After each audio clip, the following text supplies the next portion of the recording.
our public consultation of City Council for Monday, February 27th, 2023 to order. Our first order of business is I'll pass it over to the corporate officer and have her read aloud the public notice. So. Thank you, Your Worship. This public consultation is being held to respond to comments received from anyone that may be affected by the proposed amendments to the city's official community plan bylaw. OCP Amendment 2301, Bylaw 4547-2023, proposes to redesignate the property located at 1636 99th Avenue from institutional to light industrial. There was one response received in opposition to these amendments, stating a concern that the use as a storage yard would be too noisy. Staff has provided a report that is attached to both the public consultation and public hearing agendas, and the recommendation is that Council proceed with the amendments. Staff explained that the discussion was held with the property owner, and the proposed use for the secondary storage for seasonal supplies. The proposed use is for secondary storage for seasonal supplies, and that their day-to-day business would be carried out of their main location, located at 501 Highway 49. And there were no other written responses received. Thank you, Brenda. And thank you, Bill, for the staff report as well. So, next, is there any correspondence, delegations? None? Okay. The fourth order is just calling for comments. So I'll call for the first time for comments. No comments. I'll call for the second time. Any comments? I will call for the third time. Any comments? So there's no comments, so I will close the public consultation session. All right, our next agenda, I will call to order the public hearing of City Council for Monday, February 27th, 2023. So to our first order of business is corporate officer to read aloud the notice of public hearing. So over to you again, Brenda. Thank you. This public hearing is being held to hear from anyone that may be affected by the proposed amendments to both the city's official community plan bylaw and zoning bylaw. OCP Amendment 2301, Bylaw 4547-2023, proposes to redesignate the property located at 1636 99th Avenue from institutional to light industrial, and Zoning Amendment 2301, Bylaw 4548-2023, proposes to change the zoning of the same property from INS1 institutional zone to M1 light industrial zone. The staff report regarding the one opposition to the rezoning is attached to this public hearing agenda, and again, no other written responses received. Thank you, Brenda. Next order, is there any correspondence and delegations? I think there's none. No. Fourth order is to call for comments, so I will call for the first time for comments. Second time for comments. And third time for comments. Having no comments, I will close the public hearing. All right, I will call to order our regular meeting of City Council with Committee of the Whole for Monday, February 27th, 2023. First order of business is two delegations. 2.1, we have Mr. Isaac Hernandez, Director, Northwind Wellness Center, update on the development of the Addiction and Recovery Community Housing Project. So welcome, Isaac. You can just come up to the delegation table and then push the button. So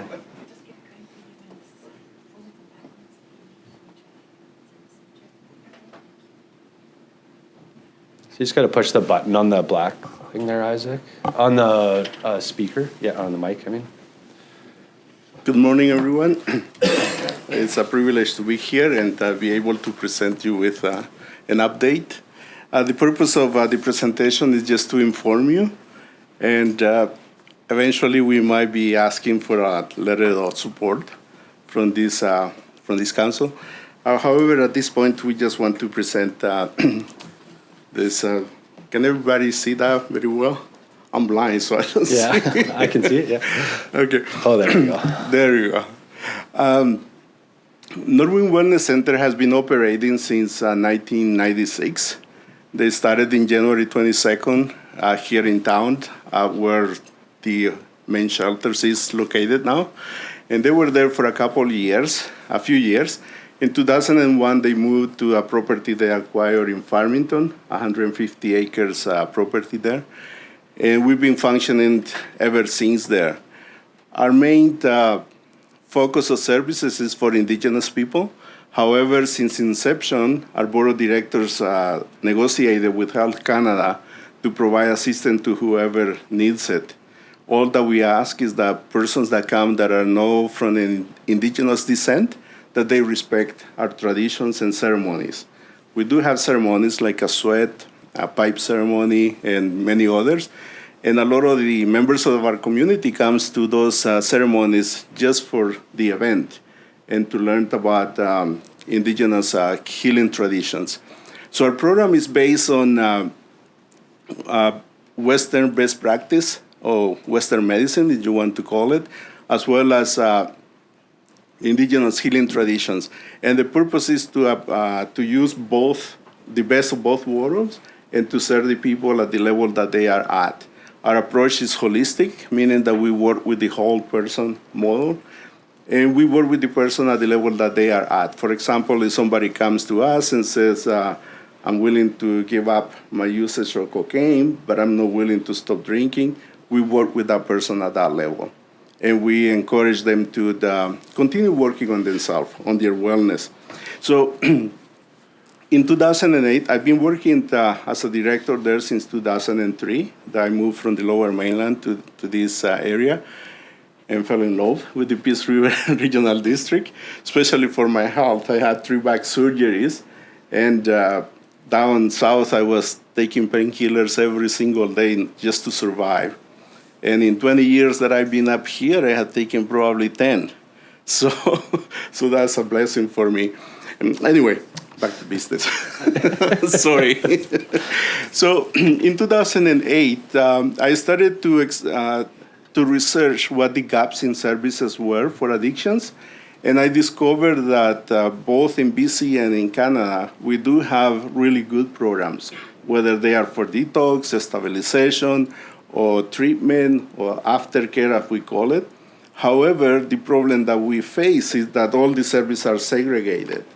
And if a person goes to detox, then by the time that they are discharged, and if there is no bed available for them, they had to wait sometimes months to get into treatment. So they go back to an unhealthy environment, a risky environment, and they relapse. By the time that a bed becomes available for them, they had to start all over again.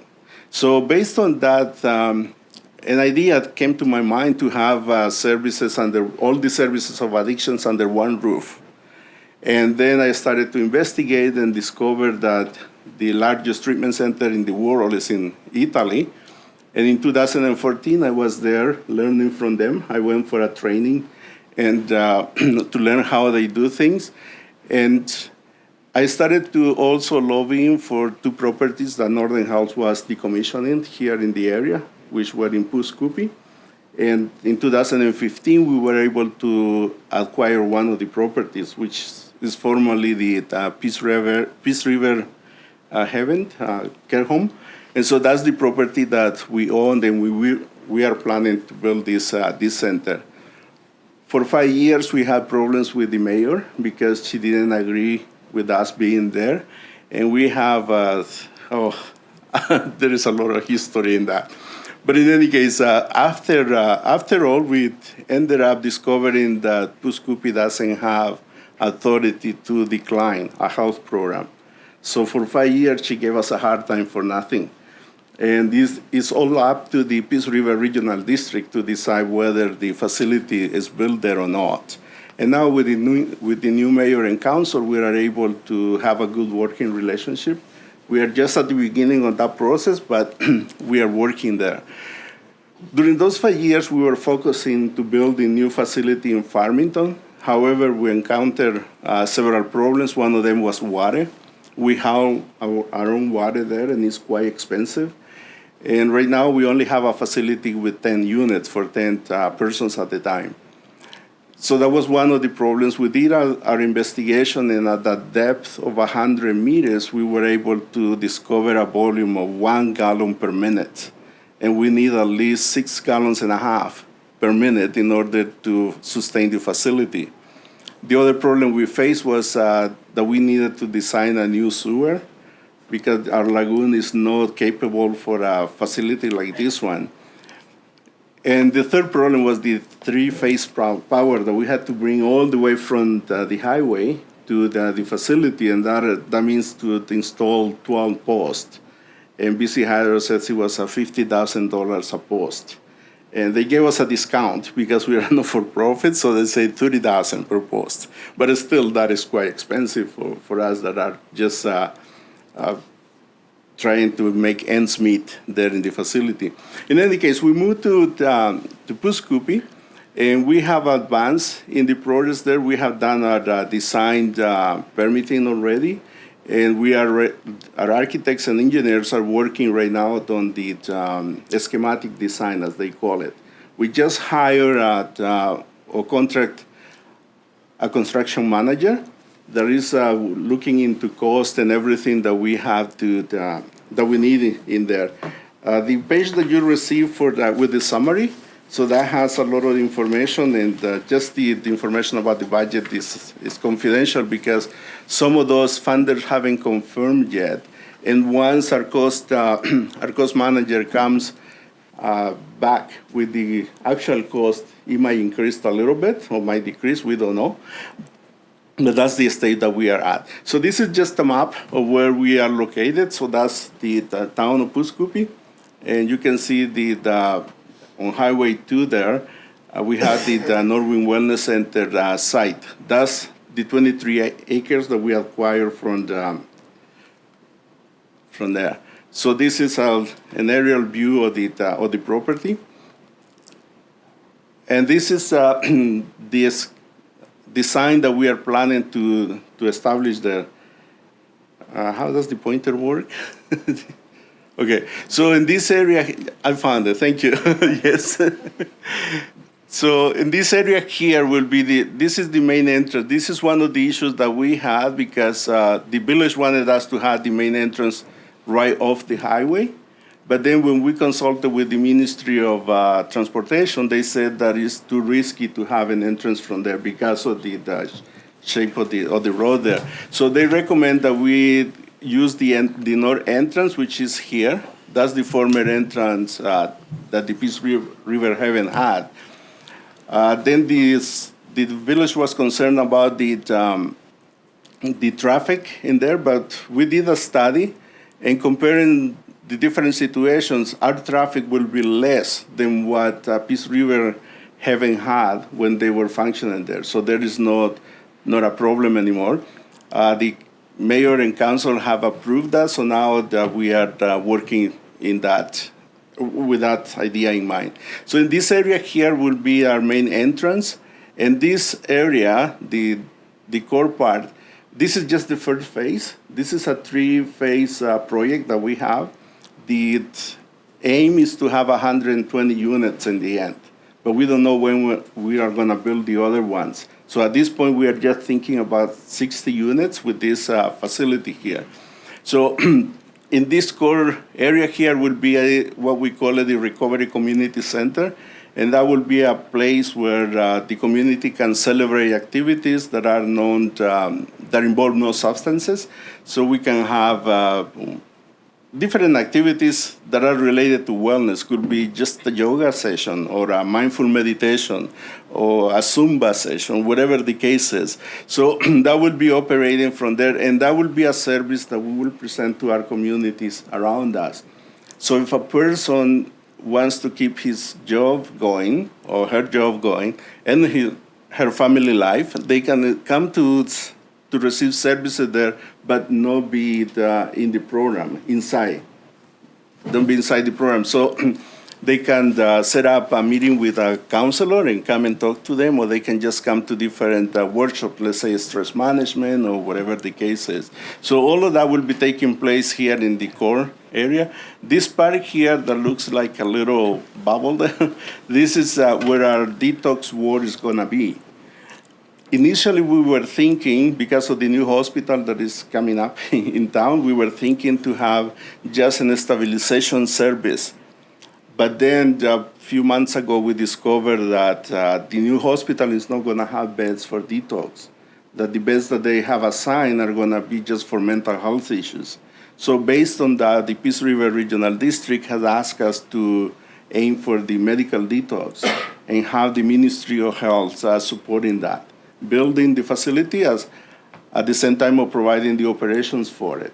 We are still negotiating with Northern Health. We don't know if they are going to have the medical staff under their payroll, or whether they are going to transfer the funds to us and we will hire and work with them. So all of that will be happened here. So a person can come totally intoxicated. Let's say the police pick me up totally drunk at 1 a.m. Instead of taking me to the drunk tank or to the hospital, they would take me to the center. And there will be nurses there available to work with me. And after 3-4 days that I'm totally out of risk, then instead of sending me to the street, I will be moved to this other area here, which will be the stabilization area. And I will be kept in there for 2 weeks or whatever time is necessary. Our elders will be working with me there, the counselors, social workers, nurses, everybody involved, and they will be preparing me for treatment. So once I have finished that period in there, then I will be moved to this area, which is the treatment area and the housing area. Isaac, sorry, Yeah. just 1 sec. We're just at the time, so Okay. I don't want to, sound rude, but just a couple minutes just to finish up. And Okay. I wanted to save some time for council if they have questions, so. I'm Thank you. almost done. Thanks. Okay, you're welcome. Thanks, Archie. So, so the treatment program, right now we have only 6 weeks, but in this project it will be 12 weeks. The reason why we have double up the time is because in that way we at least can deal with some of the mental health issues that the person is bringing into treatment. Because addiction is just a bandage that they use to medicate themselves. But we work with the root issue that they have. And so if a person finishes the program, the 12 weeks program, and they are working on their issues, they will be invited to stay for up to 2.5 years in the aftercare or the housing component. And in there, we have partnered with the college. The college has developed a program for TRACE for them. And they have developed 3 tracks that they will use to work with people, because we get a lot of the participants that come to us, they only have grade 6, grade 8 education, so the college will be preparing them so they can succeed in a trade. And also we are working with the Kwantlen Polytechnic University in Vancouver. They are developing an agriculture program that they will be teaching here. It will include animal husbandry. We will be raising our own chickens to have milk and eggs. So we'll start with goats and chicken there, but eventually we'll have all the different services in there. So more information will be coming available later on. So this is our dream. This is our what we would like to do. And if you guys have any questions, I'm open now to. Thank you, Isaac. I'll open it up to council. Any questions? Councilor McDonald. Good morning. Welcome. A facility like this in our region excites me greatly. I think this will be such a good thing. You mentioned instead of taking patients directly to a drunk tank, that they would come directly to you. Who's responsible for transportation then? Will the RCMP be responsible to bring patients to you out in Puskupi, or do they get a hold of you and then you come pick up, or how does that work? We haven't discussed those arrangements yet, but when we discussed it with them initially, they said that they would love to do that. One of their comments is that 95% of the crimes here in Dawson Creek, is performed by 5% of the population, and those are the same 5% that they keep seeing over and over again. And when they say that they want to receive help, they don't have a place to take them. So the same way that they take them to the hospital, I bet they will take it to us. But if they call us, we will have support workers that will be able to assist with that. Oh, person might walk by themselves in there because it will be a low barrier entrance. Right now, we have, for a person to come to treatment with us, they need to have gone through detox. They have to have some counseling sessions back home, wherever they are coming from, before they can enter our program. But in there, that will be helping them right off the street. Thank you. Councilor Earl? Thank you, Your Worship, and thank you, Isaac. It's always Yeah. good to see you. It's been a while. And thanks for coming and speaking with us today and presenting this. Obviously, this issue is become top of mind for many people across the country, certainly here in BC and Dawson Creek. Couple questions with respect to, as my colleague Councillor McDonald mentioned, I know our local RCMP in the monthly Committee of the Whole report we get from them, the amount of time they spend on mental health calls is what they're classified as, but people who they have to take them to a hospital for some sort of assessment, and they have to, if there's nobody available to kind of tag them out, they have to wait with them. Obviously, on a shift where there's maybe 4 RCMP officers available, having 1 or 2 RCMP officers half their night monopolized sitting in a hospital waiting for someone to be checked in is has knock-along effects about the kind of service levels they're able to provide. So I'm happy to see you guys are working through facilitating what sounds like a better way forward with respect to that. With respect to the catchment area, so is this facilities obviously available to anyone from British Columbia, Alberta? Like how is your intake? Is there a prioritization of local residents? And I'm just wondering, is there kind of a triage of who gets first dibs on the beds available, and Yeah. how does that, Currently or in the new project? in the new, as you envision it? Okay. Yeah. It will be open to anybody within Canada. Okay. So it will be for any person that is eligible to live and in Canada legally. At the moment, we are only serving BC and the Yukon, and that is because First Nation Health Authority took over our funding back in 2013. And once that happened, the politics changed. So instead of First Nations and Inuit Health Branch of Health Canada supporting us, First Nation Health Authority in BC came in control of that. So as a result, they get the funding dollars, they get it for the province. So they assign it to the persons from BC only.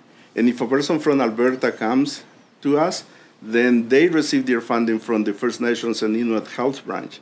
And First National Health Authority doesn't get reimbursed for those expenses. That's why they established that rule. And the reason why we work with the Yukon is because the Yukon doesn't have any treatment centers, and they have an agreement with First National Health Authority. However, we managed to help. We just graduated 12 participants last Friday, and one of them was from Alberta. We always manage to work things out, and if a person wants to come, our intake team does whatever they can to get them in. And just curious, because you've mentioned a few different government health agencies. Where does Northern Health fit into this with respect to collaboration? Because I know with many of our most of our facilities that are geared towards harm reduction, treatment, things of that nature, Northern Health is the overseer. And what's your level of collaboration with them? We are partnering with them. And Northern Health will be responsible for all the medical personnel. They will supervise them. And we are still working the details on that. But they will be in charge of the detox and the early intervention program. That is under their wing. Now, the treatment component is under First National Health Authority. And the housing, that is with BC Housing and CMHC. So they are all collaborating. One of the situations we have, we ask CMHC to provide us with $5 million for this project. And they say, well, we do have we have capital dollars, but we don't have operations. So they offered to give us 10. And they said, we'll give you 10, but half of that will be a mortgage. Then we talked to BC Housing, and BC Housing said, well, we do have operational monies, and they have committed themselves to support this project for the next 20 years. And but they don't have any capital funding. So what we are trying to agree is, it's not us, it's BC Housing and CMHC. They're trying to make an agreement so we can build into our operations the mortgage. So then they will be paying for the mortgage to the CMHC once the facility is funded.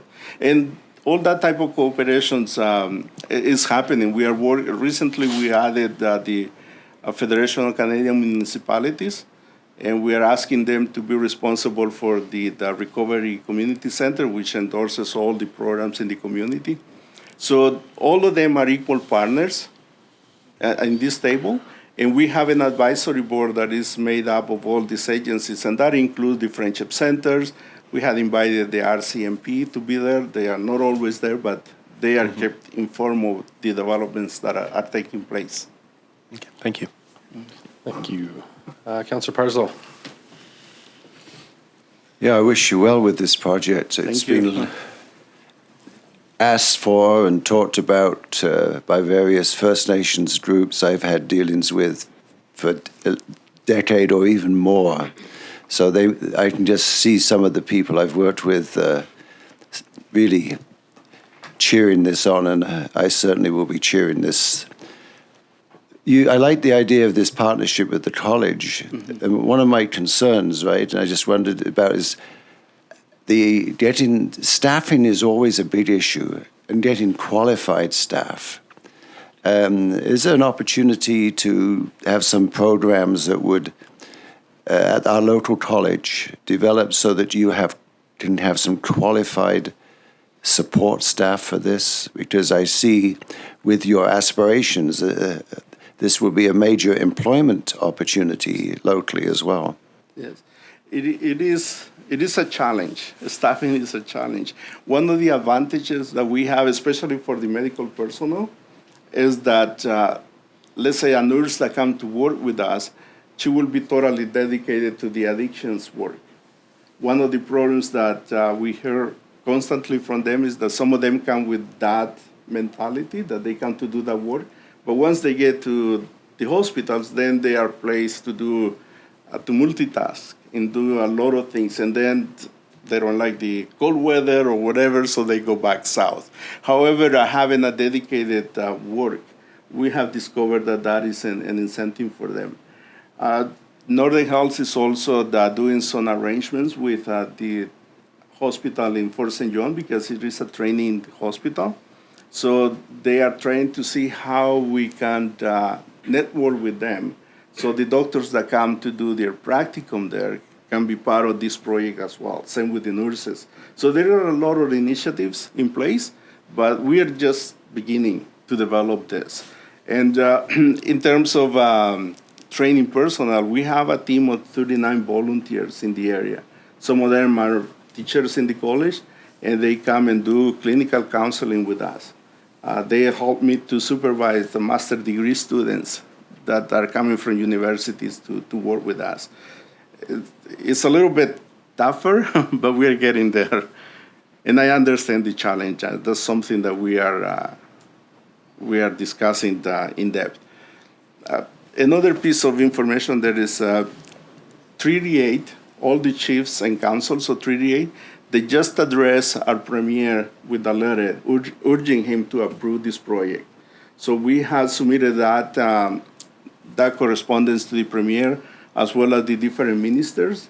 So we are working with BC Housing, with the Ministry of Health, Ministry of Mental Health and Addiction, the Attorney General, as well as the Public Safety and Solicitor General, I think is called the other one, because all of them are involved when it comes to addictions. So they all have received a letter and a request from both, from 3D8 as well as Peace River Regional District. Thank you. Thanks, Councillor Parslow. Anybody else have any comments? No? I had a few. I just wanted to, thank you, Isaac, for putting the time, together for this presentation. It was just amazing to see and learn. I know I've heard a lot about it, so it was just interesting to be able to go through this and educate myself. And B, just want to, thank you and the community for your efforts to put, to bring this to our area, because, like I do, and everybody around, this is well needed in our area. So I'm excited to see it finally getting some legs. And I know you've put a lot of effort in the last 10 years to get to this point. So, just wanted to congratulate you a little bit on this and thank you for your efforts for this and everybody else that was involved. So good job and thank you. And I don't, didn't have really any questions. I know you're planning to start building this year. Is that kind of the plan? We have, we're facing a difficulty with the funding, and not all of that is yet confirmed. We have a lot of promises, but nothing in concrete. The only portion that we have received or is in our account is $5.6 million that First National Health Authority gave us. But they asked us to hold our horses because they said that we are running too fast with the project, and they said, what if the other funding doesn't come in? What's going to happen then with the funding that we are providing? And so we are in that process. CMHC won't confirm their funding until the middle of June, and for as well as BC Housing. So, but our goal is to break ground next May and have it ready by October of 2024. Okay. Yeah. Perfect. I know when the Attorney General was here, I think that was in November, December, she mentioned something that the provincial government is, put funding aside for projects very similar to this. So hopefully Yes. that, having them involved, hopefully it speeds the process up. So, but yeah, well, I just wanted to thank you again, Isaac, for coming in. And it was great to see you, and thank you again for all you're doing. So. Thank you so much for receiving me. It is a privilege to be here, and just another thing is this will be the first treatment center of its kind in Canada. Well, that is if Fraser Health doesn't beat us, because they are also working in a project similar with the same business case that we developed here. So we'll see who gets there first. Their project is bigger than ours, but in any case, we have this project. This type of treatment in the U.S. We have 750 programs alone, and it's very popular around the world, Europe and everywhere else, except in Canada. So we will be the first to bring these kind of services to the country. So thank you so much. That's exciting. Thank you, So, everyone, yeah. for your time. Yeah, thanks, Isaac. Sorry, I didn't get to present all the No, that's fine. We got to review it also. Yeah, It was okay. good. So, Thanks. yeah, thank you, Isaac. It's also put out publicly too, so the public can look at that as well. So, Thank you. You bet. Thank you. All right, our next order of business is 2.2. We have Miss Christina Bell, Land Use Planner, Cypress Land Service Incorporated, request for concurrence for a telecommunications tower on 8600 17th Street. And she's here via Zoom, so welcome, Christina. Hi, thank you. Can you hear me all right? Yeah, we can hear you. Okay, great. I think my colleague has also tried to get into the Zoom with the same link, so I don't know if someone is able to just, on your end, let him in. He's just gonna be around in case there's questions later that I can't answer. Okay, yeah, Joe said as soon as he joins, we can allow him in, so Okay, great. she'll watch for that. Okay, I will just tell him to try joining again. Thanks. Okay, you're welcome. Okay, well, I will get started so we don't take up too much more of your time. So good morning, everyone. My name is Christina, and thank you for allowing me to Zoom in this morning. And like it was said, I'm working on behalf of TELUS Communications to speak to the item on your agenda for requesting concurrence for a tower proposal at 8600 17th Street. I think it was suggested I likely didn't need a presentation, so I'll just briefly summarize the proposal and then be around for questions later on when it comes up as well. So TELUS has identified the Dawson Creek area as in need of service improvements, and so they're proposing to build this new tower to improve service coverage in Dawson Creek and surrounding areas, including the highway. When it comes to choosing a location for these types of projects, many factors go into site selection, such as coverage objectives, local terrain, construction feasibility, proximity to power, and of course, landlord willingness.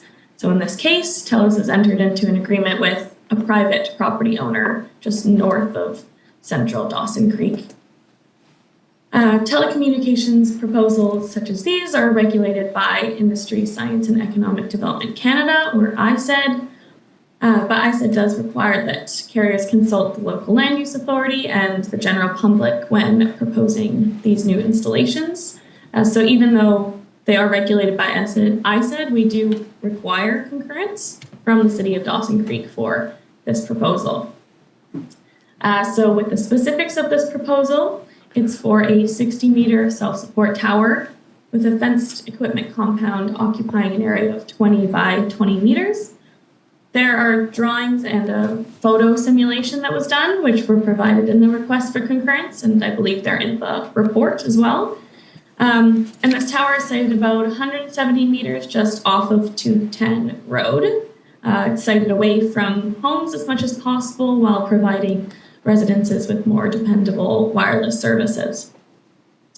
And as far as consultation goes, we completed ISED's default consultation process for this proposal, which requires notifications to be mailed to residents within a radius of 3 times the tower height, which is very specific, and an ad in the local newspaper.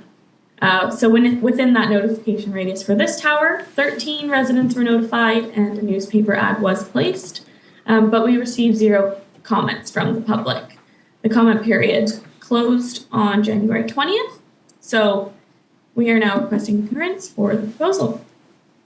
That pretty much concludes everything I was going to say about the proposal, but myself and my colleague Chad, if he does arrive, will be around for questions. So thanks. Okay, thank you, Christina. I will open it up to council if there's any questions. So. Councillor Parslow. Yes, this addition, will it impact the reliability of the TELUS rural hubs that many people have in the rural area? If I'm understanding your question right, where there's the small, TELUS has some small microcells providing service in Dawson Creek. Is that what you're referring to? I'm talking about, for myself as an example, I have a TELUS, I think it's called a TELUS Rural Hub or TELUS Hub. Many people have them. And so it's like a dish on my side of my house, and it gets service from right now a facility here. I think it's the Art Gallery, something on top of the Dawson Creek Art Gallery. Right. It's quite unreliable at times, and I'm just wondering if this would benefit all the many people who have this type of linkage through TELUS. Right. Okay, I understand. Yeah, that's a great question. And something technical piece that Chad may be able to answer, my colleague. But as I understand it, because this is a larger tower and microcell, it should be supporting all of the microcells, like the ones on rooftops. So the idea is that this one will provide more strength to all the microcells that would be feeding into that. So as I understand it, it will improve that service. But I can definitely double check that and get the information to mayor and council on that point. Yeah. Yeah, so my last comment is I certainly recognize the need for improved service. I mean, it's good service, but it it would certainly benefit from a boost. Yes, yeah, and I think that's definitely where TELUS identified the coverage gap. I think there's a smaller, shorter tower in town, so when you build the larger tower, it'll be able to service more areas where there aren't service, but it will also help to offload everyone using the smaller tower, so it will still provide a stronger coverage for people who might already have coverage as well. So, Thank you, Councillor Parslow. I had just one, I guess, just to go a little bit further with what Councillor Parslow was saying, like a tower of this size coming in, does it like strengthen the distance that you can use the TELUS service? Is that a bigger part of it? And then also, federally, it was announced that the connectivity Canada-wide needs to improve in rural areas. So is that part of the plan with this as well?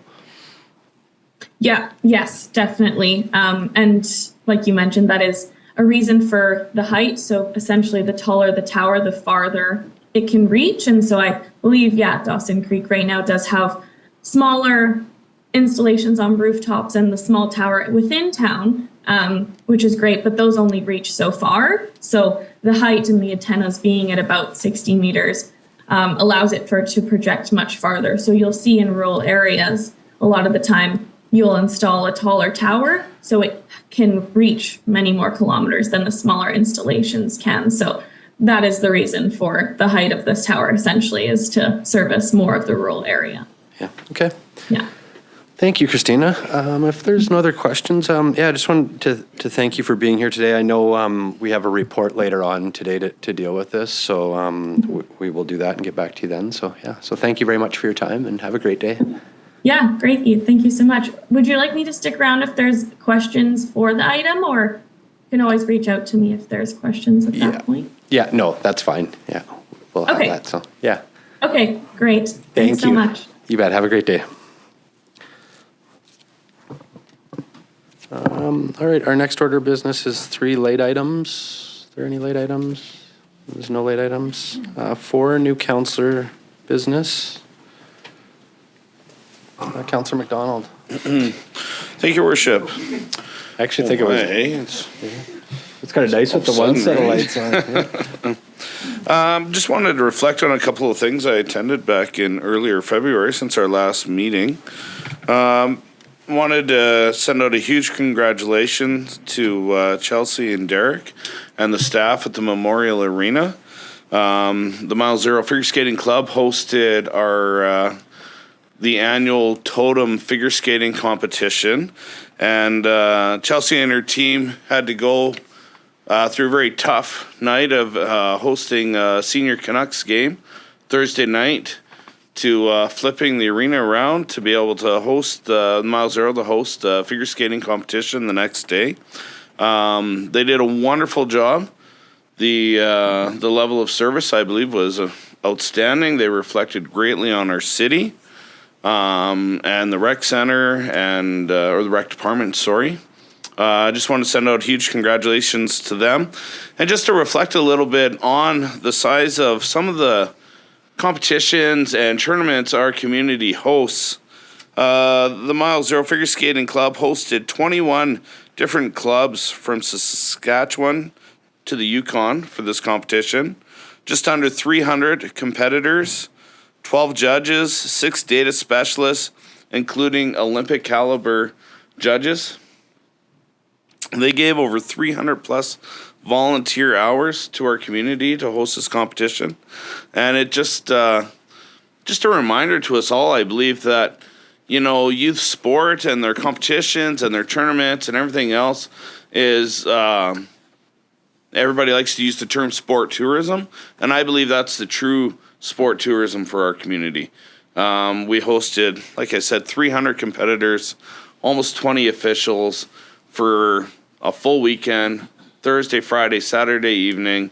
Just a wonderful influx of income, everything in our community, right from hotels to the bowling alley, who I heard all the figure skaters, trying to book times to go to the bowling alley that evening and that. And just wonderful to see our strong youth groups being able to host this in our community with wonderful facilities and staff to aid them and just really great.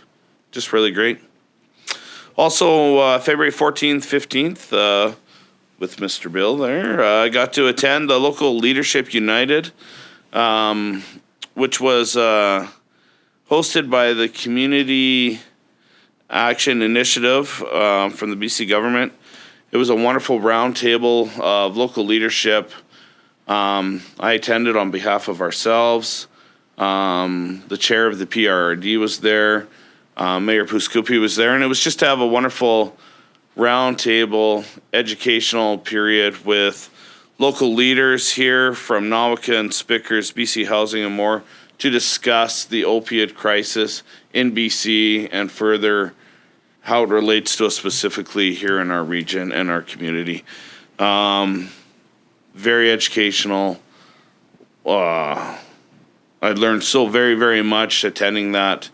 And further to that, I attended on the 15th, and from that, the local Leadership United session to the next day where they've relaunched the community action team here in our community.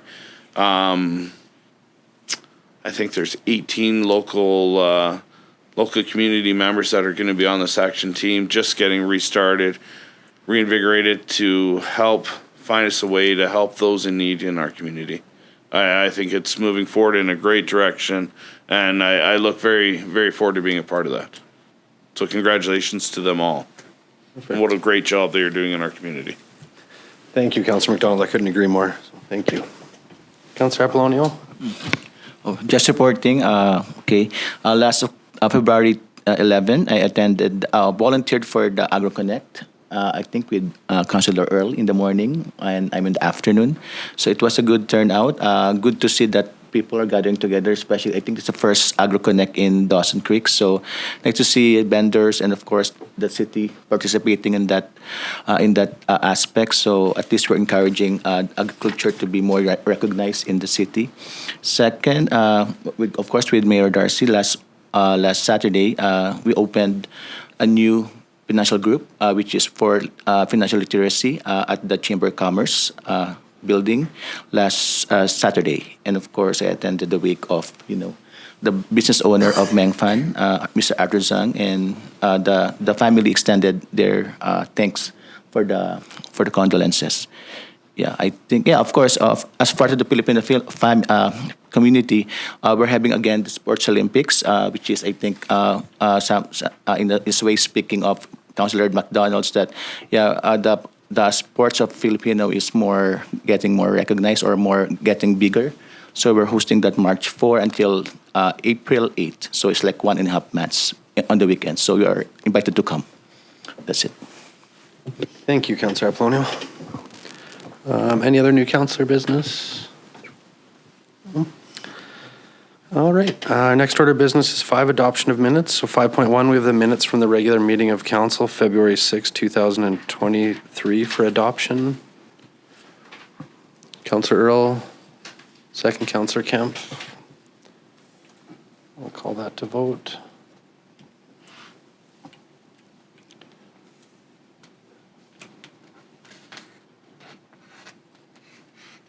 Waiting, Councillor Parslow? Oh, sorry. No. My bad. I wasn't paying attention.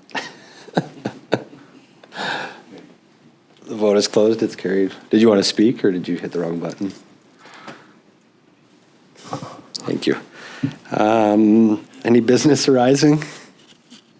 No.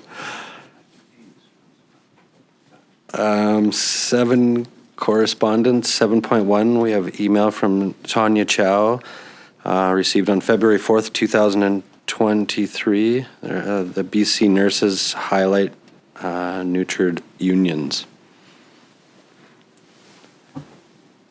Councillor Earl? Move we receive for information. Have a second. Councillor Kemp? Any comments on that? All right, I will call it to vote.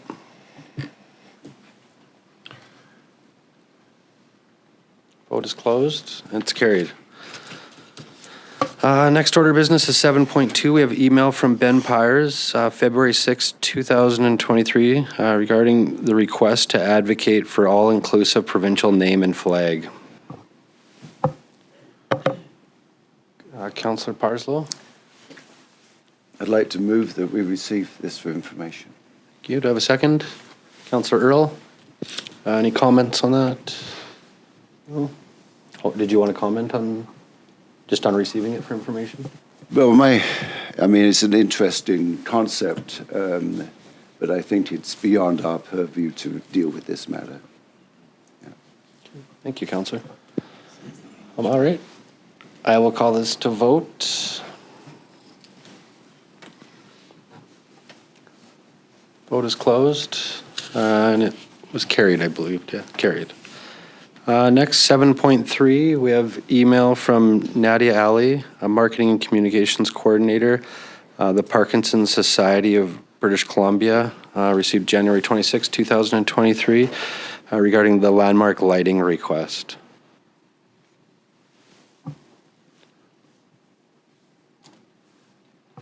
Councillor Parslow? I thought before we could deal with this, I would like to know from staff if we have, is there a capacity to meet this request? I think perhaps in cooperation with the Kiwanis Society or Northern Lights College?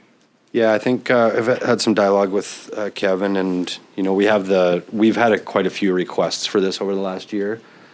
So it's a request that we can put into KPAC for the lighting on that building.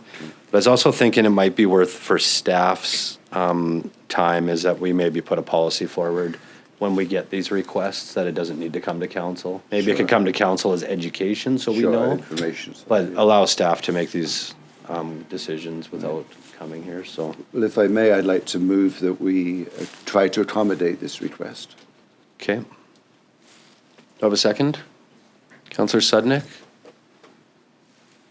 Any discussion? So I do think it's important, and I like what you said, by the way, about authorizing staff to move on these things, because it's lights at night time particularly are noticeable, and people ask questions, and Parkinson's is a dreadful thing that we need to provide a lot of research funds for. So it'd be good to highlight this.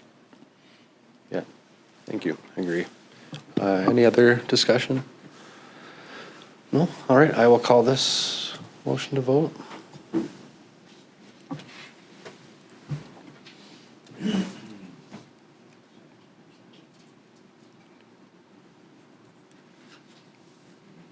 Councillor Earl?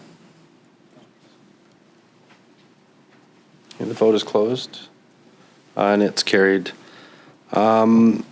Our next order is 7.4. I'm actually just going to vary the agenda, though, and move to reports. But before I do that, I'm just going to break for 5 minutes for a break, and then we'll come back. So, Council with Committee of the Whole back to order. So as I mentioned before break, I'm just going to vary the agenda and deal with 8.1 and 8.2 first in reports, and then we'll go back to 7.4. So our next order of business is 8 reports. So 8.1, we have report number 23-029 from the Chief Financial Officer, reading the 2023 capital projects. Just before we get into this, I just wanted to give a big thank you to Terry and her team and Kevin as well for putting this report together this way and dealing through all this way. I know it took you a bit more time to do this, but it's definitely a lot easier to understand and read, so thank you very much. So, all right. I will go to council for a motion. Councillor Parslow. I would like to move that recommendation number 1, the report number 23-029 from the Chief Financial Officer, re 2023 capital projects be received. Further, that the 2023 capital projects included within this report be considered separately. Okay, thank you. Councillor McDonald, second. Any discussion on that? I'd like to make a comment, if I may.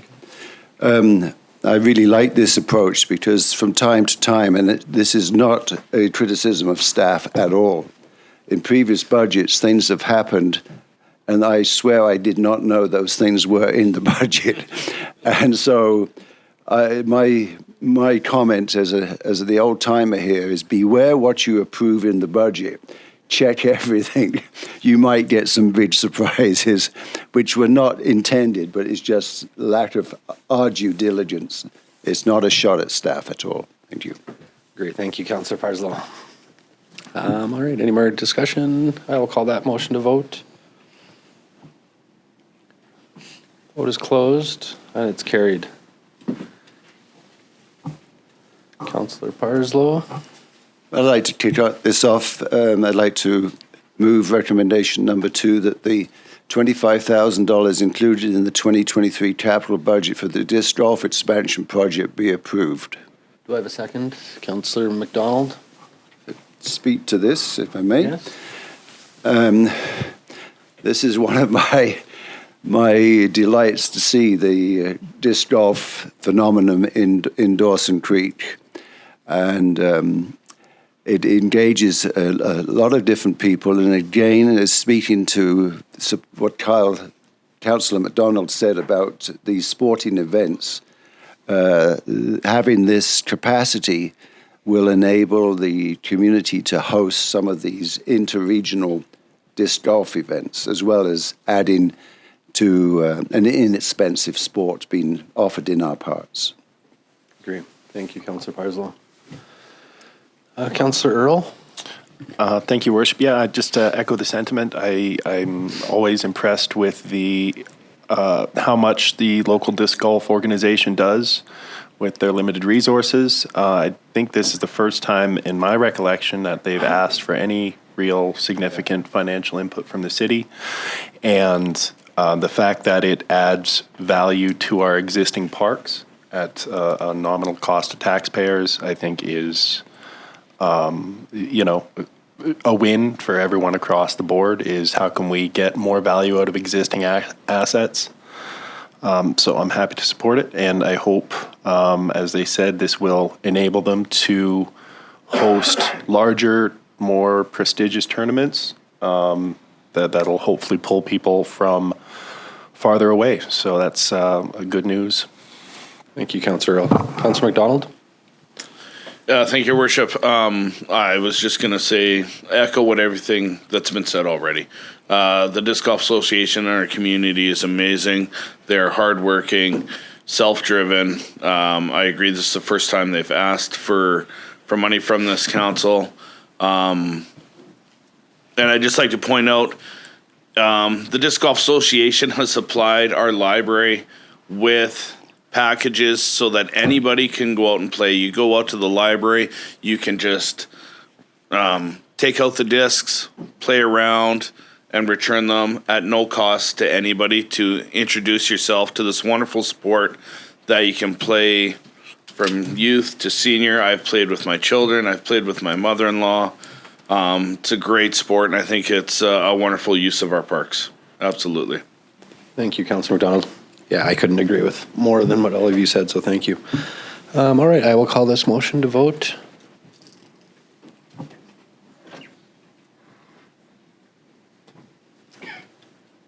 Vote is closed. It's carried. Next, any councillors? Councillor McDonald?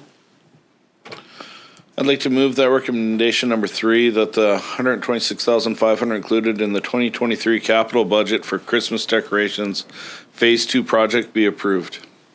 Second, Councillor Apollonio. Discussion.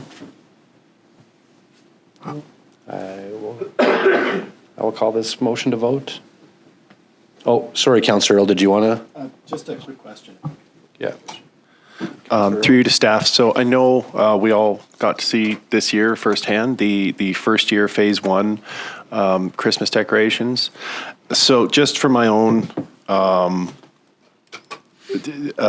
knowledge, just to review, because I don't know if we got a detailed breakdown at any point. What will Phase 2 encompass? Is that similarly we're going to ramp up the decorations around City Hall, or is this expanding into other areas of city-owned property as well?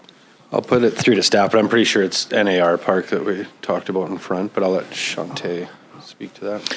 Through your worship, we are going to move to the NAR Park. That is one of the areas that we wanted to light up, as well as we need to purchase some more stars to complete on 102nd, 103rd. So we want to bring the stars down to meet to the stop sign that's right outside the RCMP. So it will bring if you're driving, you'll make a whole full loop and you'll have all the lights there. So those are about $800 each.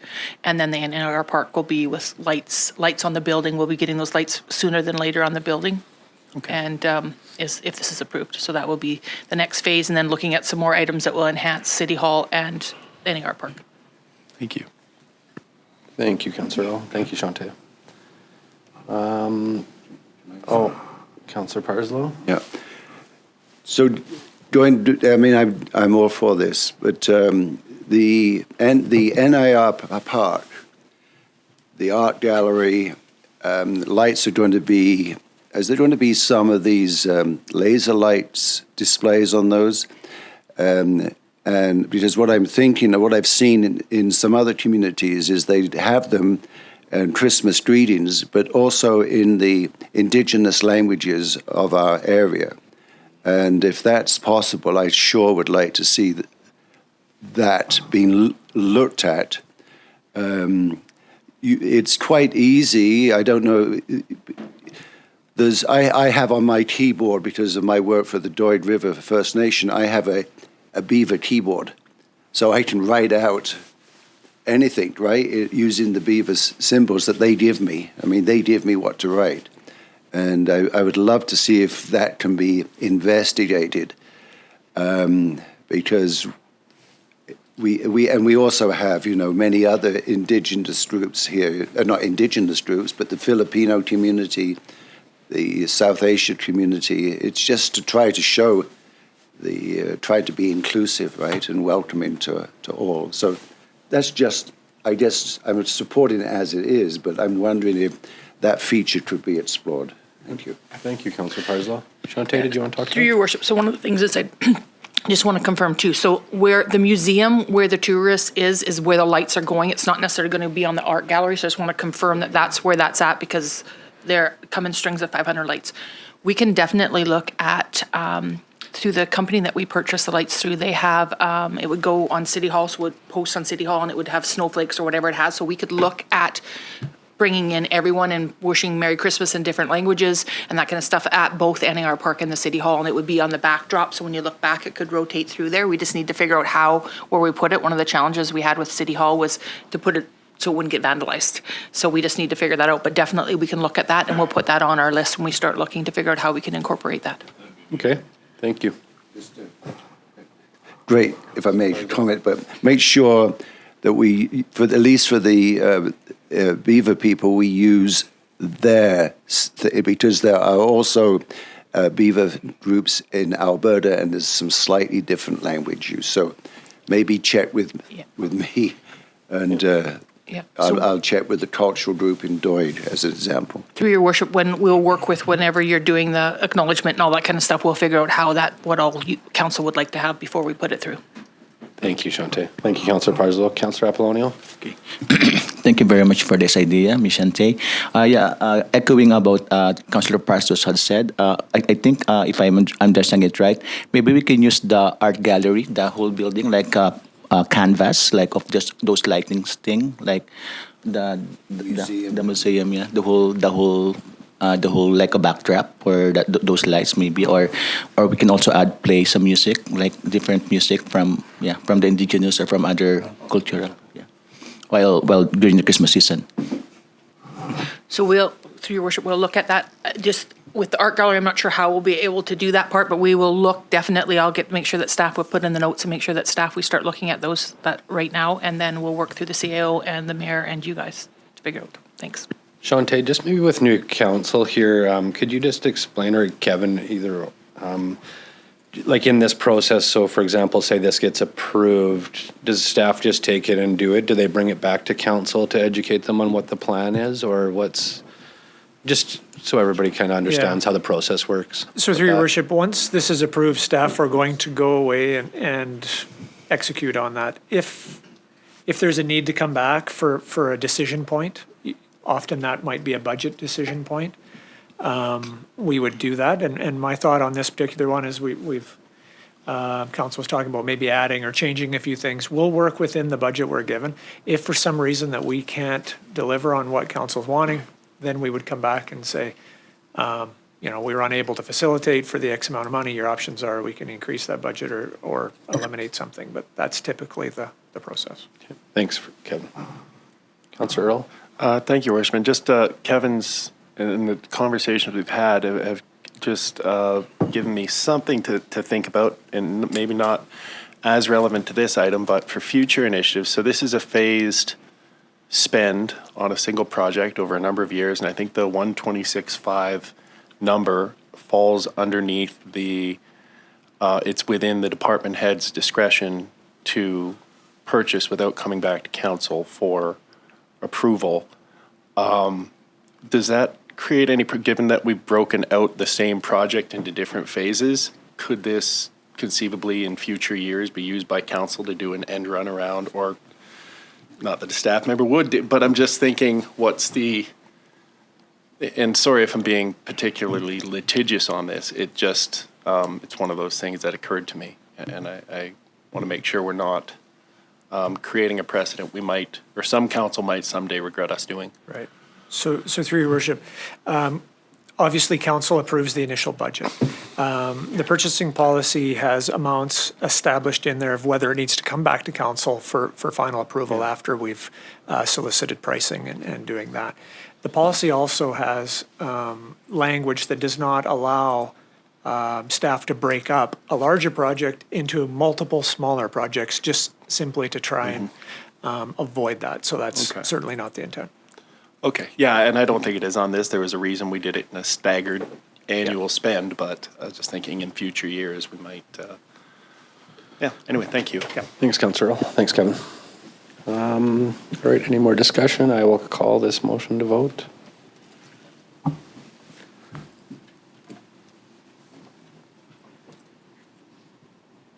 Vote is closed. It was carried. It's carried. Next, we have recommendation number 4. Anybody? Councillor Sudnick? I'll move the recommendation number 4 that the $1.25 million included in the 2023 capital budget for the covered outdoor rink project be approved. Have a second? Councillor McDonald? Discussion. Councillor McDonald? Thank you, through your worship. This will be bad. Is this a realistic amount for us to actually do an outdoor covered rink to the scope that we've drawn pictures, et cetera? I'll put this through to Kevin. And actually, before I get Kevin to go ahead, I was going to have him just give a little bit of overview on this project first. So I'll maybe have you do that now. So sorry for not doing that before, Kevin. Yeah, no problem. So through your worship, I think the reason we bring these forward in the manner we did is because we wanted to check in and make sure council wants to proceed with each of these projects. So in this particular case, what staff had done is essentially put in a bit of a placeholder as it was driven out of the Parks and Recreation master plan. I wanted to know if council wants to proceed with the project. It sounds like we're possibly headed in that direction. If we do, what staff will do after that is go and see and check in, I guess, exactly on that budget and see what we could feasibly construct for the 1.2. Keeping in mind, the 1.2 is hopeful of $500,000 in grants. So we've actually only budgeted $750 with the hope for an additional $500. So this will be one of those items that we will likely be coming back to council and saying, if approved with the budget that was given to us, here's what we could reasonably expect to construct.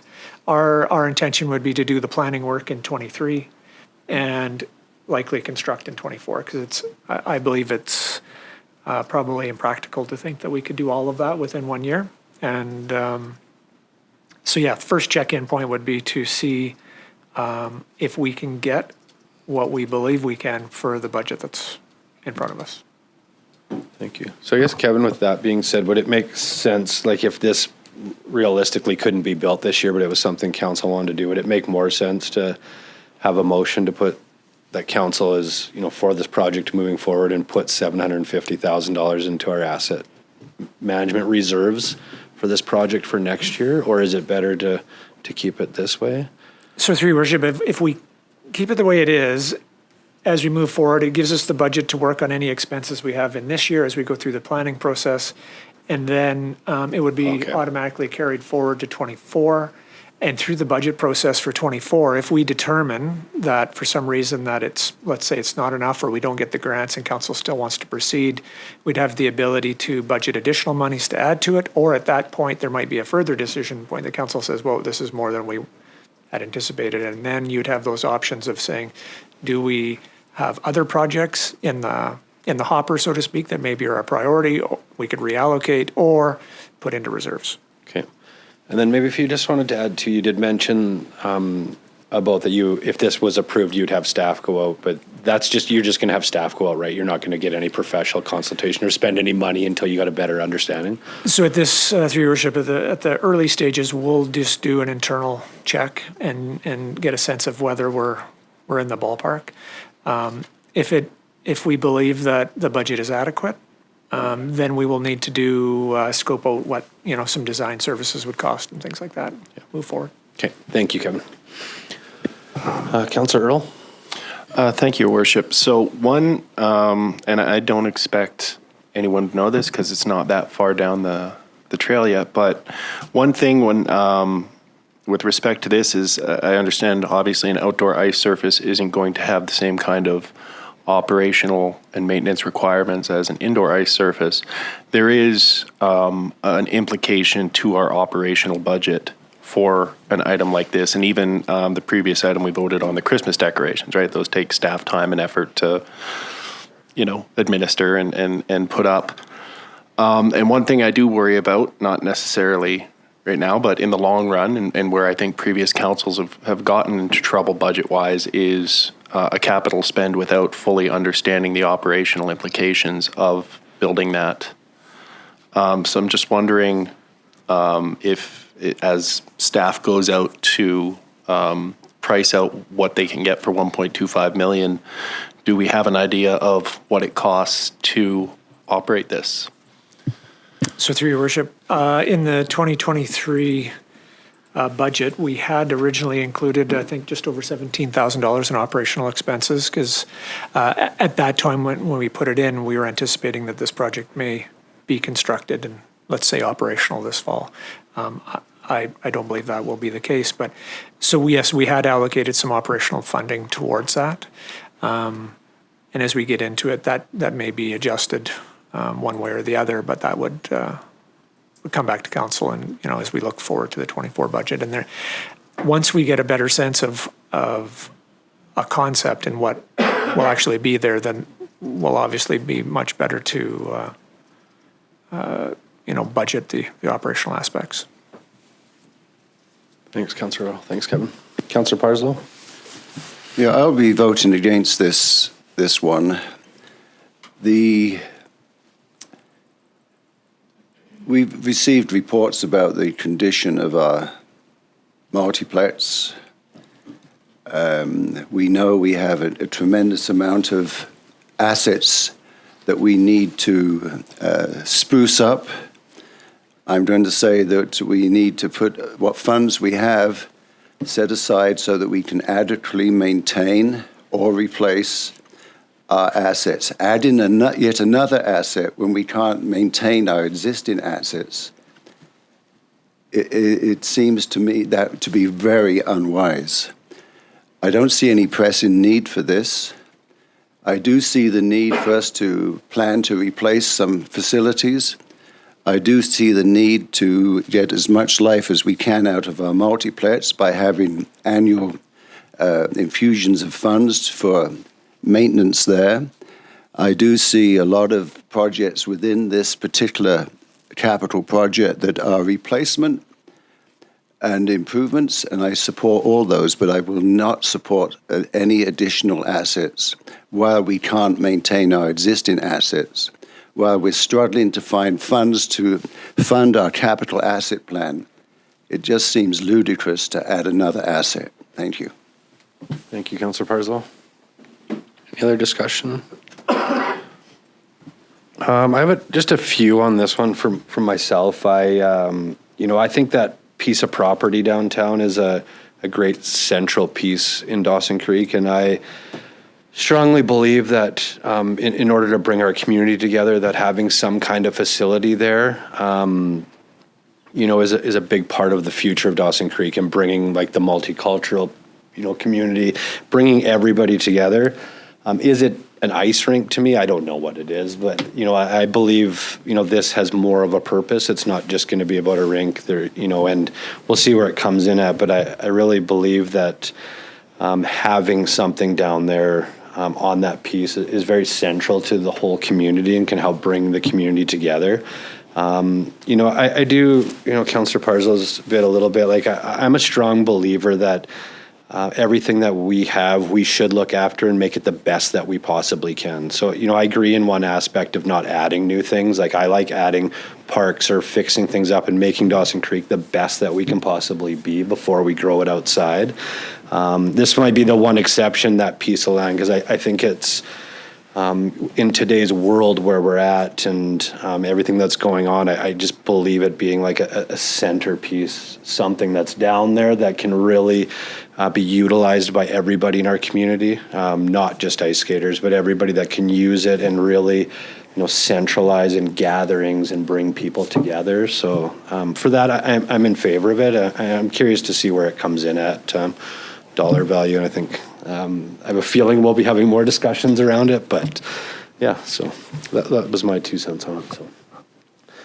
So if there's no more discussion, I would like to call this motion to vote.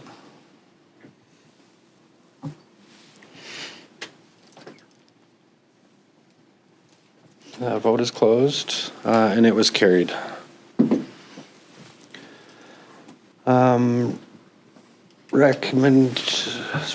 Next recommendation number 5, Councillor Earl. Thank you, Your Worship. I'll move recommendation number 5A, that the $270,000 included in the 2023 capital budget for the Kin Park Playground Equipment Project be approved. Thank you. Have a second. Councillor McDonald. Discussion, did you want to speak to it, Councillor Earl? Yeah, just to note that in the updated recreational master plan, playgrounds and the state of our local playgrounds was highlighted as a priority by a large swath of the public that did participate. And I think Kin Park is a good place to start. So I'm happy to move the motion and support it. Thanks, Councillor Earl. Other discussion? No. I will call this motion to vote. The vote is closed, and it's carried. Recommendation number 6. Councillor Kempf. Thank you, Your Worship. I'll move the recommendation number 6, that $230,000 included in the 2023 capital budget for the Rotary Accessible Playground Project be approved. Thank you. Second, Councillor McDonald. Any discussion? No, I just have maybe one question to Shantae, just on these playgrounds. I know some other communities I've seen do some playgrounds and they've had like a bit of the Indigenous touch to them. Like, is there a theme to them, or is it, are you even at that process yet? I guess I'll let you talk too. Through Your Worship, we're not totally at that process. We had a gentleman come last year and he had did some free drawings for us, Melina, the parks manager. And so that's where we use some of those costs for. So when we get there, we'll be working with, first of all, with Rotary Park, we'll be working with the Mousero Park Society, and then the Kin Park will work there. So we'll look at trying to incorporate as much, if that's the theme that we want to have, council wants to have, we'll be working at those themes. So you can just direct us with what you'd like to see within them. We'd like to make them both accessible, because one of the things is we don't have, there's the only park that I know about is out at Deverell School that is an accessible park, is through the School District 59. So we need to make sure that we have some of those in our community for the people that need accessibility. Okay, thank you. Councillor Parslow? Just to add to that, I think it's good that we replace these aged playgrounds. But what I've heard that people would like to see some variety as well, so that not every playground is saying that we should have variety in our playgrounds. Certainly, accessible playground is a great idea, but that each maybe have a theme. It may add to the cost. And a very good example of that represents the heritage of the La Glace community is one there at the school that was represents their Nordic heritage.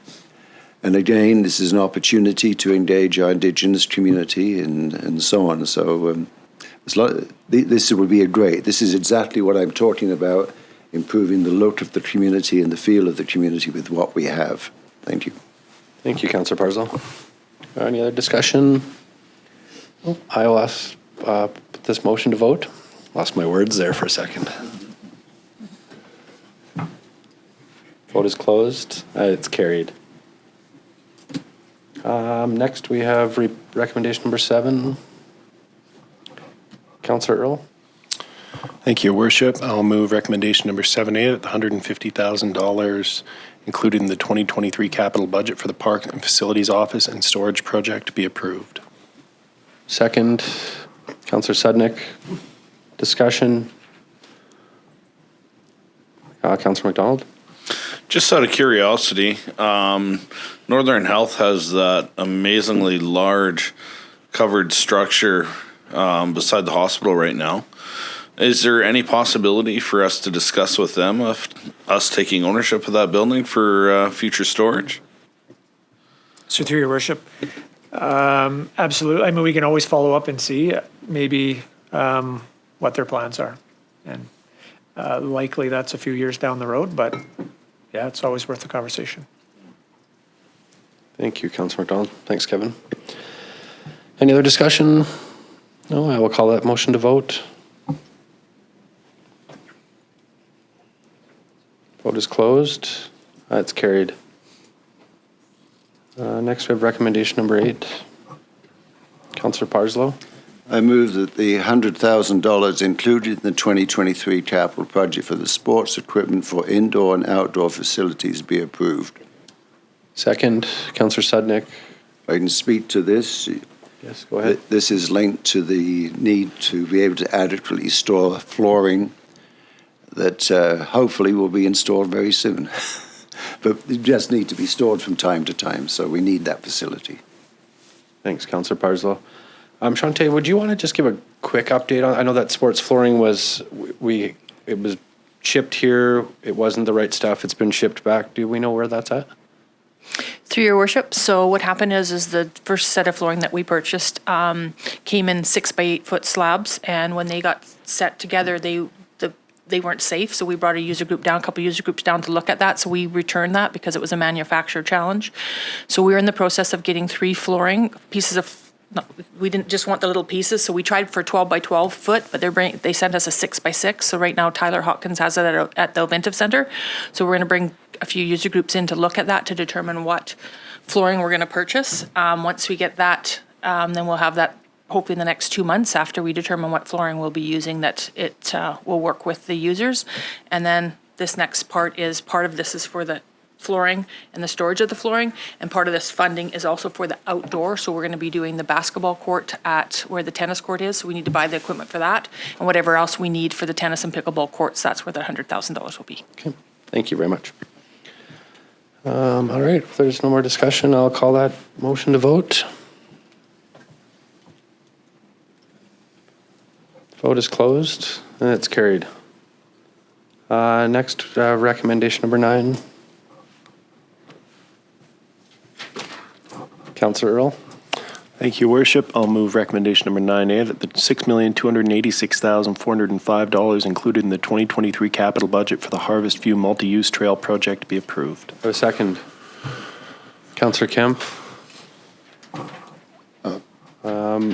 Councillor Earl, did you want to speak to this? Thank you, Worship. I'd just like to reiterate a comment Kevin made earlier, reminding the public that this project is contingent upon a grant. We are not spending $6,200,000 of municipal taxpayer money on a multi-use trail. The vast majority of the funds, I think upwards of $5.9 million, are contingent upon a grant. It will, if it goes to plan, will increase the walkability of our community and the connectivity and hopefully the beautification. So that is my rationale in moving this motion and why I'll support it. Thanks, Councillor Earl. Any other discussion? All right, I will call this motion to vote.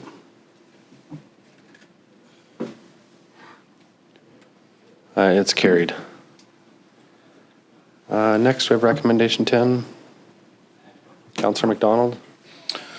Thank you, Worship. I'll move that recommendation number 10A, that the $58,000 included in the 2023 capital budget for the hydrometric survey equipment be approved.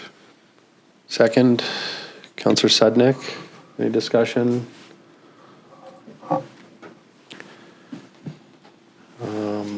I just had, this is the one. I had one question to staff on this. So we're purchasing this equipment to help. Is this taking away or going to be affecting some local businesses that we use right now? And if so, what's the dollar value we spend with those local businesses, if you know that? So through your worship, the reason that we're proposing this in front of you is, yes, to enable city staff to perform this hydrometric work in-house as opposed to hiring outside consultants. We have in the past utilized a local consultant to do the work. And the gentleman does great work for us, but for us to do it internally, it's financially, it positions us much better. So that's why we're proposing that.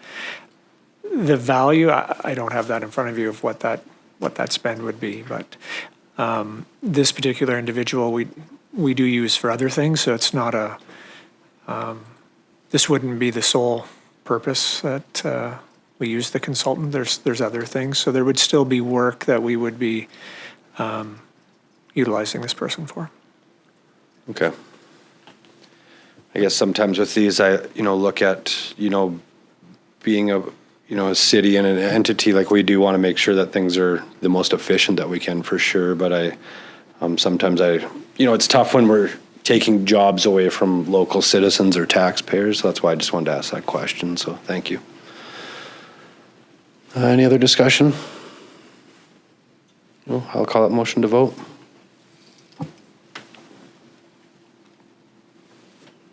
Vote is closed. That's carried. Recommendation number 11, please. Councillor Kempf. Thank you, Worship. I'll move recommendation number 11, that the $130,000 included in the 2023 capital budget for the fixed network water meter reading infrastructure project be approved. Second. Councillor McDonald. Any discussion? I'll call this motion to vote. Oh. Sorry, did I push too quick, Brenda? Do you want me to close it? I can close it and. Okay, so I'll close it and. Okay. I will just recall the vote on motion. So now I can push it? Okay.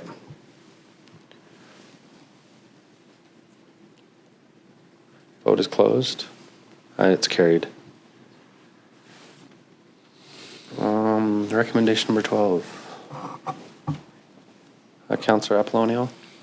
I read that recommendation number 12, that the $565,000 included in the 2023 capital budget for the Arena Fire Hydrant Addition project be approved. Do I have a second?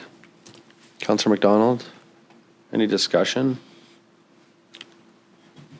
I guess I had a question just because the significance of the amount, and we've been operating down there for a lot of years without it. So is this like a provincial requirement that we have to have it? Because I feel like putting a fire hydrant on the street might be less money. I don't know the whole project, but I'll let you So speak to through it. your worship, this is something that was identified a number of years ago.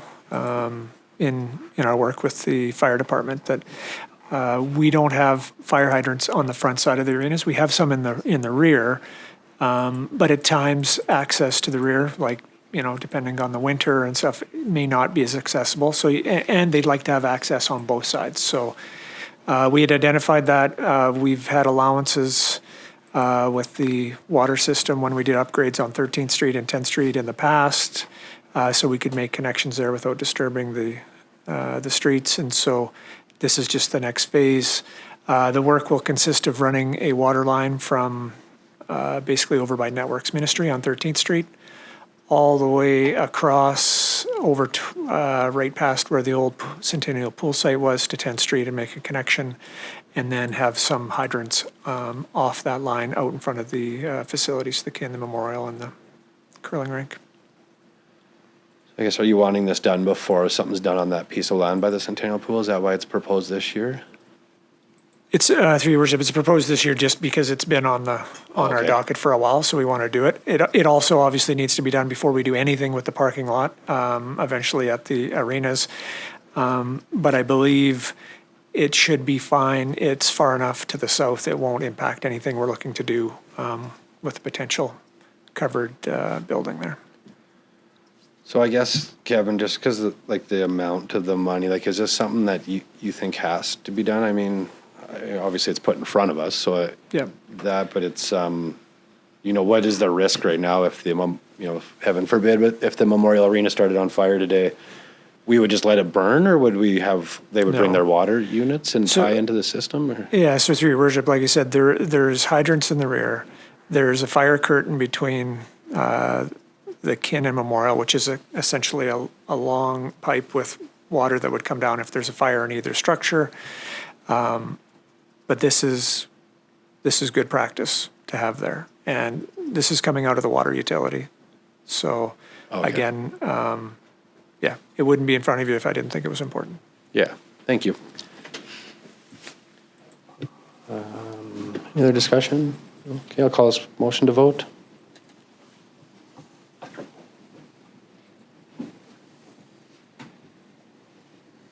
Vote is closed, and it's carried.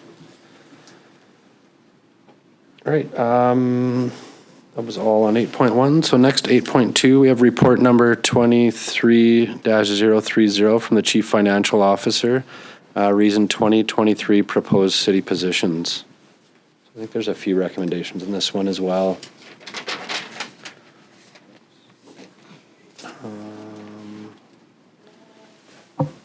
Councillor McDonald?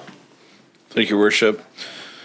I'd like to move that recommendation number 1, that report number 23-030 from the Chief Financial Officer in regards to 2023 proposed city positions be received, and further, that the 2023 city positions included within this report be considered separately. I have a second. Councillor Sudnick, any discussion? I will call this motion to vote.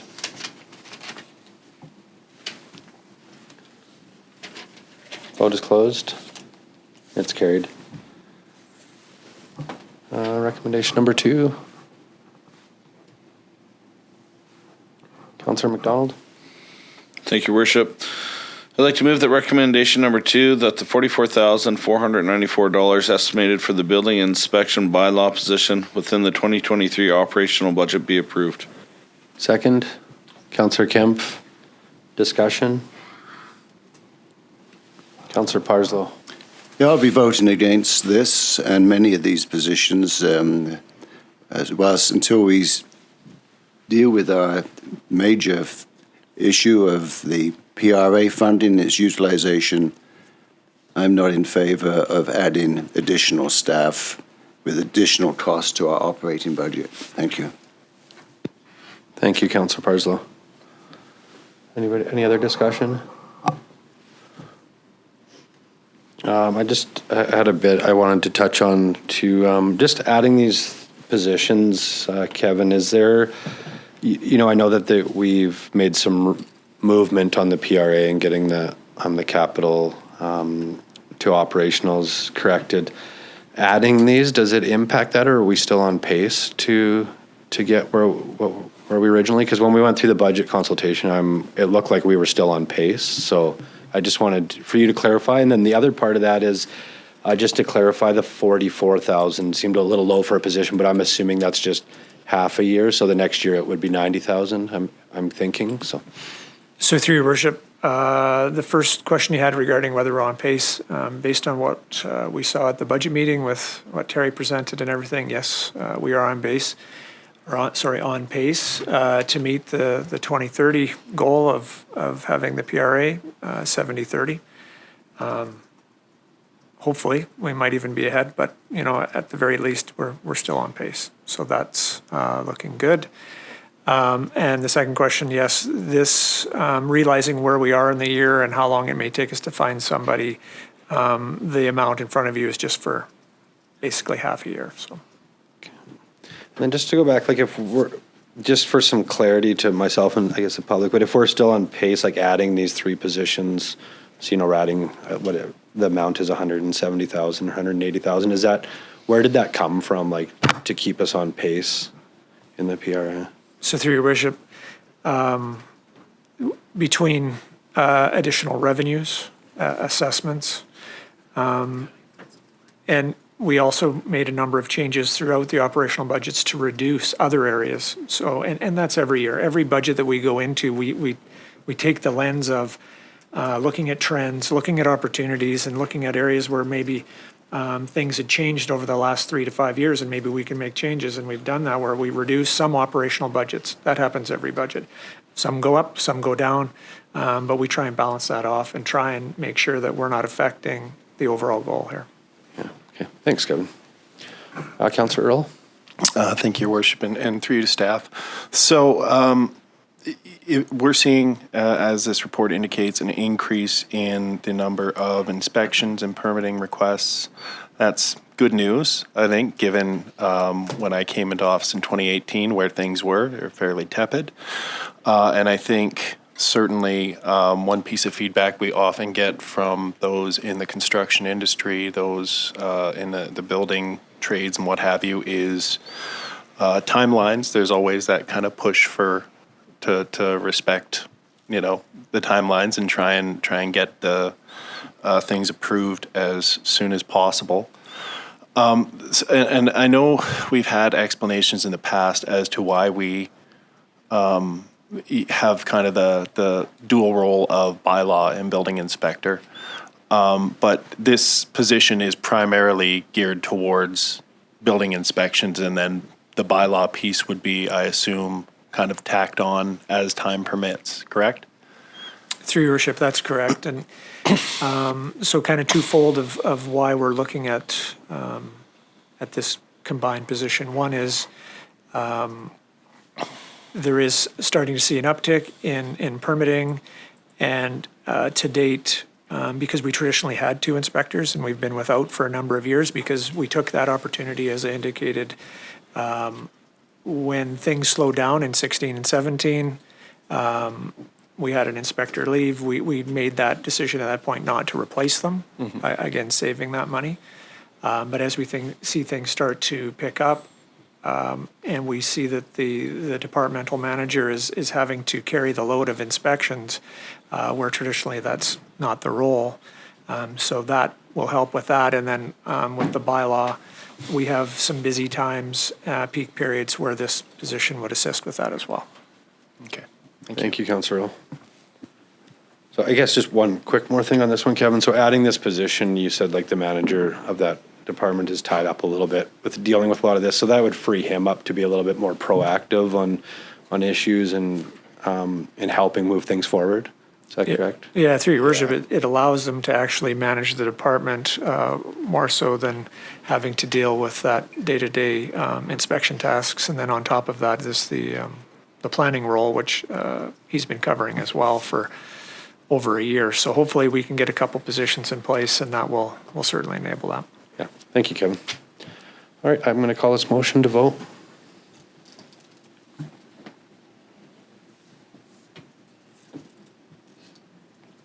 The vote is closed, and it's carried. Recommendation number 3, please. Councillor McDonald. Thank you, Your Worship. I'd like to move the recommendation number 3 that the $70,278 estimated for this facility supervisor position within the 2023 operational budget be approved. Have a second? Counselor Sudnick? Any discussion? Counselor McDonald, did you want to? Yeah. Previously, Shante had mentioned that this position will help us actually complete tickets on time within our facilities and honestly may be a cost savings to us. That repair maintenance is done in an appropriate time and does not snowball into bigger deficiencies in our facilities. Is that correct, Shante? Through Your Worship. So that's correct. We won't get all of them done, but we're averaging about 30 out of the 60. So what happens is we'll increase that. So that person, this position is a working position. It will be 20% administration that will take stuff away from the Parks and Facility Manager. So that other 80% will be working, and it will bring us one more person in the trades area to be able to assist us with the many facilities that we have within there. Thank you, Shante. Thanks, Counselor McDonald. Counselor Earl?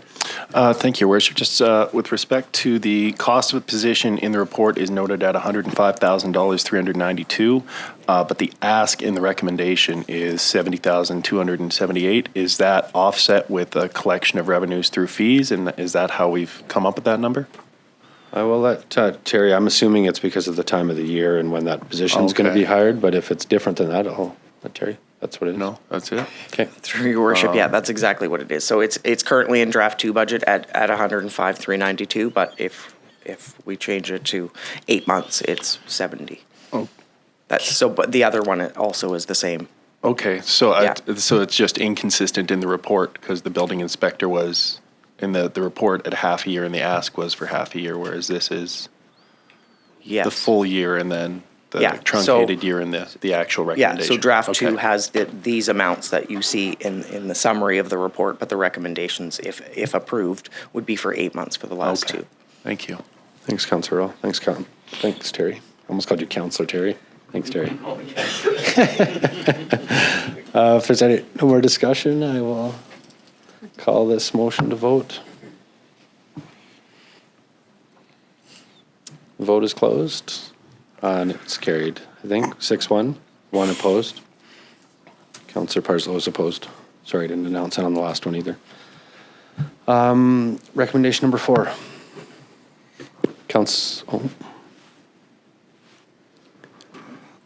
Earl? Thank you. Sorry. I'll move recommendation number 4A that the $68,948 estimated for the capital project technologist position within the 2023 capital budget be approved. A second.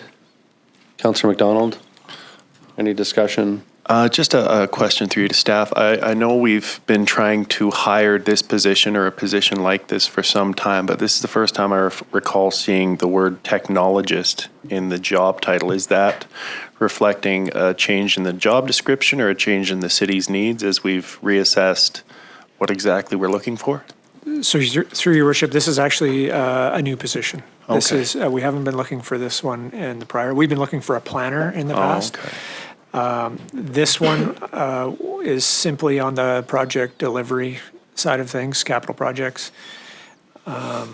We are wanting to centralize those projects more into that engineering area. Where traditionally engineering looked after just roads, water, and sewer, we're now hopeful to move some of those projects that community services looks after, which might be recreational facilities or grounds and stuff, and centralize that into there so it's managed under one roof. So that's why they ask. This position would be funded solely from the capital projects, so it has no impact on operations. Okay. The technologist position would be? Yep. Okay. Because I know the planner position was a portion capital, portion or was it all capital No, as well? it's, planner would be solely operational, but Okay. this would be all capital. Okay. Thank you. Sorry about the confusion. Yeah, no problem. Thanks, Counselor Earl. Any other discussion?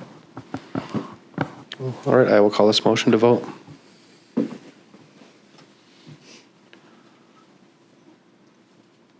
The vote is closed, and it's carried, 1 opposed, Counselor Parslow. All right, next I will go back in the agenda now to, I guess before I go back, I just wanted to thank you again, Terry, for all the work that you did separating that. It sure made it a lot easier to go through, so thank you.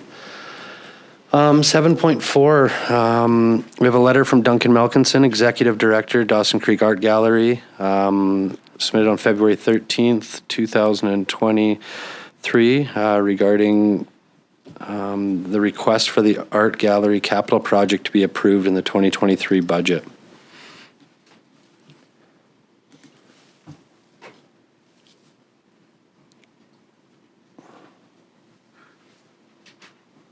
Anybody like to?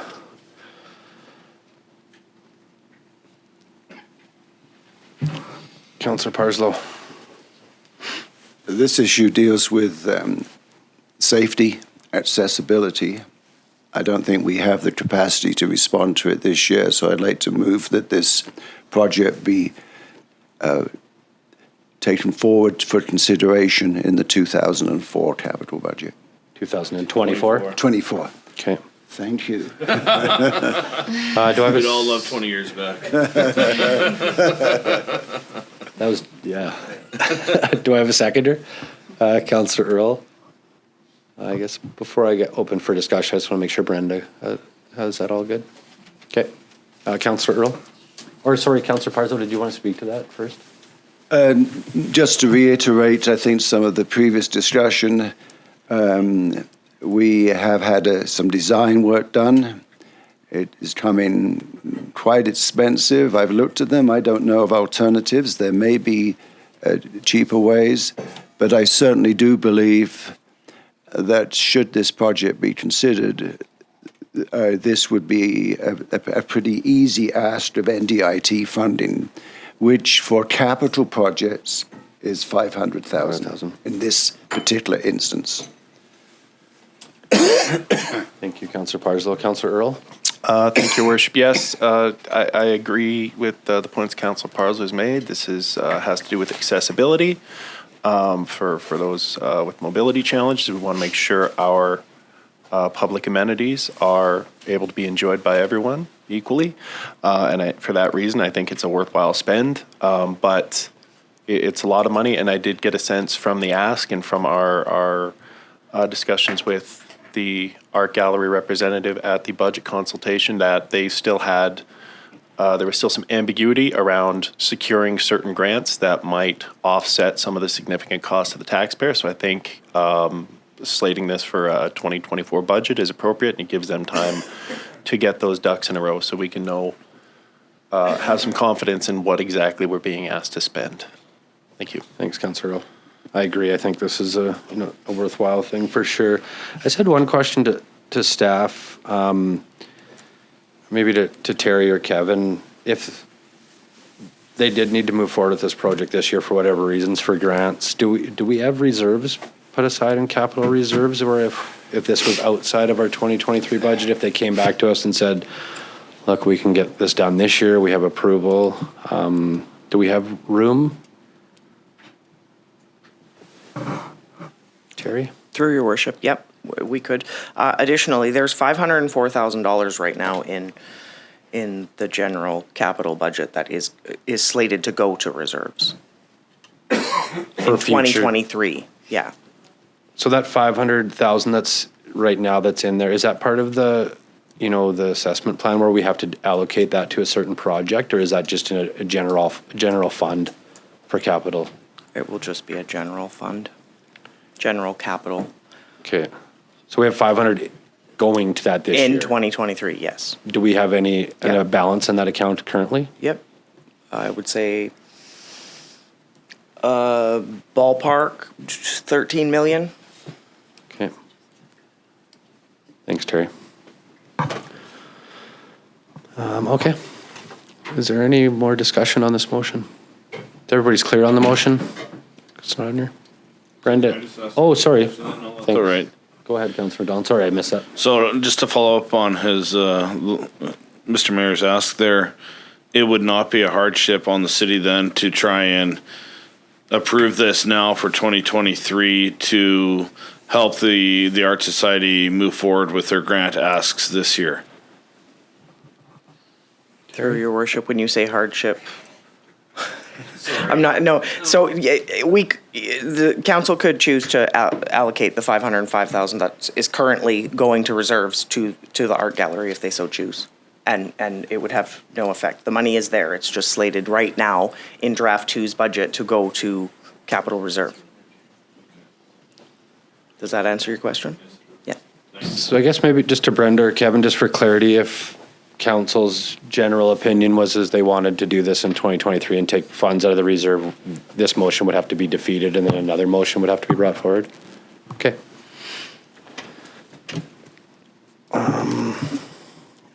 Is everybody pretty clear on the vote, the vote on this? Oh, sorry, Kevin? No, go ahead. So through your worship, just one note is, as we own the property, if there's any grants, the city will be required to do the application for any of that funding, just to be clear. Oh, okay. So depending on what council wants to do, if there's anything, just if need be, provide us direction to do so if we get there. Okay, so if that was the council. If that was something or if council that was the wanted to do, direction. just to be clear that we city staff would be the ones that would be applying for grants. Okay, thanks, Kevin. Councillor Earl? Thank you, Worship. Sorry to keep going back. So just for clarification then, if there are grants that are contingent upon a certain threshold of funding from us, we would know about that prior to applying for any grants anyway, and that could be brought back to council.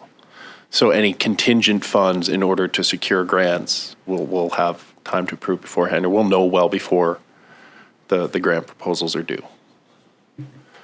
So through your worship, I think the one that Mr. Malkinson had highlighted in his letter, the Northern Healthy Fund, is up to 500,000, and up to 80% of the project, I believe, is how it's worded. So I mean, this technically, then there's matching funding needed there, and that one it could be applied for here in relatively short order, and would be expected to get an answer sometime in June on that.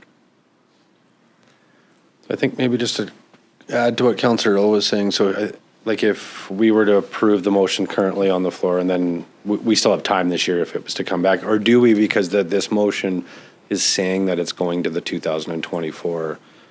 So if this motion gets approved, can we even look at it this year, or will we have to bring this motion back on and because we're directing. That's right. So through your worship, right now, the current motion is to push it to 2024. So if that was passed, then staff would be not looking at it into 24. We could possibly look at grants that are available leading up to that and try and position ourselves for something like that. But we'd be planning on construction in 24. Okay. Sorry, one more question to this.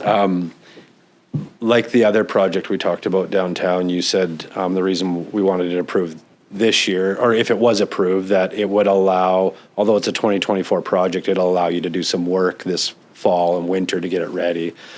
Would that be similar to this? Like, 'cause this is a pretty substantial thing. Would it be similar to have the fall to get this ready to start right in the spring of 2024? Or do you think this realistically, if we gave a go-ahead today, would be done this year? So through your worship, I'd have to ask Shantae whether we have design drawings or, so it sounds like the design is done on the concept, so that enables us to move quicker. Where that other project, we don't have any of that, so we're much farther away. So we'd be in a position with the art gallery that we could move quicker on that. Okay. Thanks for the clarification. Councillor Parslow? Yeah, there's two points. One, yes, there's a design, and related to that, there's some thought that there's alternatives that are cheaper. I don't know what those alternatives are. The second point is in rereading some of the workshop material received at the orientation, one of the areas that I'm thinking about is making for council being less rigorous about its approach to amendments. So I'm quite willing to amend my motion to 2023 if the seconder agrees and you allow it. Okay. Thank you. And so that's an official amendment. Who was the seconder?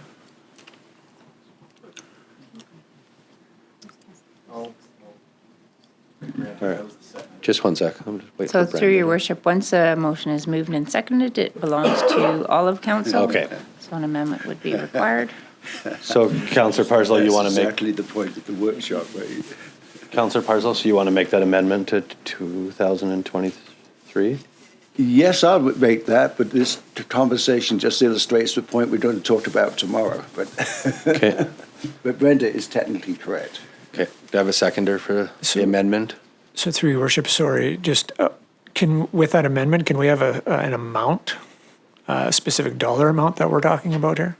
Because Terry, we need to know what, Okay. Councillor Parslow made the amendment. Oh, in the, you want to tell me what to put in the amendment? The dollar value. So I would think up to What is the the, dollar value, Kevin? 600 and something, eh? so through your worship, as Terry indicated in her discussion, we have approximately $500,000 that is currently allocated to go to general capital reserve for this year. Oh, I got you. So that amount of money would be potentially available to put towards the project. The current configuration of the project is $670,000. We've talked about grants. So likely the scenario that we're looking at is it would still be contingent on a grant. Council could possibly look at offering up money up to a certain amount and tied in with a grant, possibly could do the project. what's 80% of 670? That's exactly what I was looking to do, Mike. 513,000. Just wait till you're not on.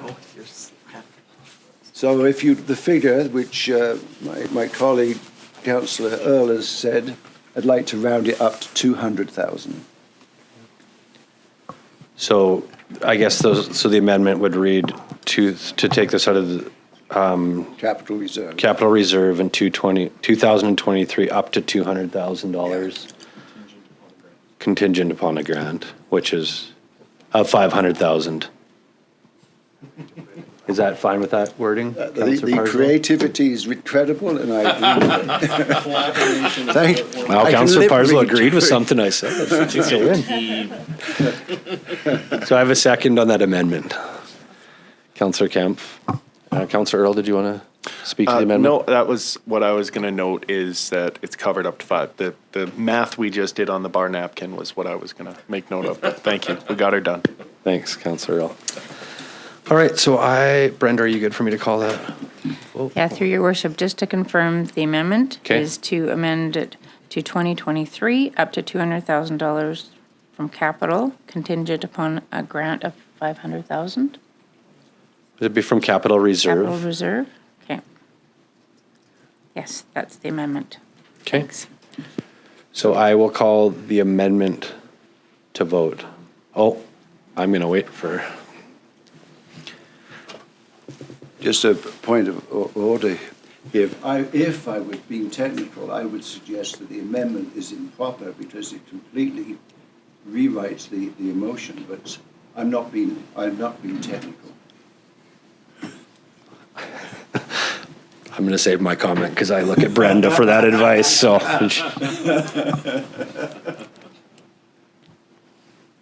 Okay, I'm going to call the amendment to vote. Thanks, Brenda.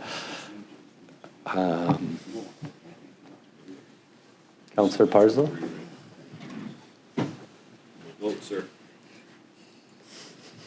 The vote is closed. So the amendment is carried. Now back to the original motion as amended. Brenda, I'll maybe just have you reread that out. Oh, sorry. Or do we need, okay, or Joe. Yeah. Just note, this meeting was going very smoothly until Bumstead walked in. Totally. Right? Some negative.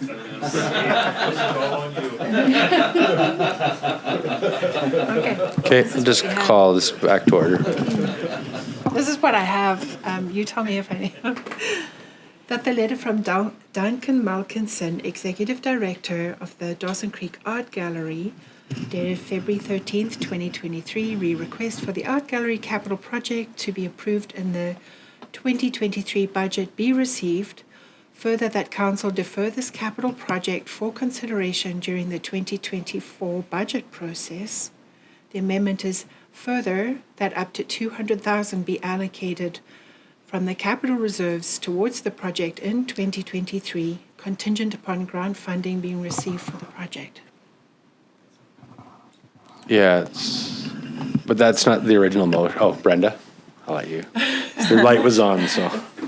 So the motion was amended to approve the budget up to $200,000 from capital reserve within 2023, contingent upon a grant of $500,000. Oh, is that correct? Oh, Terry? So through your worship, so if the motion could read that it's just coming from 2023 capital funding. Okay. It's because it's not coming from reserve, it's just excess money that we would have Capital slated funding. originally to put into reserves. So Okay. just 2023 capital funds. Okay, thanks, Terry. So that's all good then? Okay, so I will call the motion as amended to vote, or the motion, original motion to vote.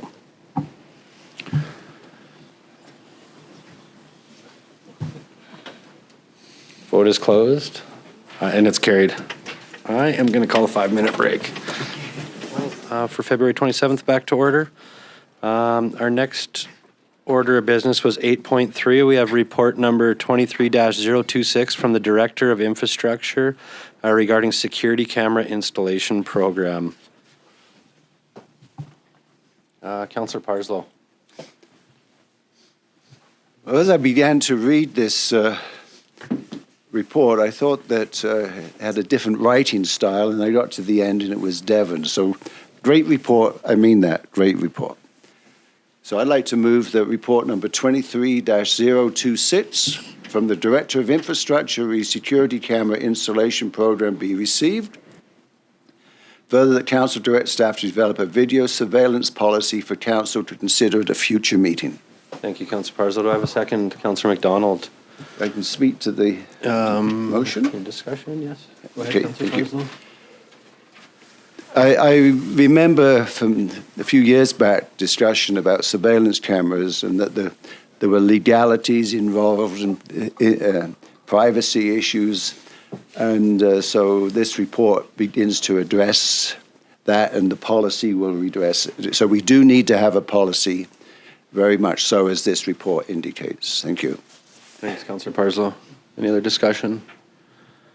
I also wanted to reiterate what Councillor Parslow said. Deb and I was reading through this, and there was a lot of great information in there. So I just wanted to thank you for the time that you put into to creating that, and not taking away from other stuff. All the reports are great, but this one, being how broad it was to you, it was nice to see that much information and research you put into it. So thank you. If there's no other discussion, I will call this Councillor Earl. Same thing, Devin, great report. This is a whole new ball of wax we're looking at endeavoring on with respect to a cost center, with respect to the various considerations that do need to be taken into account around privacy and how we balance that with community safety and making sure that our local law enforcement has the tools they need to do their job. So thank you. It was a pretty far-reaching report, but I think it's valuable information for us as we consider dipping our toes into this issue. Thank you, Councillor Earl. All right, if there's no more discussion, I will call this motion to vote. Or I don't have a vote. There we go.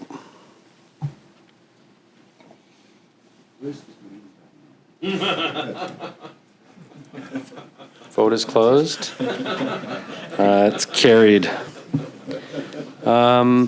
Next on the agenda is 8.4. We have report number 23-032 from the Development Service Manager regarding the TELUS Communications Tower on 8600 17th Street. Request for concurrence.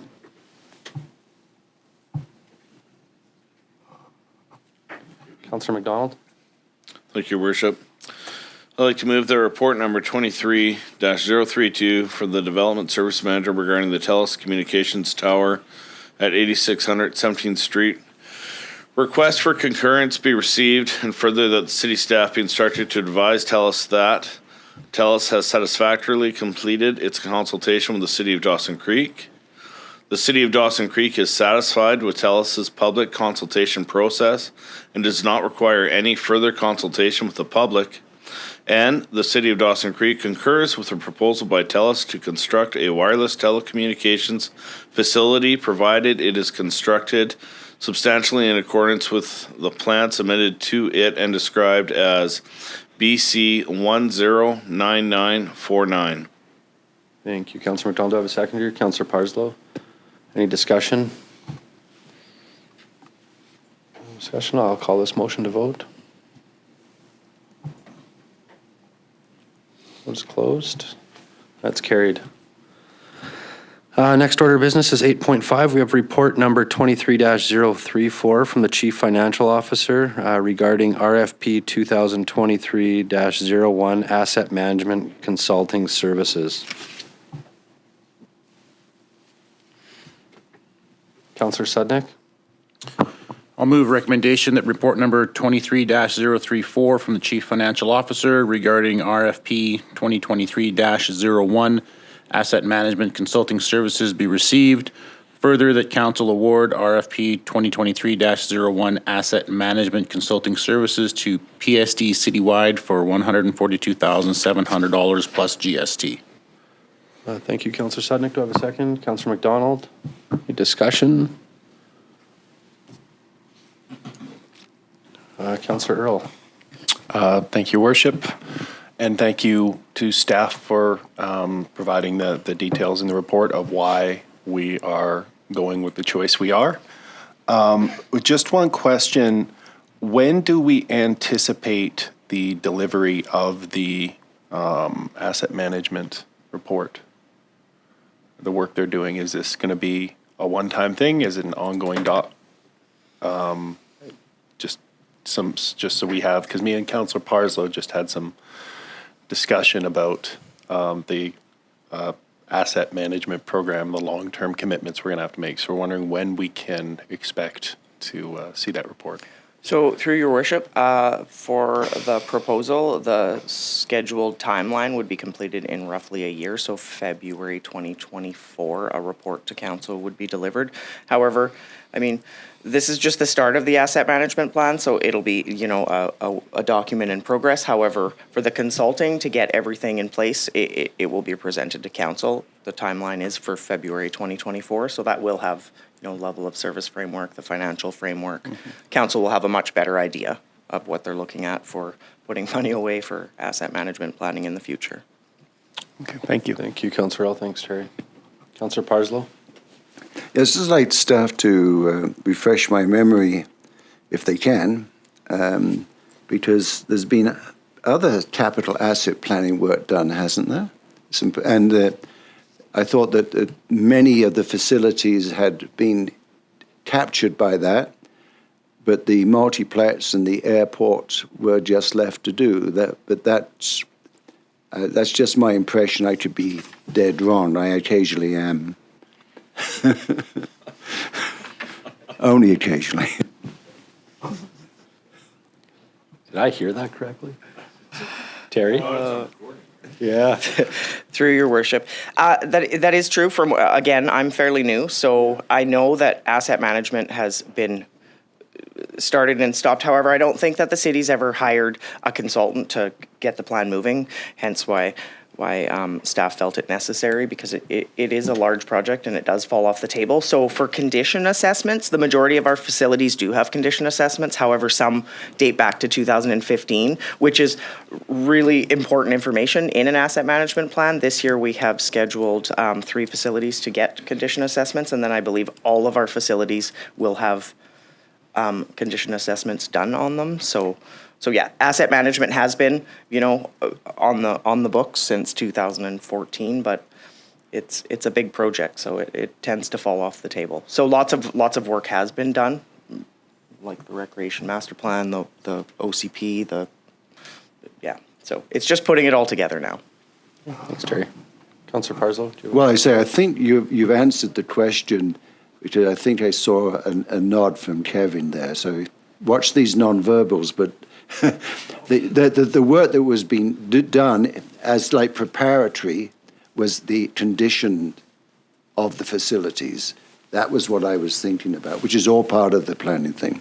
So that I understand now. Thank you. Thanks, Councillor Parslow. Any other discussion? I just had one that I wanted to just ask a question. I appreciate why this company was chosen for this and the process. Were any of these 6 companies local to Dawson Creek? The other part of that is I guess in our policy of when we put these things out, is it weighted? Is there any weight to local companies tendering?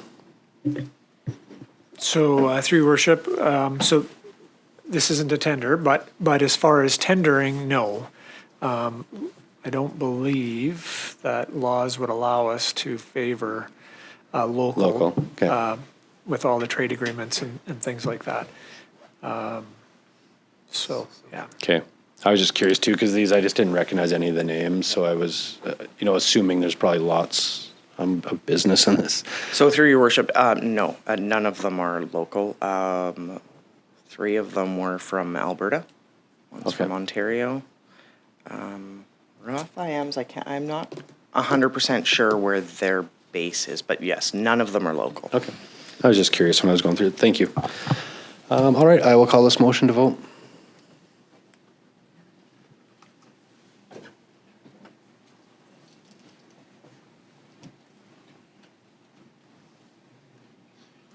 Waiting on somebody?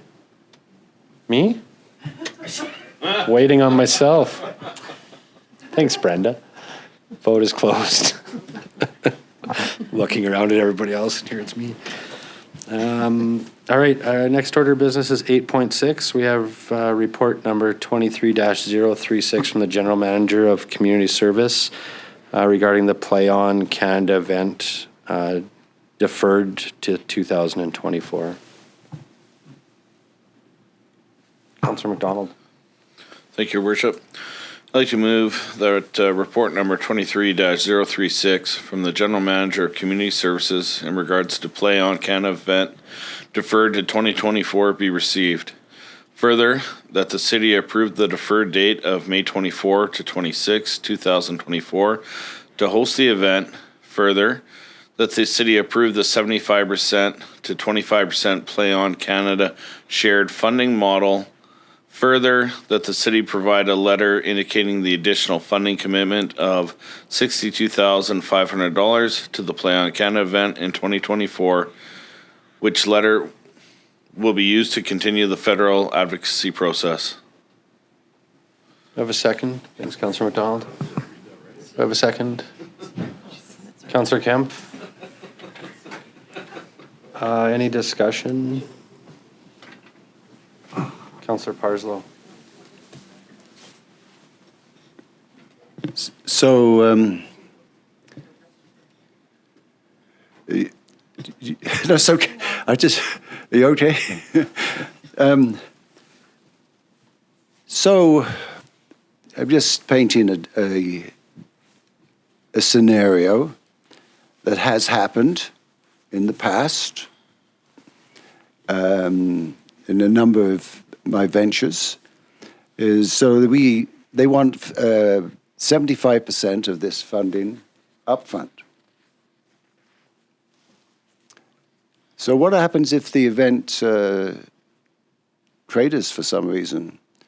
If we just dispatched 75% of 62,000 of taxpayers' money into a gamble that, assuming that it's definitely going to happen, I think that's a bit reckless. Thank you. Shante? Through your worship, so the CAO and I had a conversation. We sent an email to Scott Hill, who's the coordinator, and so this is the preferred model that you're using, is the shared model. But they do not wish to be rigid, so when we asked, we said, like, what has anybody else expressed a concern? And he said, as of this year, no, but last year, some cities like Nanaimo, Mississauga paid 100% in advance, and some preferred to pay as expenses were incurred, Moncton and Ottawa, and some paid fully at the completion, which was Edmonton, Calgary, and Windsor. So we do have ability to change this if we don't feel comfortable, because he said he understands there's not necessarily a trust there because they are getting the funding, and that's why they wouldn't take the money until September. The 75% is $42,500, and that's for, they're hiring an event director for 6-month contract, which would be $40,000.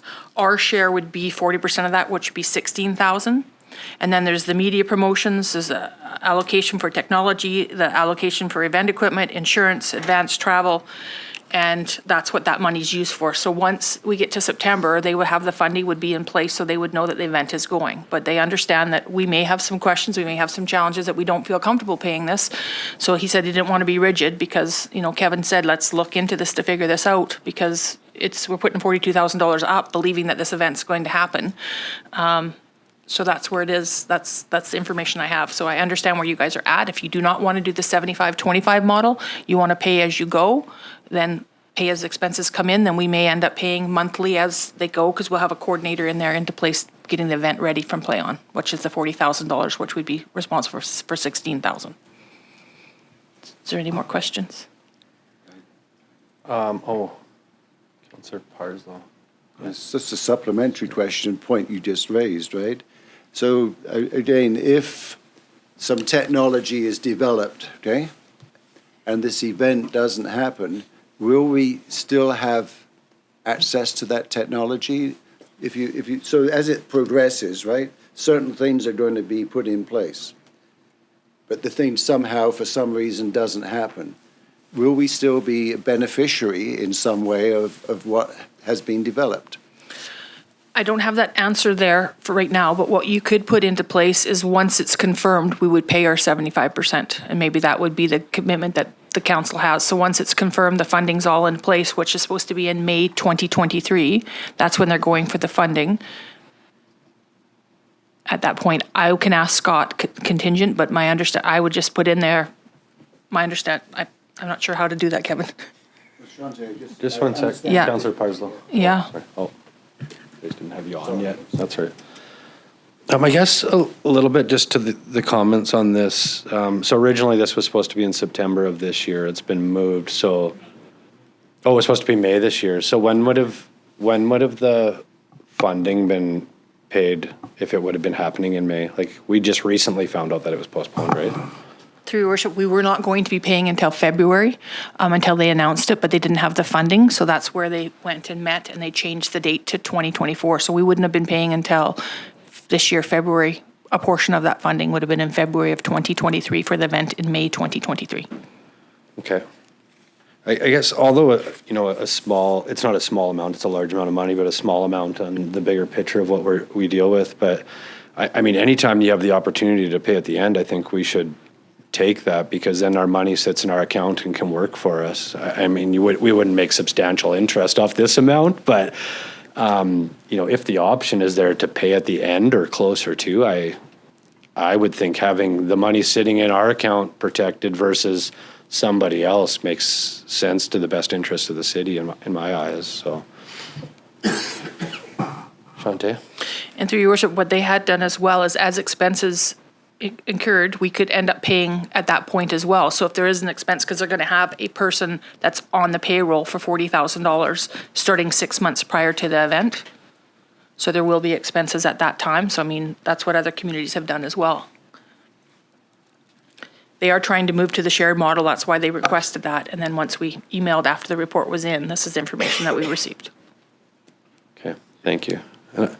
I had one more question too, just for some clarification, maybe just going through this the first time. So I know that there's $40,000 that is dedicated to a direct event coordinator, which we are then, we contribute 40% to that.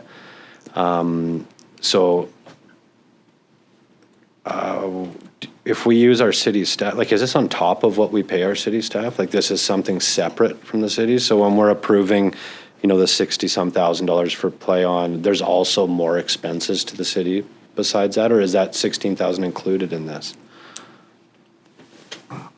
through your worship, that 16,000 is included in the 62,500. So they would hire a Play-On person that would look after the event through Play-On, that would work with the city staff. Our responsibility will be to get the location ready to go. We'll help with some of the advertising and that, but they'll have staff that will be organizing it. We'd be working with them like as if it was Hockey Canada and the city of Dawson Creek to put the event on. Okay, thank you for clarifying.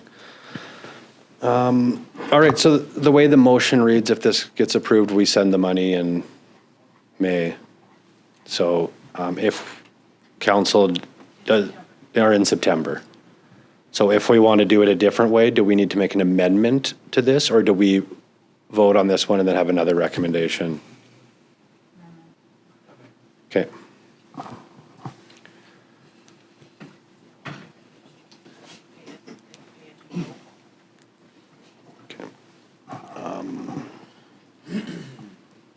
I would put forward an amendment, or I'll let Councilor McDonald speak. Thank you, Worship. Yeah, I'd make an amendment that if we had a pay-as-we-go option, that we actually pay for services received instead of just putting the money up front right off the bat. Do I have a second? Councilor Apollonio? Okay. Any discussion on the amendment? No. I will just wait for Brenda to call the vote.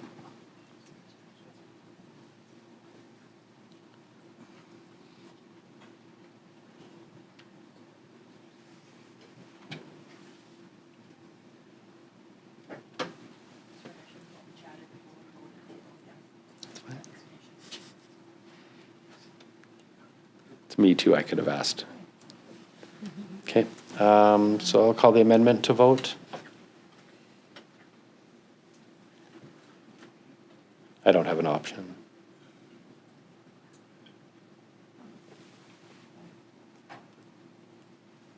Oh, now I do. All right.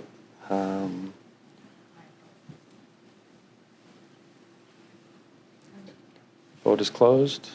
It's carried. So now, as the motion as amended, is there any discussion on that? If not, I will call that motion as amended to vote.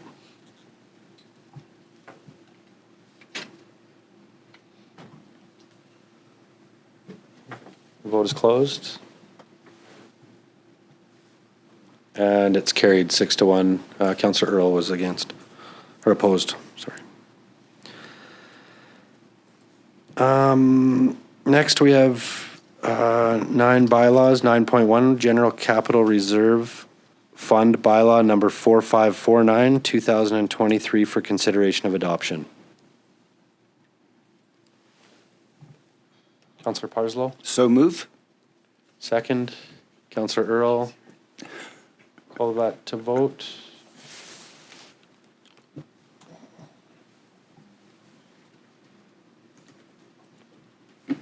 Vote is closed. It's carried. 9.2, we have Water Capital Reserve Bylaw number 4550, 2023 for consideration of adoption. Councillor Earl? So moved. Second. Councillor Apollonio? I will call that to vote.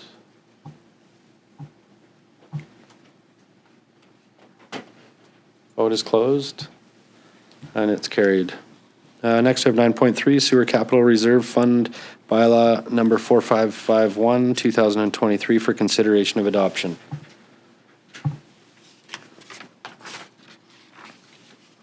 Councillor Kemp, second. Councillor Earl. Oh, sorry, Councillor McDonald. I'll call that to vote. Vote is closed. That's carried. Next is 9.4. We have report number 23-031 from the Development Service Manager, reason public consultation comments for OCP and zoning amendment bylaws regarding 1636 99th Avenue for consideration of third reading and adoption. Councillor Earl? Move the recommendation that report number 23-031 from the Development Services Manager regarding public consultation comments for OCP and zoning amendment bylaws regarding 1636 99th Avenue be received. Further, that OCP Amendment 23-01, bylaw number 4547-2023, and zoning amendment 23-01, bylaw number 4548-2023 be given third reading and adopted. Thanks, Councillor Earl. Second, Councillor McDonald. Any discussion? Well, I'll call that motion to vote. Vote is closed. That's carried. Next order of business is 10, Mayor's Business. 10.1, Mayor's Update. I had a few on here, so I'll try and go through it as quickly as I can. First, Northern Lights College.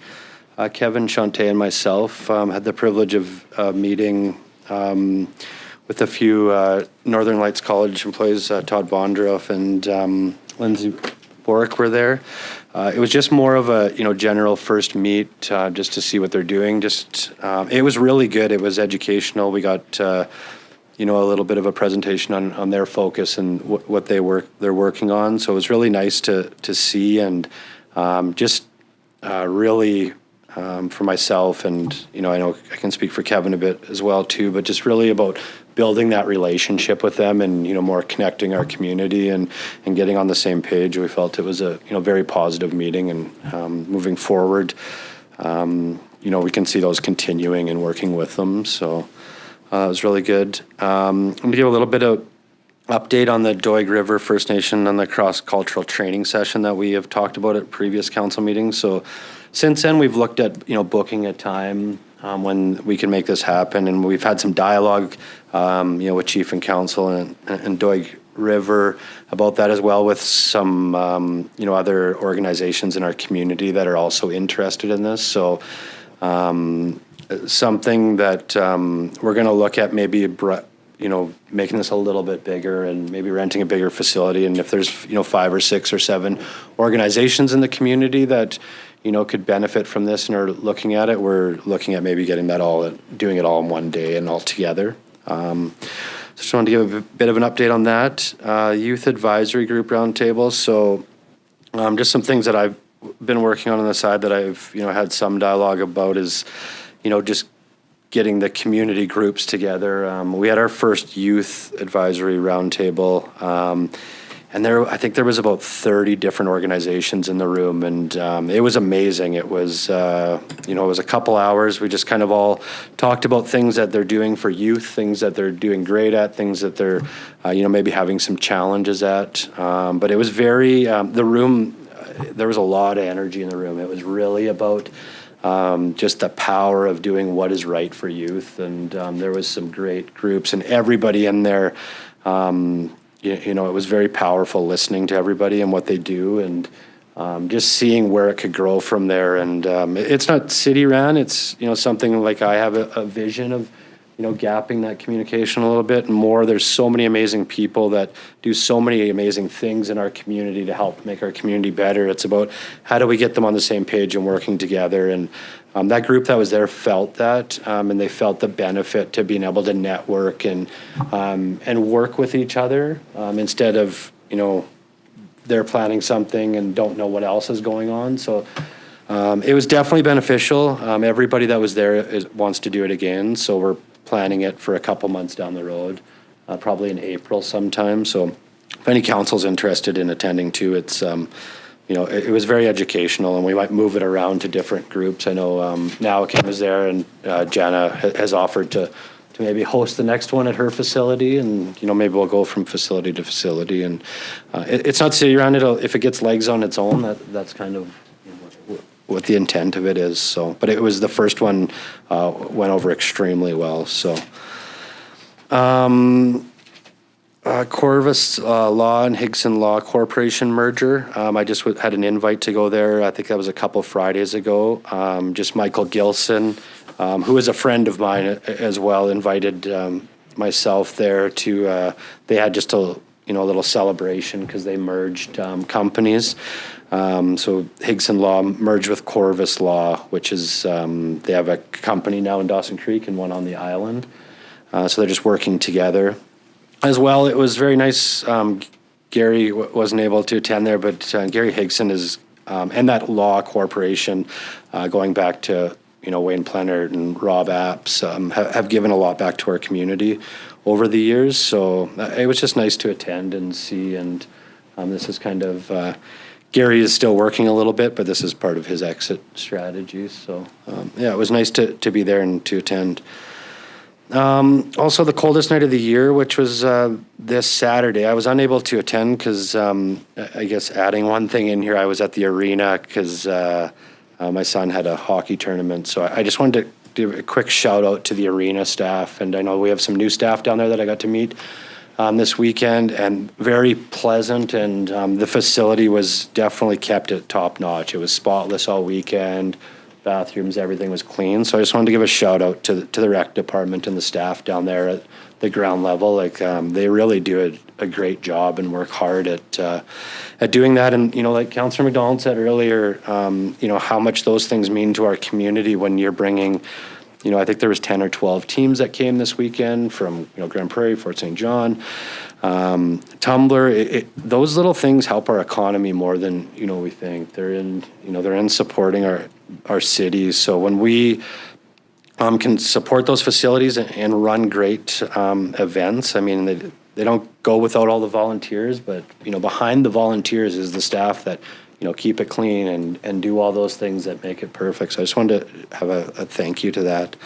But getting back to my other thing, the coldest night of the year, I wasn't able to attend because my son had a hockey game at that current time. But I just wanted to, give a shout out. I think they had 90 plus participants for the walk. Angelina Networks does an amazing job running networks and really continuing the dream of that Jacqueline had when she started Networks. So, Networks is a huge, thing for our community and what it does in helping the most vulnerable. So, I did hear that they raised $35,000 on Saturday for Networks. So I just wanted to give a shout out to our community for that support and helping. And next year I definitely want to be able to participate in the walk. So. Another thing, bowling provincials. I just wanted to recognize. I seen a little write up in the newspaper. Liam Kropp and Drake Oman, just on.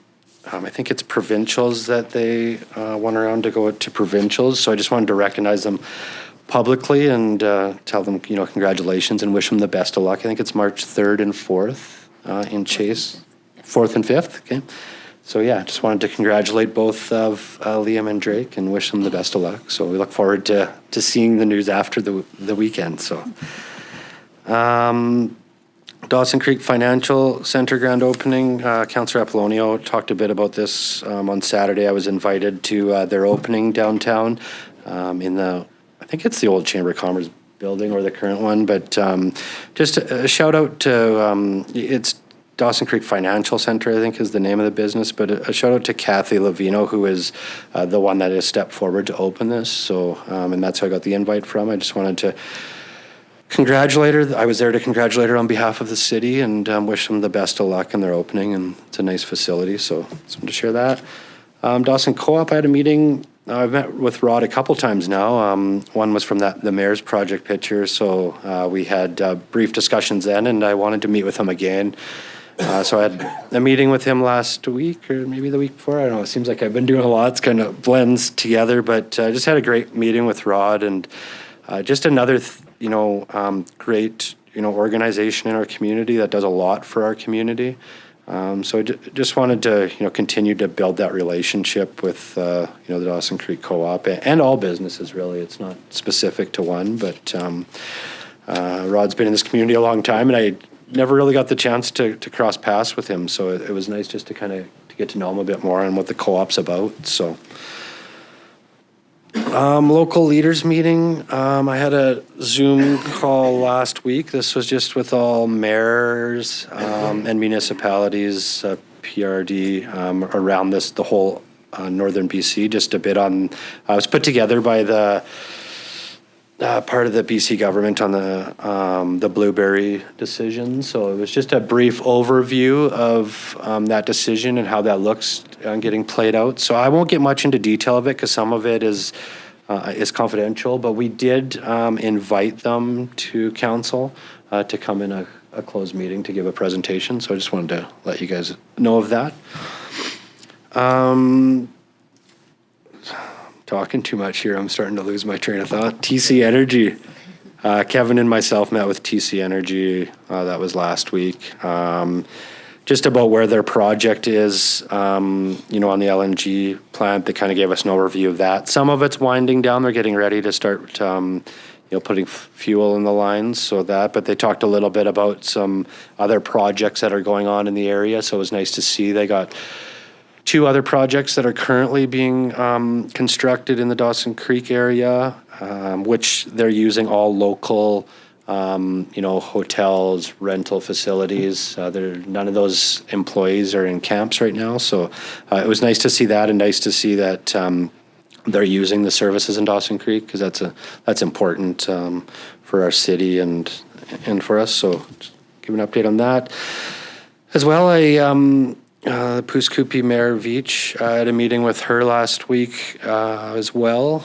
She had a bit going on the last 3 or 4 months since she was elected, so it was the first time I kind of got to officially meet with her. So, just kind of had some open dialogue with her just on, their vision, our vision, and really just building that relationship that, we're here and voted to sit here because of the Dawson Creek residents, but, I know that we're here to better Dawson Creek and the whole area as a whole. And I just really want to be very open to, all municipalities, all level of governments in the Peace Country, and building that relationship that we can, communicate together, and things that we're working on and things we're struggling with where we can help each other out. So, yeah. Next, the Fall Fair tent. I just wanted to give a quick update on that. So I did have a meeting with Connie down at the Fair Board. This was a couple weeks ago. Just thanking them for the event they do and for all they do for our community. One was the City of Dawson Creek has held one of the tents at the Fall Fair for the Chuck Wagons. So we just weren't planning on doing that this year. So I just wanted some conversation around that with her. So. From that conversation, Scion Strategies is going to take over the tent, which is our former mayor, Dale Bumstead, is going to take it over. So we'll still have some, part of the tent with him, but it'll be a little bit in regards to, bringing in the treaty chiefs and council that have been part of it before, and, that's Dale's new direction. So he's going to look after the tent. So I just wanted to give an update on that. Another quick thing, I just got an email from a citizen of Dawson Creek, so I just wanted to thank her for doing that. I won't name her name because it wasn't addressed to everybody, but she sent a letter to Central Mountain Air requesting that it would be nice to see Central Mountain Air come back into Dawson Creek. And then the response from them, I just thought I would share because it might be something that we could send some emails out if there's some interest. But it just said, thank you for the interest in having us back in your town.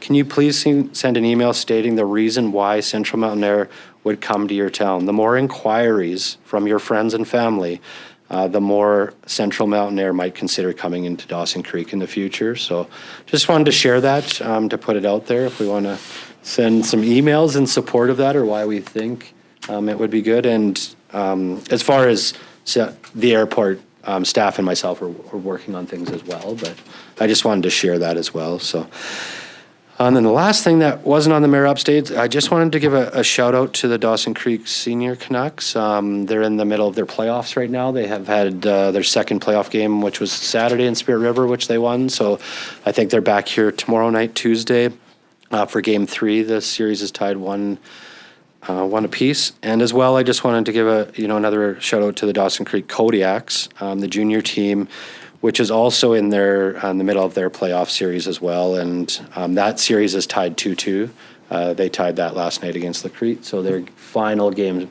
5, that's a best of 5 series, is this Wednesday in Dawson Creek. So get out there and support both of them. They both, do a lot to help our economy. And so thank you. That was all I had for updates. Any questions on any of those or no? Sorry about the length of it. Oh, sorry, Councillor McDonald? Thank you, Your Worship. With your youth advisory group roundtable, what's the vision of this youth group? Where do you hope to see them moving forward to? Or is it just open dialogue, how they can help each other, or? Yeah, like my real vision was being, I guess I'll go back a little bit on the history of it, but when I decided to run for this position, one of the biggest things I wanted to do was try and bridge those communication gaps between, not just us at the city, but, youth and organizations. So one of the two big ones for me are youth and seniors. Like youth, I really believe are our future, right? The more we can build on them, the better our future has the potential to be. And seniors, the opposite, they've laid our foundation and we should respect that and we should honor what they've done in our community. But the youth one has got some legs on its own from some people that I shared that with. And then when I was campaigning out meeting groups, you realize how much all these groups do just from their heart to make and help youth be better in our community. And there was so many doing so many different things, but not really like communicating together or knowing how to communicate together. So I think the end goal, if there was any, is just to really have like a group discussion on how to make it better as a whole, as our community. But, also maybe where there might be some benefit for us as a city is that we have a lot of amazing programs that we run for youth where when we have time and we're looking at doing this and this, that maybe if there's a group out there that already deals with that, like we could partner with them and reach out and be like, we got all these ideas that we do so much for our youth as the city, but like where we could reach out to these, these people that empower and, grow youth in our community, that we could reach out to them and be like, we're looking at doing this. What do you guys think of that? Or where do you think our youth needs the best help? So it's more just about, our staff do an amazing job in that department and all of our departments, but if we could better what we do by reaching out to those groups, then why wouldn't we? So that's kind of more the bigger picture of it. But yeah, my goal as a, mayor sitting in this seat isn't to be part of the group. It's to be, to help facilitate it and get it going and share my passion and vision for it and then see where it goes from there. Yeah. Thank you. Yeah, you're welcome. All right, if there's no more, I'm going to go to 10.3.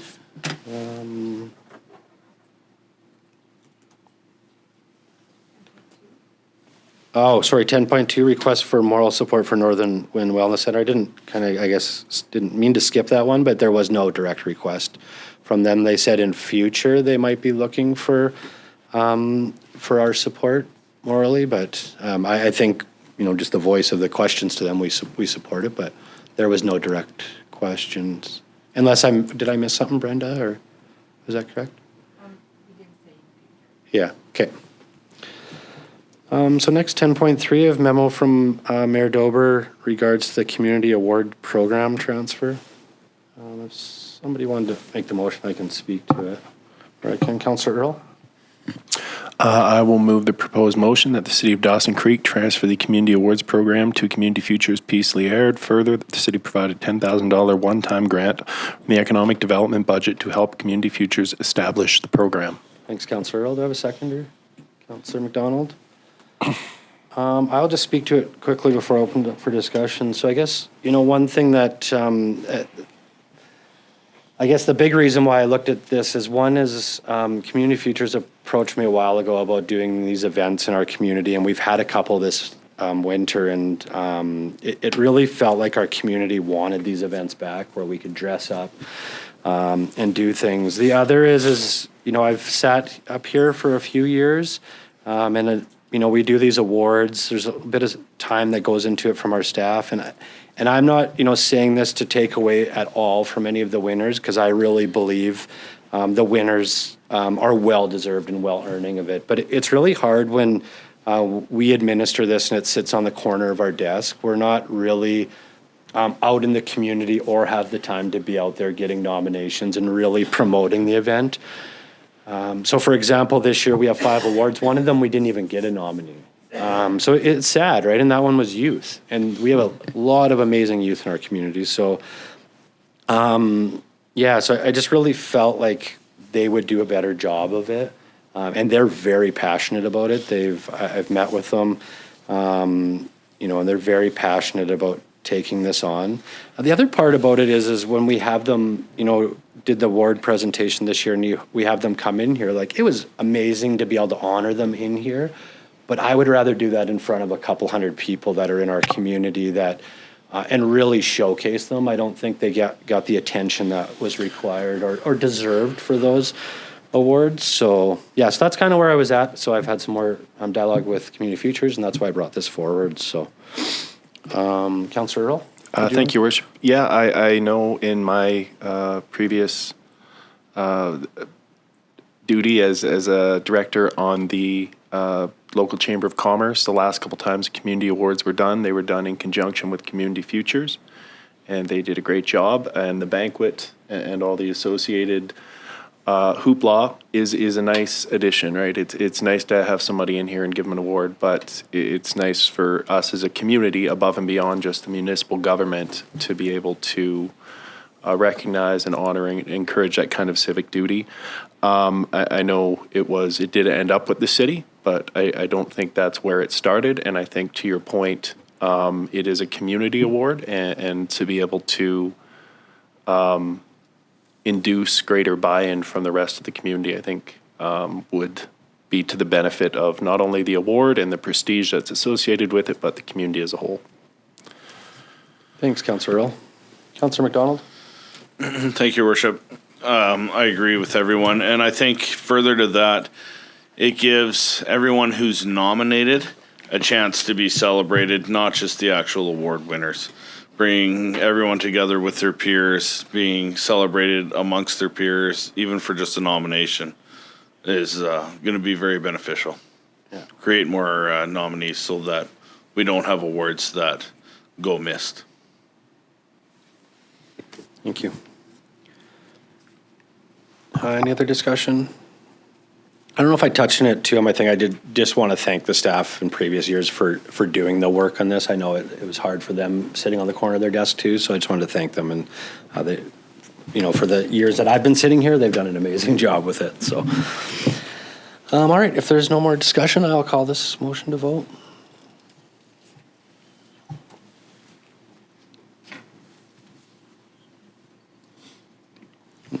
Vote is closed. It's carried. Okay, I am going to we'll call a 30-minute break. We'll come back around 12:35. So, operational updates. Kevin over. Oh. Sorry, Kevin. That's right. Good day. Just a couple of quick notes. First one is I wanted to recognize it's our good friend Lloyd Garvin's birthday today. So he is either out there cleaning the city or shoveling snow, both of which he's doing a great service for us, and he is an excellent employee for us. So you don't find anybody that's got the same passion that he does for this community. So wanted to wish him happy birthday.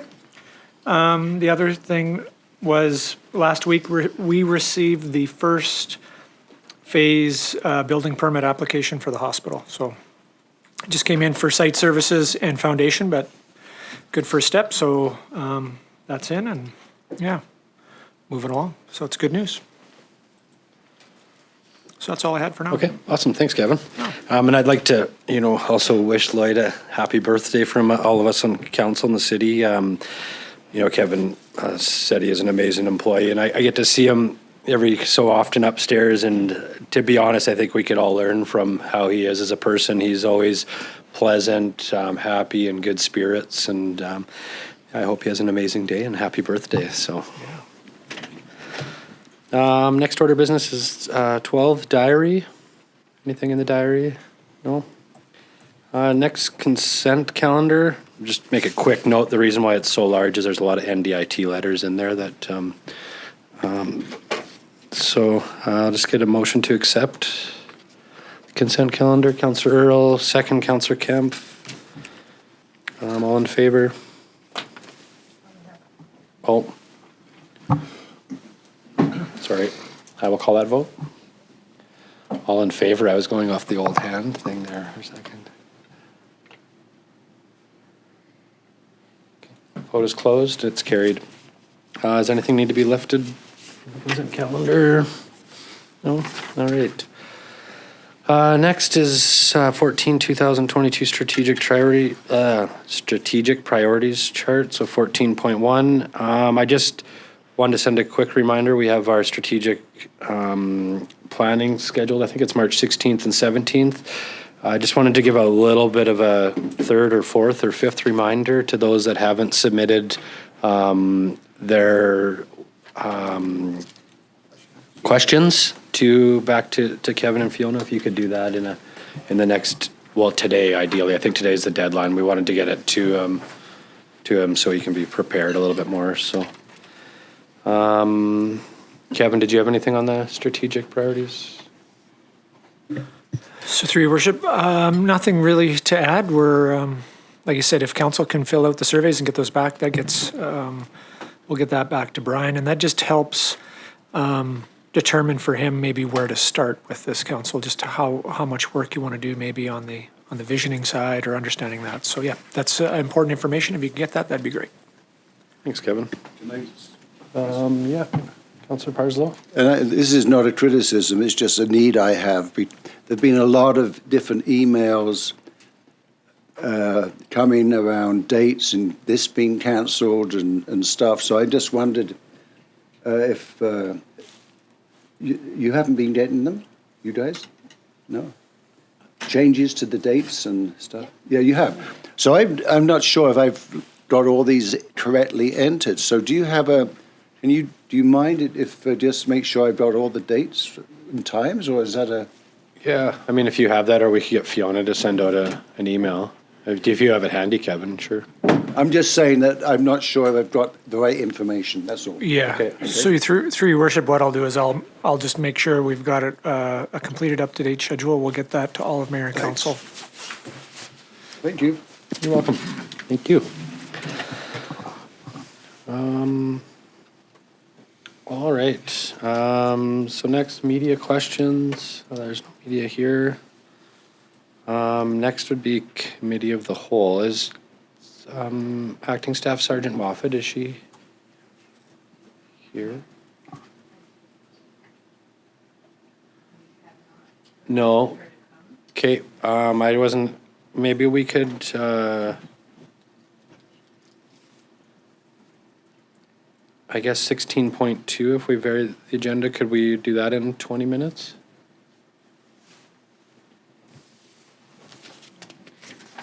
Or we can go into closed and deal with.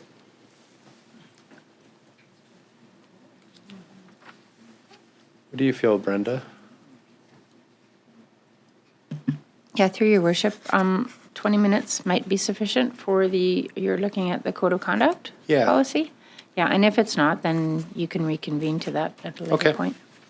Okay, well, we'll go to 16.2. We have report number 23-028 from the Deputy Corporate Officer regarding the council's code of conduct policy.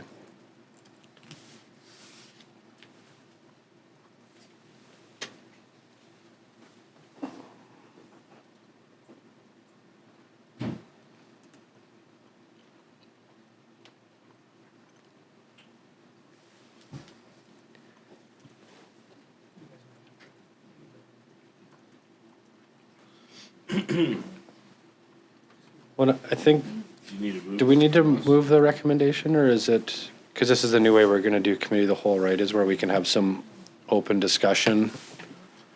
Yeah, so what's the proper procedure, I guess?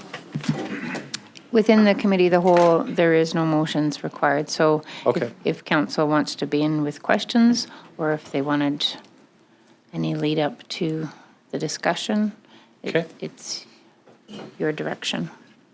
Okay.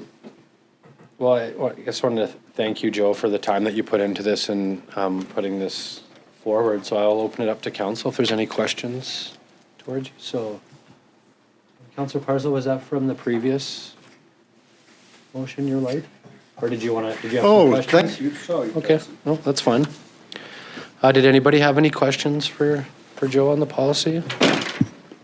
Code of conduct? So through your worship, would it be helpful if we had Joanne just do a kind of a high-level overview of the report in a sense, and then maybe that'll spur some questions, if any, and if not, then council or staff will have an idea of where council wants to go, and then we can take that away and bring back a policy at a later date. Yeah. Yeah, I think that would, oh. Okay, Councillor Parslow, did you have? Whatever is your wish. I do have a few questions, right? But maybe what Kevin has just suggested should be done. Okay, And yeah, then if you my want questions, yeah. to give an overview, Joe, and then we can ask questions, sure.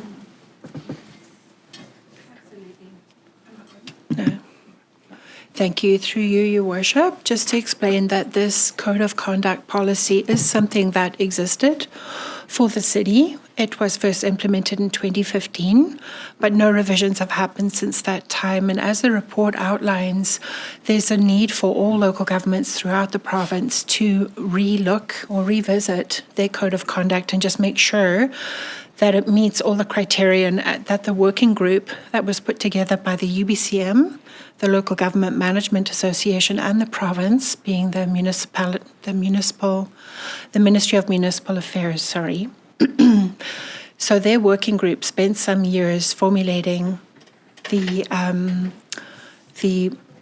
document that is the Forging the Path to Responsible Conduct. And that's a pretty comprehensive guide to what council should be looking at and including, and we did consult with that and also research a lot of other local government policies in this regard, just to make sure that the one presented to you includes all the updates and just also reshuffles and sort of realigns some of the things that were contained in the previous council policy. It is completely your discretion and your choice as to what is included. I don't know if you want to move through the actual policy just quickly and a high level, as Kevin said, just going through the document here. The first few sections are taken exactly as the model policy is recommended to councils. So it really highlights there that the application, interpretation, and implementation of the policy is really something that everyone needs to buy into, essentially. It then goes on to the foundational principles, which the working group are very clear need to include integrity, respect, accountability, leadership and collaboration. And then there's the standards of conduct, which just expands on what that actually looks like.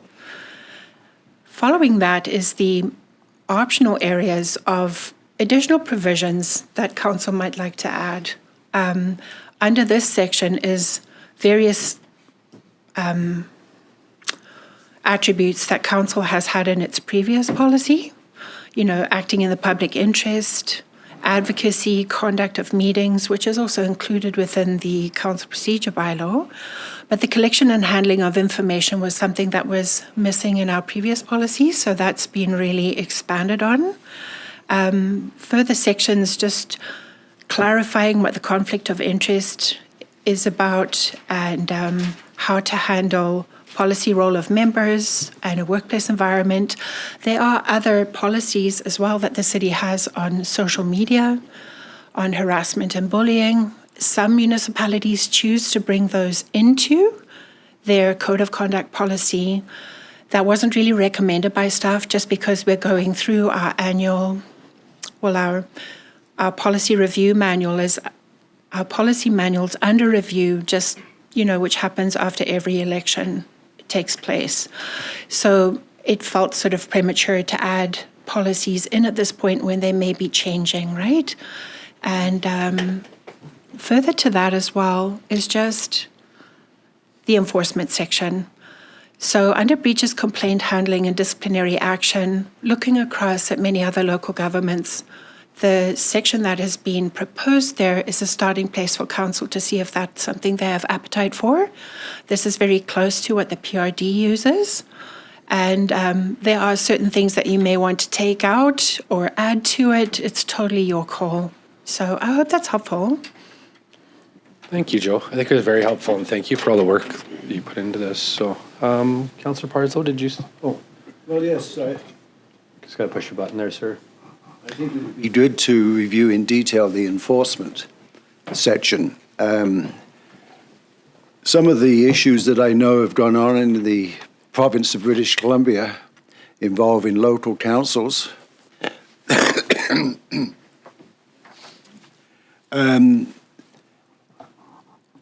often relate to conduct at, let's call it, conventions, social meetings of different councils with each other, and some of the actions taken by the local government seem to be illustrate that there's very little a council can do about some improper behavior. I am aware that sometimes a person has been, an elected official has been excluded from all in-camera meetings as part of the enforcement action that was taken. Sometimes an elected official has been denied attendance at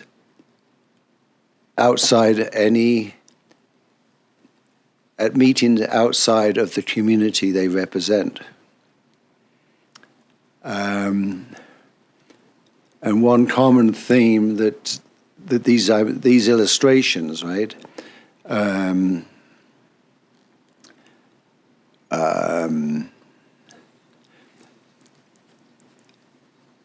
my recollection is they related to things that happened at, let's say, UBCM or out of town, but on local government business. So, for instance, somebody fails to honor the fact that a matter is in camera, and they deliberately, notice I'm using the word deliberately, because sometimes a genuine mistake can be made. And I'm guilty of, at least on one occasion, of making a mistake because I thought an item that was being discussed was in open, not in camera. And sometimes I don't know, if you're not my age, maybe you don't bother with that, but sometimes these things happen, right? You generally forget. But often, sometimes there's a deliberate violation of what's in camera.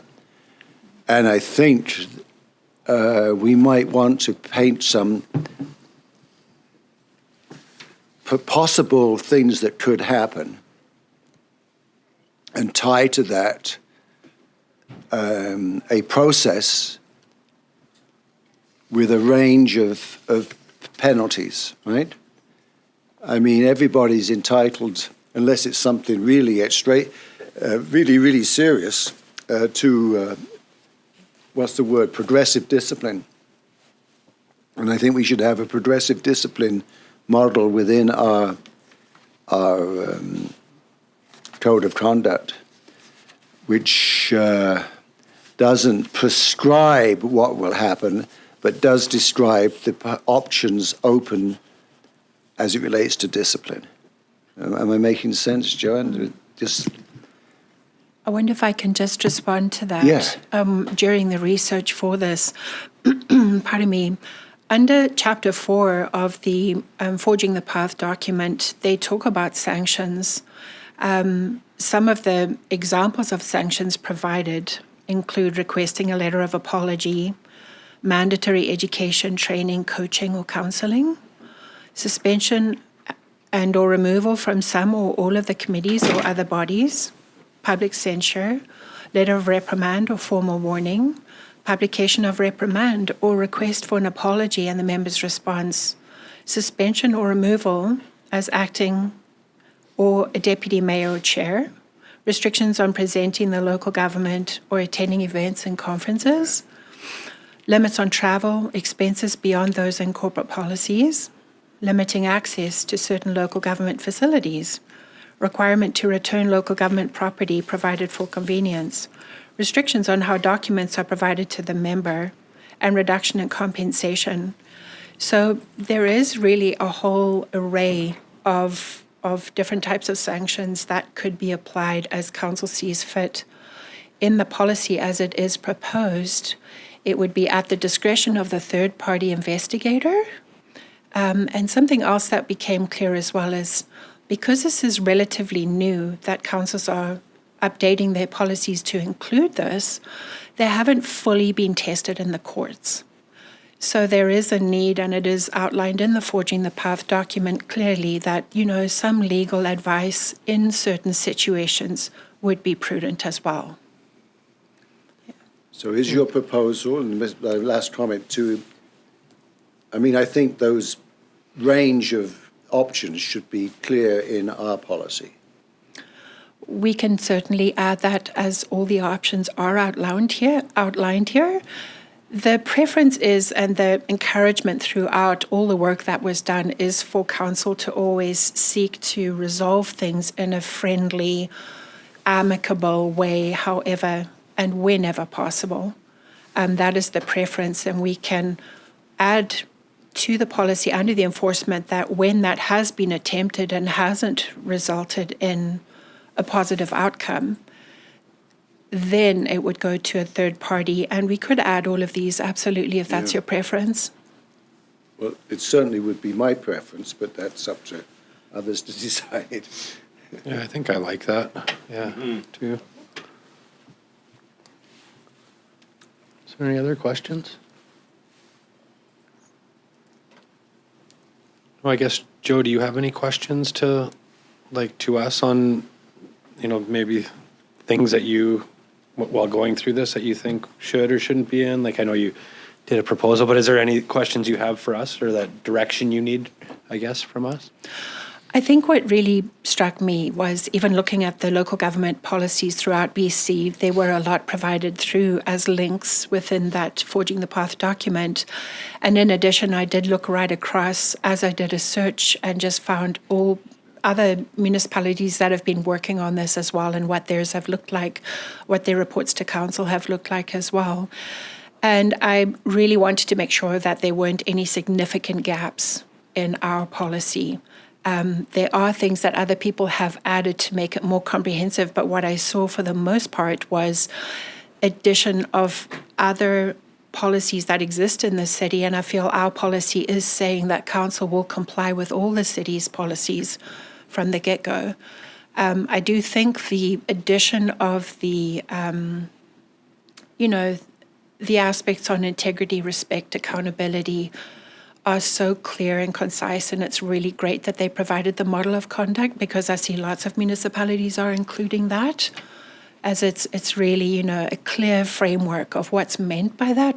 This is what the principle is, and this is what it actually looks like. So that doesn't leave it open to interpretation. It's pretty clear. Yeah. But we could definitely just make the enforcement part more clear and add to that.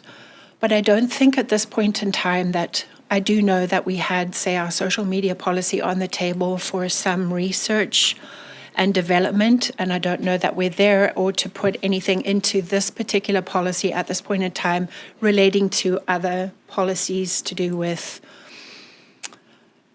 harassment, discrimination, things that are already covered. They're covered by the Workers' Compensation Board, and they're covered by other areas. I feel like we didn't need to do that. Okay. So just to say, that was a question in my mind whether that was the right call or not. And also just to see what council's appetite is to move in this way, It is what's recommended, but it's your call. Okay. Yeah. Thank you. Councillor Parslow. I think being as clear as possible is advisable. One area that I'm not sure if it's covered, right? But I've witnessed in my career an awful lot of intoxication and from elected officials and their senior staff. I'm talking in my career, and I've seen it since retirement as well. And I wondered, does this drunkenness and partaking in drugs and stuff, is that addressed in this at all as a code of conduct? Not in such direct language. It's really that you're conducting yourself in behavior that would model your municipality. It's not specifically speaking to alcohol, but we could try and research that and add something if that is a concern of yours that you would like to. Could you clarify what you would like it to say? Well, I'm just thinking of some of the incidents I'm aware of, or generally were a result of people being intoxicated. I don't think you're representing your community well if you're intoxicated at social events that are being held linked to a conference.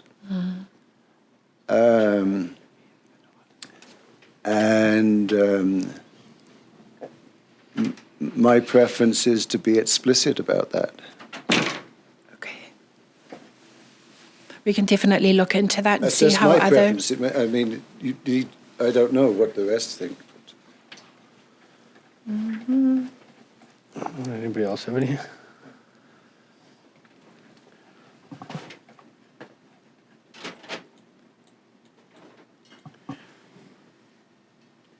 Yeah, I think, the one thing Councillor Parzo said about being clear, I think is good. Like, overall, like, the clearer you are on direction, the less gray areas there are.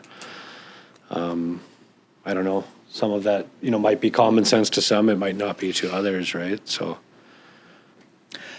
There is a section, it's E, under conduct of members. The conduct of members in the performance of their duties and responsibilities with the city must be fair, open, and honest at all times. Members shall refrain from abusive conduct, personal charges, or verbal attacks upon the character or motives of other members of council, committee, city staff, or the public. And maybe there is the opportunity to add something on intoxication there. I would like to look into that, and I would like to just find out whether there's any legal considerations in stipulating that. I think that would be good if you look into it and, yeah. Okay.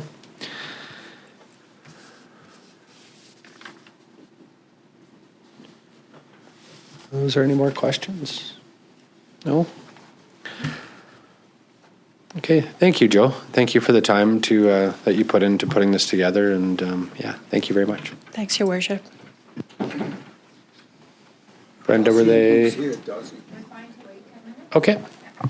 Okay, our next order of business, we're going to go to 16.1. We have report from the Staff Sergeant.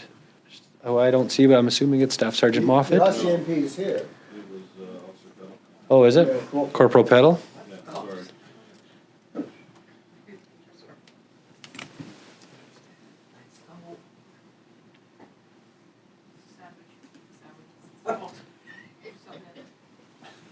Corporal Peddle, how are you doing? Yeah, if you just push your button on that, and I will turn you on. Good. Perfect. Thanks for joining us today. Absolutely. So Jamie asked me to come over and present the stats for the month of January. So we're currently sitting at 1 hard vacancy, 3 soft. The 1 hard vacancy, I think that's going to be worked out here pretty quick. We have a member, she's currently on sick. We're looking at her back to duty the first week in March. So hopefully that'll all come to be here pretty quick.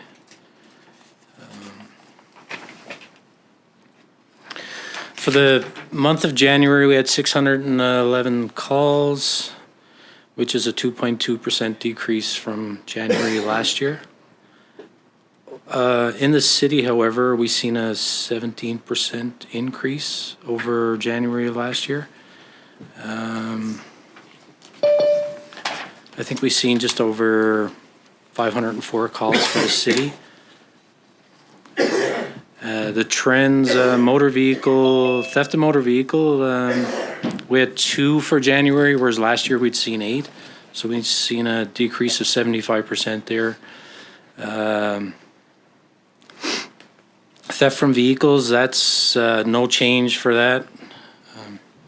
We had, I think, 4 calls last year, 4 calls again this year. And again, the theft from vehicle stuff is a crime of opportunity, obviously. If people would take a couple of minutes just to keep their vehicles secured, I think we could see a further decrease in that. We had a 1 call for service, whereas for break and enters, 1 call for service, whereas last year there was 3 in the month of January. So again, we've seen a decrease of 66%, which is where we want to see things going. Break and enter to business was up 100%. Early January, we had a rash. Thankfully, we were able to make an arrest with the assistance of Grand Prairie. The person suspected in these break and enters, he's still in custody and for matters in Alberta, and he will come back to BC once that's resolved. And I think he'll face our charges plus potentially some out of Fort St. John as well. So that's a positive as well. We've seen a 50% decrease in our assaults, which is, that's something we focused on this year. And so that's a really good result thus far. Sexual assaults, however, we've seen a 250% increase. I guess that's a little concerning, but on the other side of that coin, it's good to see that we have victims coming forward and reporting these incidents. So that's, if there is a positive, I would look at that as being the positive. Impaired driving is up 45%, which is, I guess, bars, restaurants, life is returning to normal post-COVID, so I guess it's expected we'd see some kind of spike in those calls for service.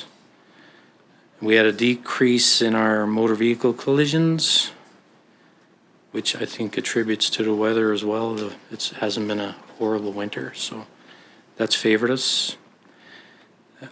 Increase in shoplifting. Well, theft, including shoplifting, I guess. That's up 42%. Again, our calls for service for mental health, it's seen a 52% increase. It's, I guess it's something that we've been dealing with for a while now, and hopefully at some point we do have support with mental health and addiction.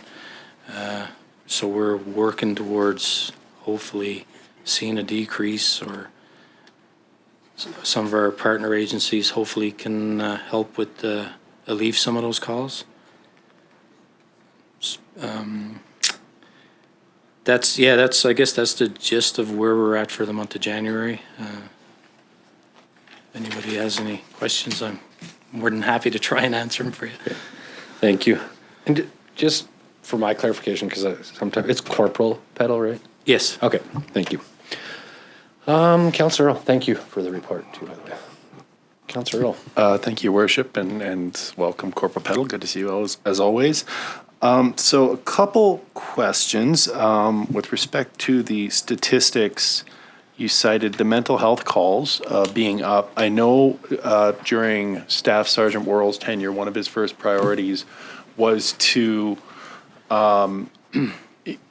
collaborate with Northern Health to reduce the amount of time those calls took in monopolizing the RCMP's time and attention, as when somebody's required to be brought to a hospital or somewhere for any kind of assessment or treatment.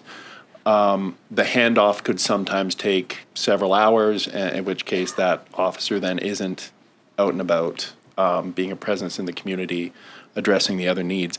Is that something that is still happening to your guys' satisfaction, or is it something we need to revisit and reemphasize the importance to Northern Health of making sure that this is operating smoothly so we're able to get you doing the work you should be doing? I don't think we're spending as much time at the hospital anymore. Unfortunately, we're still going to be, for the most part, we'll get the first call for any mental health situation. The ICM team, we can call them. We've had them come to our cells to do assessment. We've had them come to a residence, a scene. A lot of times we're able to leave once they do their assessment and they can take over. I don't see a whole lot of us spending multiple hours at the hospital anymore. I know we had an incident a couple of weeks ago where I think we spent 2 or 3 hours, but that's not the norm anymore. Okay. So we're starting to see less of that.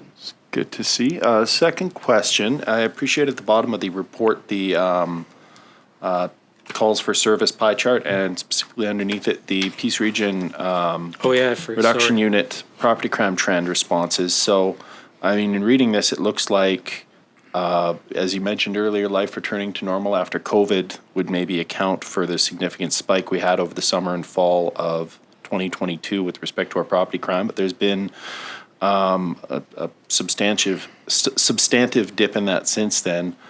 Am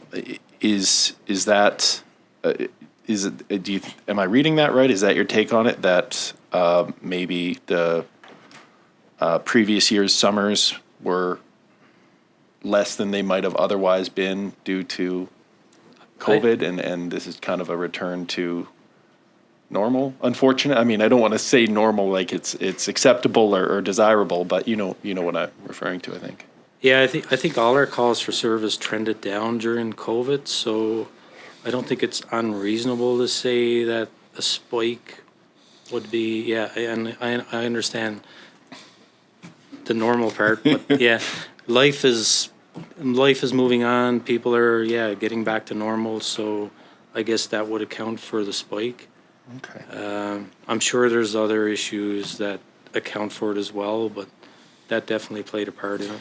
Okay, and last one, just we are just about 1 month into the province's decriminalization policy around I don't know if they're still classified as Schedule 1 narcotics, but they're on the 3-month trial period. Has that dramatically altered the nature of your work? What are you seeing differently? Is there things we as a council should be aware of? We need to press our counterparts at other levels of government. Any emerging issues we need to be mindful of? I don't know if you may see something in the next report, but I do look at most of the files that come through the detachment, and I haven't seen anything concerning. I know we have put policies in place. If we arrest somebody and they have an amount of drugs that they can possess, we've put procedures in place to return that to them when they leave. But I don't think it hasn't affected our calls for service. Okay. And I think I brought this up with respect to that. I got a notification of the new kind of rules of conduct for licensed establishments around the decriminalization. And my concern, I guess, was based on how I read it, that it wasn't necessarily required that an establishment evict someone from the premises if they caught them using drugs on site. Is that your read as well? And is it just because I want to know if we as a council then, or as a municipal government, have to then do backstop these policies by putting our own in place around what's acceptable conduct in licensed establishments? Yeah, and I guess that's for each establishment to determine how they're going to handle with that. But we would only become involved if the owner of a restaurant identified somebody using drugs and asked them to leave and they refused. They can call us and we can assist then. But they're not required to ask them to leave. I guess that's their policy, how they decide to handle that. Cool. Thank you. Thanks, Councillor Earl. Any other questions? Just wanted to thank you, Corporal, again for coming in and giving this. I had just a couple quick ones. One,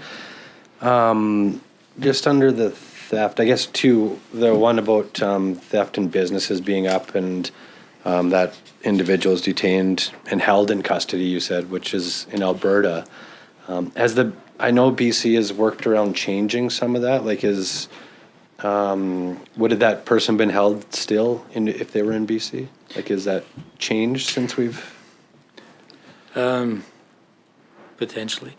Okay. I guess, so what happens, they arrest him on some outstanding charges in Alberta. I'm not sure if he had warrants in Alberta or not, Okay. but he was arrested on charges in Alberta. So the courts in Alberta, they've held him to deal with their charges.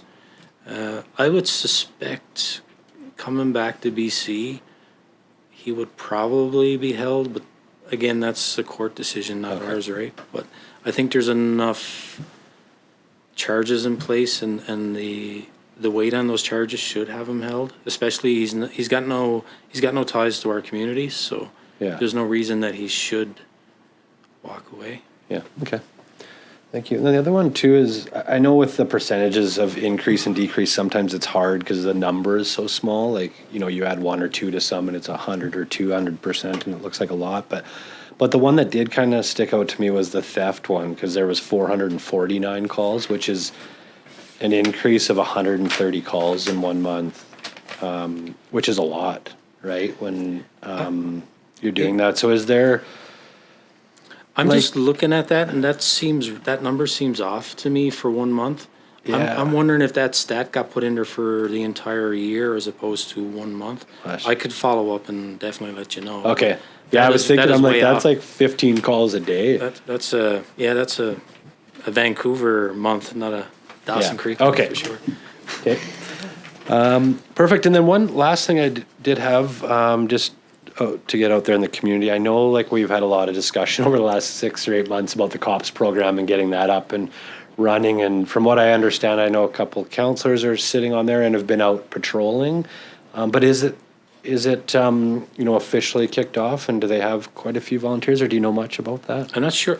I haven't attended their last couple of meetings. I know they had 3 people out on Friday night. Okay. I know that because they reached out to me to meet with the members at the detachment. So they are active. Nice. I'm not exactly, they're keeping their stats, so they would probably be able to answer that a little better than me. Okay. And do you know, since they've started, because I think it's been the last couple of weeks, has it been a bit of help to the members?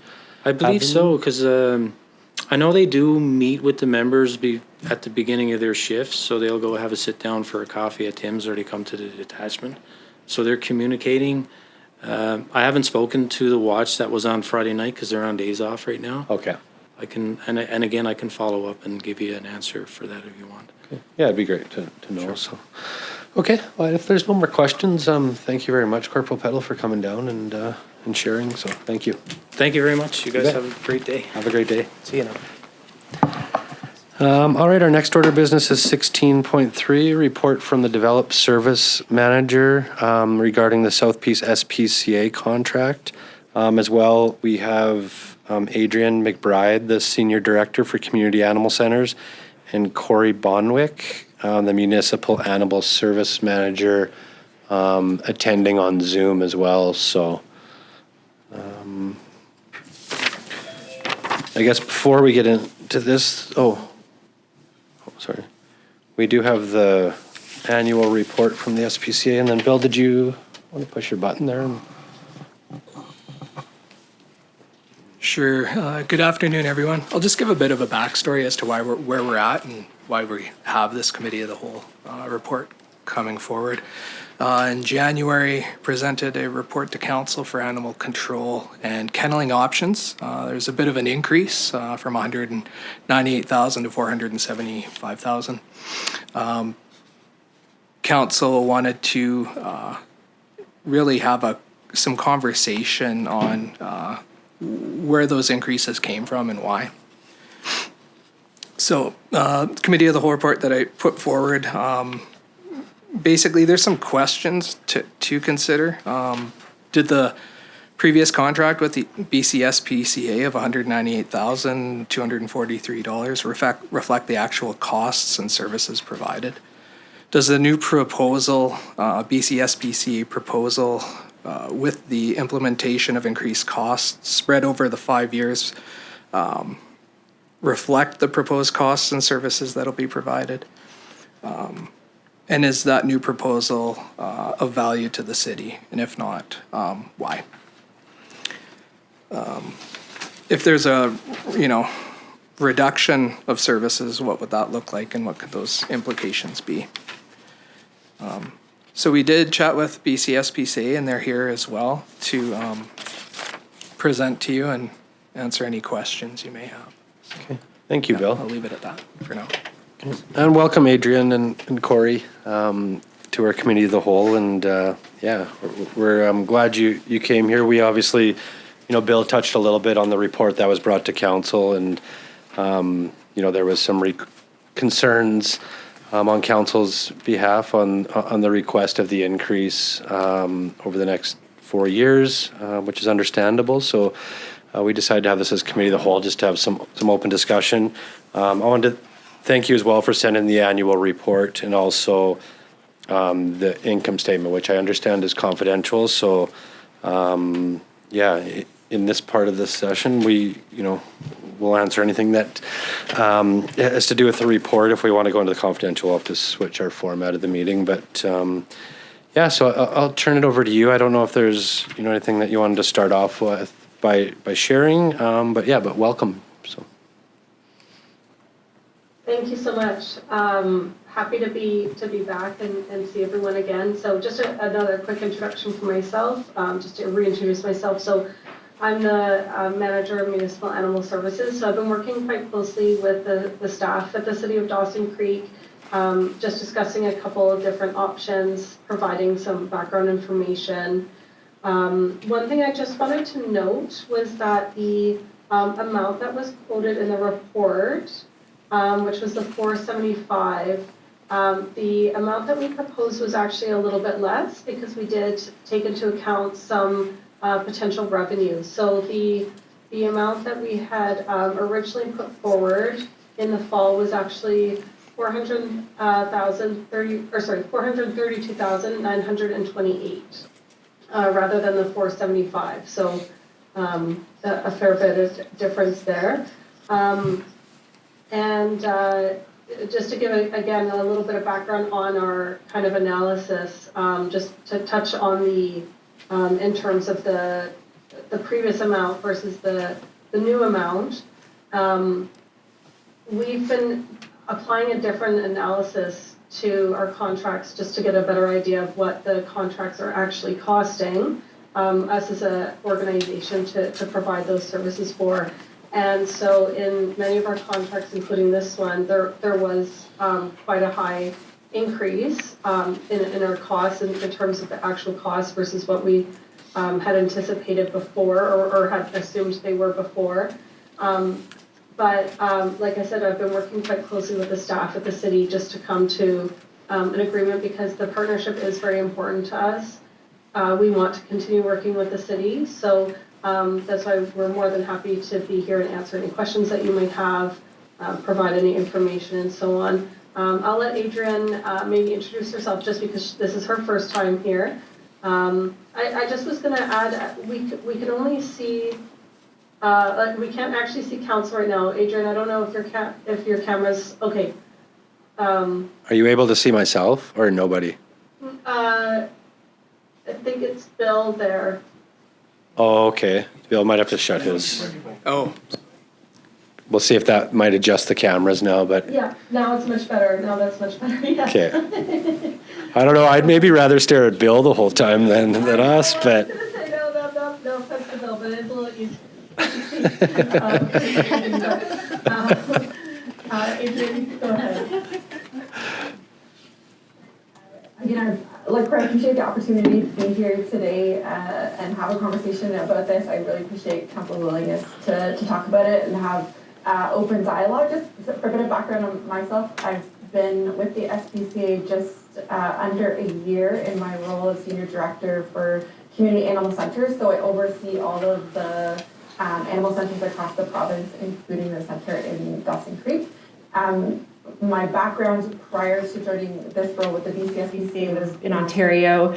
I was a lawyer and then subsequently moved into the animal control, municipal animal services field, where I operated a large facility in Guelph, Wellington County, if anyone's familiar with Ontario. So I have a significant background in bylaw enforcement and animal control and animal services. So really happy to have this conversation and, talk about other ways and other creative ideas that we could work together to make this work for both of us. And I also wanted to share today is some exciting news for the Dawson Creek Center. Today is the first day our new manager is starting in the role. So we've been without a center manager for a few months in Dawson and have had a bit of transition there. So Chelsea Blackwell, today is her first day. I was going to invite her, but I thought it might be a bit overwhelming to come to council on your very first day on the job. So we're going to get her situated, and then I'm sure she'd be happy to come in and meet council as well at some point in the near future. Great. Well, thank you very much, Adrian and Corey, and it's nice to meet you. So I will, open it up to council. I guess, as Bill said, he did bring something forward to council, and I think I can speak for council. The big concern is such a significant jump in the cost over 4 years. We appreciate what the SPCA and the BCSPCA do, and we're not taking away from any of that. It's more when we're looking at the city's liabilities and where we are as a city. It was a substantial increase, and hard for us to justify it sitting on this side because. If we were to accept this at, 400 plus thousand, although we realize the SPCA is important and animal care is important, it's hard for us to justify spending more on this, for example, than we spend on transit in our city. So it's really just, I'm thankful you're here because I'm sure there'll be some questions around that and the policy moving forward. So thank you. And I'll open it up to council first to ask some questions. So, Councillor Parslow. Can you see me? Good, good. So welcome to the meeting. So the SPCA embarked on a building project in Dawson Creek, and some of the details are foggy in my mind, though I've been on council for 3 previous terms. So the facility is built to meet, obviously, what I consider your core purposes, your core mission, which is looking after animals, defending animals from cruelty and welfare of animals, which is great. How much of that building was designed with the contract with City of Dawson Creek in mind? What percentage of that building approximately serves the kenneling needs and dog protection issues? Adrian, did you want me to go ahead and answer that, or? Okay, sure. So I wasn't here when the building was being designed, but I will say that there are a couple different models of buildings that we have built over the past few years. So, for example, some of our larger ones, like Maple Ridge, those are generally designed to hold not only animals that may come in from a municipal contract, but also maybe large-scale animal intakes that come in from our cruelty investigation department. So the number of kennels will be quite a bit bigger. There might be more isolation kennels and so on and so forth. This one was designed more in mind to be a smaller, kind of a municipal contract type facility. So I believe we have only 1 or 2 dog isolation kennels, couple cat rooms, and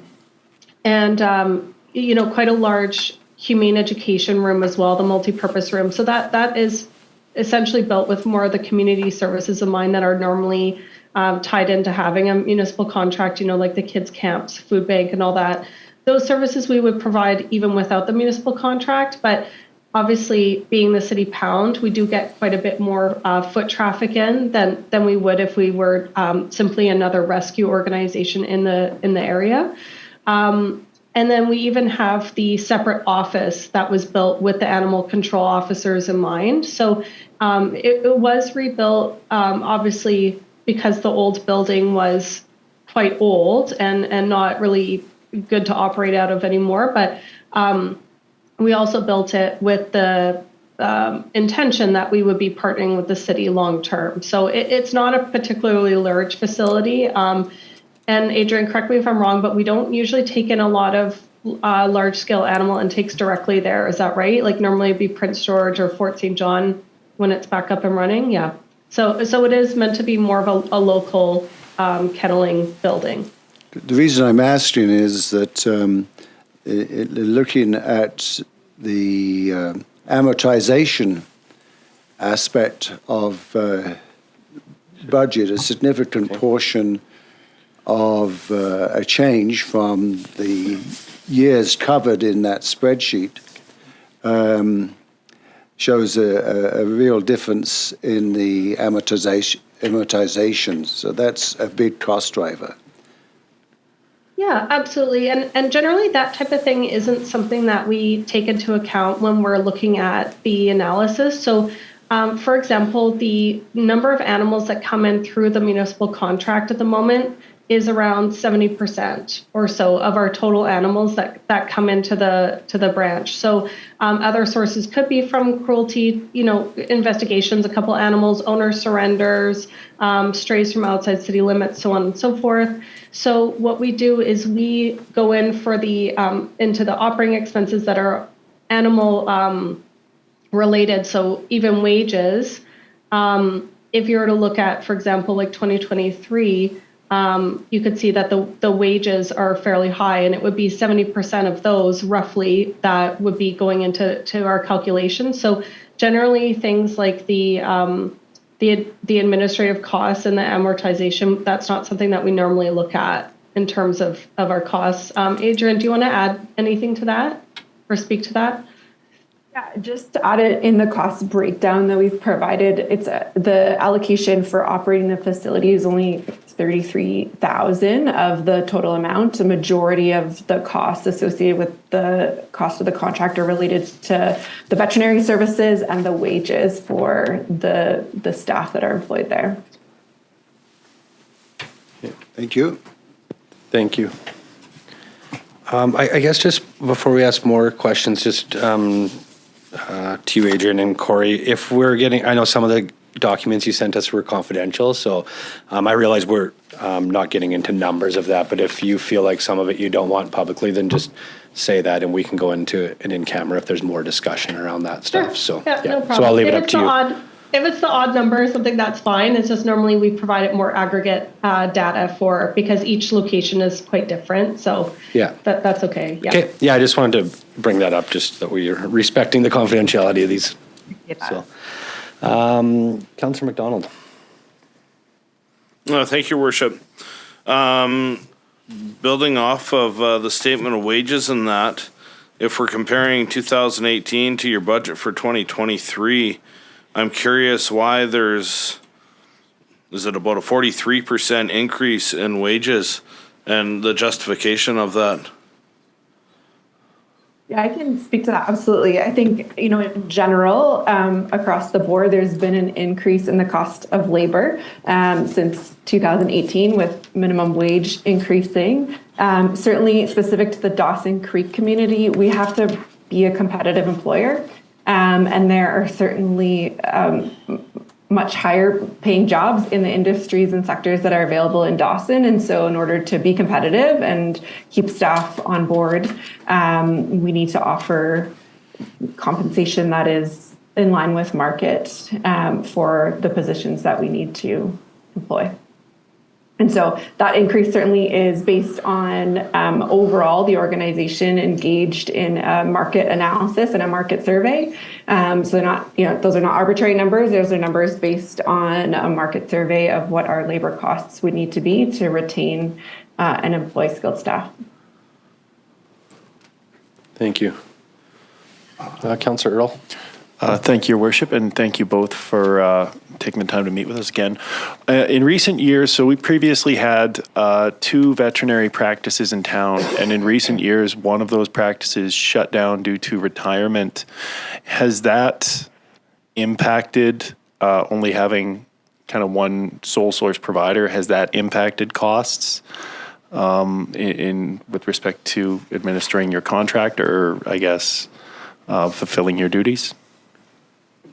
Go ahead, Adrian. Do you want to go ahead first? Yeah, absolutely. I mean, I think it's well known within the media and publicized that the cost of veterinary care in general is increasing because of the shortage of veterinarians, where you do see practices closing from retirement or moving on from even the practice of veterinary medicine, which then drives cost up. So in many previous cases, including in Dawson, we would have had discounted services available to us, which is no longer the case. There is no longer that ability to discount service because there is such a demand for veterinary care.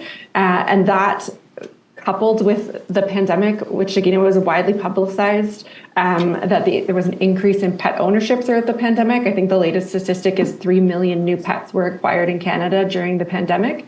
And so then that just increased that demand for veterinary care, coupled with the shortage. And so our ability even to access care has become difficult. And so that's where we're often seeing needing to transfer animals out of Dawson. And that's not unique to Dawson. We're seeing that in Prince George. There's no longer even emergency services available after hours. So that need for moving animals around the province has significantly increased as well. So yes, absolutely, that's one of the factors that we're seeing in our increased in operating costs with both animal control and in general our donor supported services as well. And I just wanted to add as well that we have a very positive relationship with the vet clinic in town. I was actually up in Dawson Creek a couple of weeks ago, and again, very strong partnership. They're very able to get us in very quickly, which is great if we have an injured stray or sick animal that has come in. So it's definitely not anything that is particular to this veterinary service. It's more just that, their costs have come up. I think traditionally veterinary clinics weren't necessarily the highest paying, industry. And so they've also had to make adjustments because it's very difficult work. So there's a lot of different factors that are going into veterinary care. As Adrian said, quite often we will transfer animals down to other parts of the province just because we might have more veterinary clinics available, especially if the animal, is going up for adoption, requires a dental or another type of surgery, just to lessen the burden on the northern vets. But yeah, just to add to Adrian's point, I don't know necessarily what this veterinary clinic, it may be the case, but I know with some of the other ones that I've spoken to, we previously would get, a 30% discount. And now we don't necessarily get that because if we were to cancel our appointment, they'd have 5 other clients that are just waiting to get in. I think in Prince George, a spay and neuter appointment can take 3 or 4 months. So there definitely is a shortage that's been quite challenging. Absolutely. Thank you. Councillor Apollonio. Good afternoon. Welcome to the meeting. Yeah, I just only have a question. Do I know that you're from the 2018, the revenue side? I just want a question because from year to year, 2018-2022, there's almost the same like the revenue or the fundraising, but how come 2023 is just 79,000 and then 2,000 for the local fundraising? So are we doing about something like that to at least to increase the revenues because there's a significant decrease on the revenues? Oh, is that for the 2023 counselor that you're referring to? Yeah, I think so, yeah. Oh, okay. That one, no, that one is a budgeted amount. So it's possible that we may actually go over that. And it's possible that the previous years may have been budgeted lower as well. Okay. We are changing a little bit our approach to the fundraising to be a little bit more province-wide and more kind of centralized out of our provincial office, just because so many people are happy to give digitally. And it also lessens some of the work on our shelter managers and allows them to focus more on the animals and their care. So before COVID, there was a lot of onus on the managers to hold local fundraising events, wine nights and things like that. And that's happening a little bit less now. So it's quite possible that we might be going over that this year. With the new manager, that's one of the things that we'll be speaking to her about is some ways that we can sort of increase an engagement with the community and fund some of those donations, get more of those donations. Thank you. Thanks, Councillor Apollonio. Any other councillors? I had a few. Oh, I'll let Councillor Parslow go, and then I will go. So I've got material in front of me that show the kenneling aspect of your services, and I've also got information in front of me that shows the kenneling services for the city of Prince George. Why is City of Prince George so much less than what you are asking for? For the city of Dawson Creek, Prince George is certainly there's economy of scale, but their population is multiple times higher than ours. Yeah, that's a great question. And just to confirm, Councillor, you're comparing the kenneling expenses. So that would be after projected revenue, the $294,886,000. Is that correct? That's correct. Kenneling only, yeah. So with Prince George, their contract will be coming up for renewal next year, and we are going to be applying a reanalysis. We haven't done so quite yet, but we are anticipating that their costs will be going up, and I believe they are also preparing for an increase as well. So I'm not sure exactly what it will be yet, but just based because they haven't had their renewal yet, then their cost is still based on the previous one. So it would probably be closer to compare the 198 that was the previous contract price to what they're paying. And theirs did not include animal control. They provide their own animal control. We also own the facility that we operate out of. So I think, I thought the comparisons in the document that was prepared were helpful, but they don't necessarily compare apples to apples. And so in the city of Dawson, that's a BCSBC owned facility, and we're also providing kenneling for all animals, so cats, dogs, and then in terms of the animal control piece, there's the licensing and enforcement for cats, dogs, bees, hens, and the impound is a requirement for all animals. There's no distinction for dogs in particular, which many municipalities limit their service to dogs only, and don't provide services for cats, stray bunny rabbits, stray bearded dragons, you name it, we see it. And so I think that's an important distinction when we look at some of the comparators, is what services are being provided in totality, and do they own does the city own the facility and cover the operating expenses related to it, or is it an SPCA owned facility?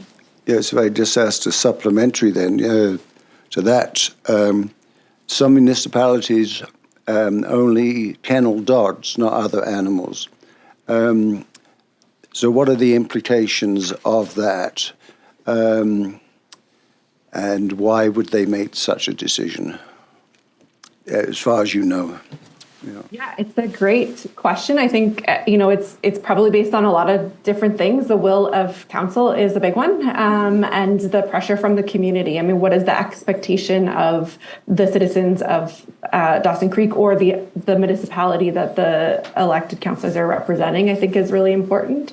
From our perspective as an animal welfare organization, the model that Dawson Creek has is ideal, where you are providing a service to all animals. It recognizes that, as much as someone doesn't like a stray dog on their property, they also don't like a stray cat digging in their garden, right? And so, or, the neighbor's cat being allowed to roam free.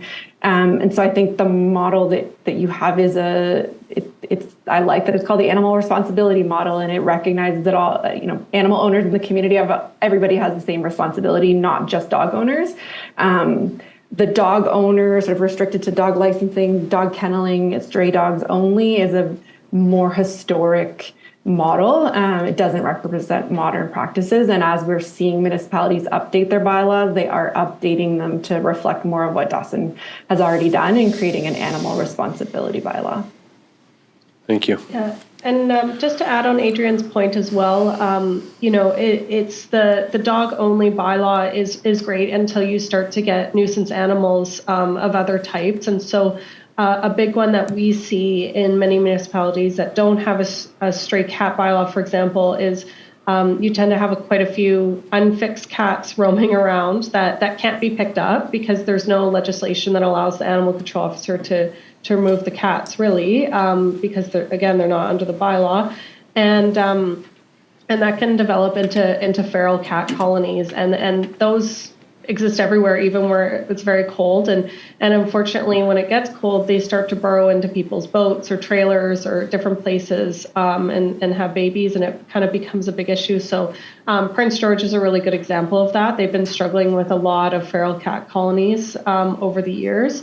And so there are sort of longer term implications of for the city in terms of what types of nuisances come up, in addition to what Adrian was saying about just good animal welfare practices as well.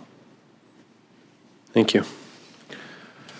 I had a few questions. Here we go. One, we were just talking about fundraising, so I'll just, I guess, jump into that. But I guess the BC SPCA is provincial wide. So when we're doing fundraising in, our area, or, Prince George is doing it in their area, what percentage of the funds collected in that area stays in that area? Like, do you guys know that, or is it kind of all pooled together? Because I'm assuming by seeing some losses, there's, funds coming from somewhere to make up those. So. Yeah, that's a really great question. So quite often, and this again goes back to when more of the onus was put on the local center manager to do fundraising. A lot of times it would be fundraising for a particular purpose. So perhaps they wanted to get an addition on the building, or buy more supplies or things like that. Put it towards a low-cost spay and neuter fund. That's quite a common one too. So. Sometimes they would fundraise, and then they would have their own pool of funds that they could use to help locally in the area. This goes back to, before the early 2000s, when the SPCA was sort of like different satellite branches that had their own accounts and things like that. Of course, provincial office does supplement for sure as well, because certain areas do require more funds. And certain areas may get more funds coming in. Like Maple Ridge, the city might get more funds from their fundraisers than the city of Dawson Creek. So we try to make sure that everyone has an equal opportunity to get some of those funds. And a lot of times too, the fundraising goes towards some of our other programs, like I said, the food bank and things like that. But of course, we do get direct donations. I believe Walmart's a big one that gives us quite a bit of food up in Dawson Creek and a couple other places as well. Adrian, do you want to speak any more to like any of the reallocation for fundraising? I think what we're just getting to, the main objective currently with the SPCA is to make sure we don't have communities that are, haves and have-nots. So when we look at fundraising capacity in Victoria versus the fundraising capacity in Dawson Creek, but we don't want the services we're offering in Dawson Creek to be hindered by less access to the ability to fundraise with, significant amount because of population or demographics, et cetera. So our focus is creating the equality. So while I would say in Dawson Creek, 100% of the funds that are raised there stay there, because then there is the additional funds that are transferred in from the province or other parts. Like it might be funds that are raised in Victoria come to support Dawson to make sure there isn't that sense of like haves and have-nots within our province. Okay. Yeah, and a great example would be on the Sunshine Coast. Actually, they wanted to become I think it was like hydro neutral or something, and install some solar panels and things like that. So they did local fundraising for that project as well. Different things like that based on what the center manager feels like is needed for their location. Okay, thank you. Another question I had, and I don't know the whole contract in details, but I know you said 70% of the animals come from Dawson Creek. So, you know, our friends and our neighbors like in Tumbler Ridge, Chetwynd, the Peace River Regional District, Pouce Coupe, Fort St. John's facilities down, and I know we've been housing some animals of theirs. Like, do you reach out to those municipalities to also help fund this SPCA? Because I think this is more of a regional SPCA here where, you know, like if Chetwynd's using it or Pouce Coupe or somebody in the regional district, is the city of Dawson Creek picking that up in their contract? Yeah, that's a good question. So we would love to have agreements with all of those outlying areas. That would be the dream, because unfortunately when we don't, there's a couple different issues that occur. I mean, first of all, the animals aren't protected under any sort of bylaw. We're not able to charge an impound fee. They're not required to be licensed. So not only are we taking those animals in under donor funds, but then we also don't recoup any costs at all from those animals either. It also causes issues if people don't know where their animals have gone, because there's no dedicated pound in that region, right? So we would absolutely love to have them have a contract with us, but if they don't have an animal bylaw and their council doesn't feel that that's something that they want to pursue, then unfortunately there's not much more that we can do in that regard. So for us, you know, the donor funds are meant to kind of cover the animals that fall through those cracks. And to bring them in. But the reason we do the percentage allocation is because we could see where those animals came in within city limits. And I believe I've provided that to the city staff as well, where it's the complete list and you could see a stray source from the city of Dawson Creek. We record all of the found locations for the animals that we take in. And then we've put that percentage allocation towards our animal costs so that each party is responsible for the animals that come in. It is unfortunate for those cities that do decide, like Dawson Creek, that animal welfare and animal control is a priority for them. But we hope that perhaps maybe the cities can even have conversations with the regional district and ask them to consider doing the same thing, because we'd be more than happy to partner with them. And you know, it makes things a lot more challenging in a couple different ways. One other thing I will add is without a contract, we actually don't hold any space for those animals. So if we happen to have space, great. With the city of Dawson Creek, those animals are the number one priority. So we always make sure that we have kennels available for them. So that's kind of another drawback for those citizens, is they might find a dog and we might have to say, sorry, we don't have space. I don't really know what you're going to do with it. So, Adrian, sorry, I don't know if you want to add to that or if that answers. What kind of answers? I got a little bit more to that question now.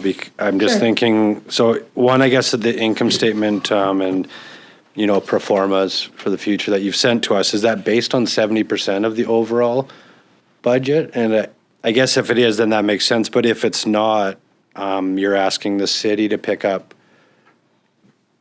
really the net losses and the difference, and not asking other communities surrounding us to contribute. So part of these losses might be coming from what you're getting from other communities, but they're not financially contributing. Is that possibly, but we also take in owner surrenders and also our cruelty investigation animals. So we don't actually receive any provincial funding for our cruelty investigations.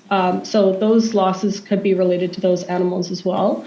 But again, like I think what's really important to note is that with the percentage allocation, it's not covering more animals than what the city of Dawson Creek we're getting intake from the city. So if our intake from Dawson Creek is 70%, we only apply the 70% to our expenses. So the other 30% of animals are covered in one way or another by donor funds. It's not something that we're asking the city to cover.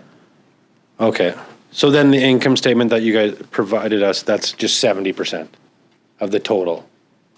I'm sorry, are you looking at the 217? Or how do you mean? Well, I'm just looking at the confidential income statements that you sent us that Yeah, the BC Society for Prevention of Cruelty to Animals just shows a total net surplus deficit of 234,000, which is close to what the BC SPCA is asking us for over the next 4 years to make up. I'm assuming, right? Is this that you're looking at the 2023 for the operating statement and budget, the Excel file?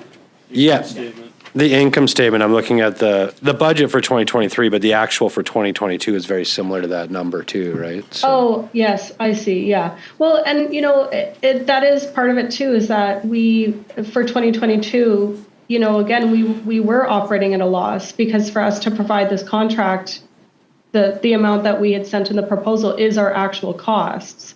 So that is why the proposal is higher, is because we've realized that it costs us more than we were charging to provide the services to the city.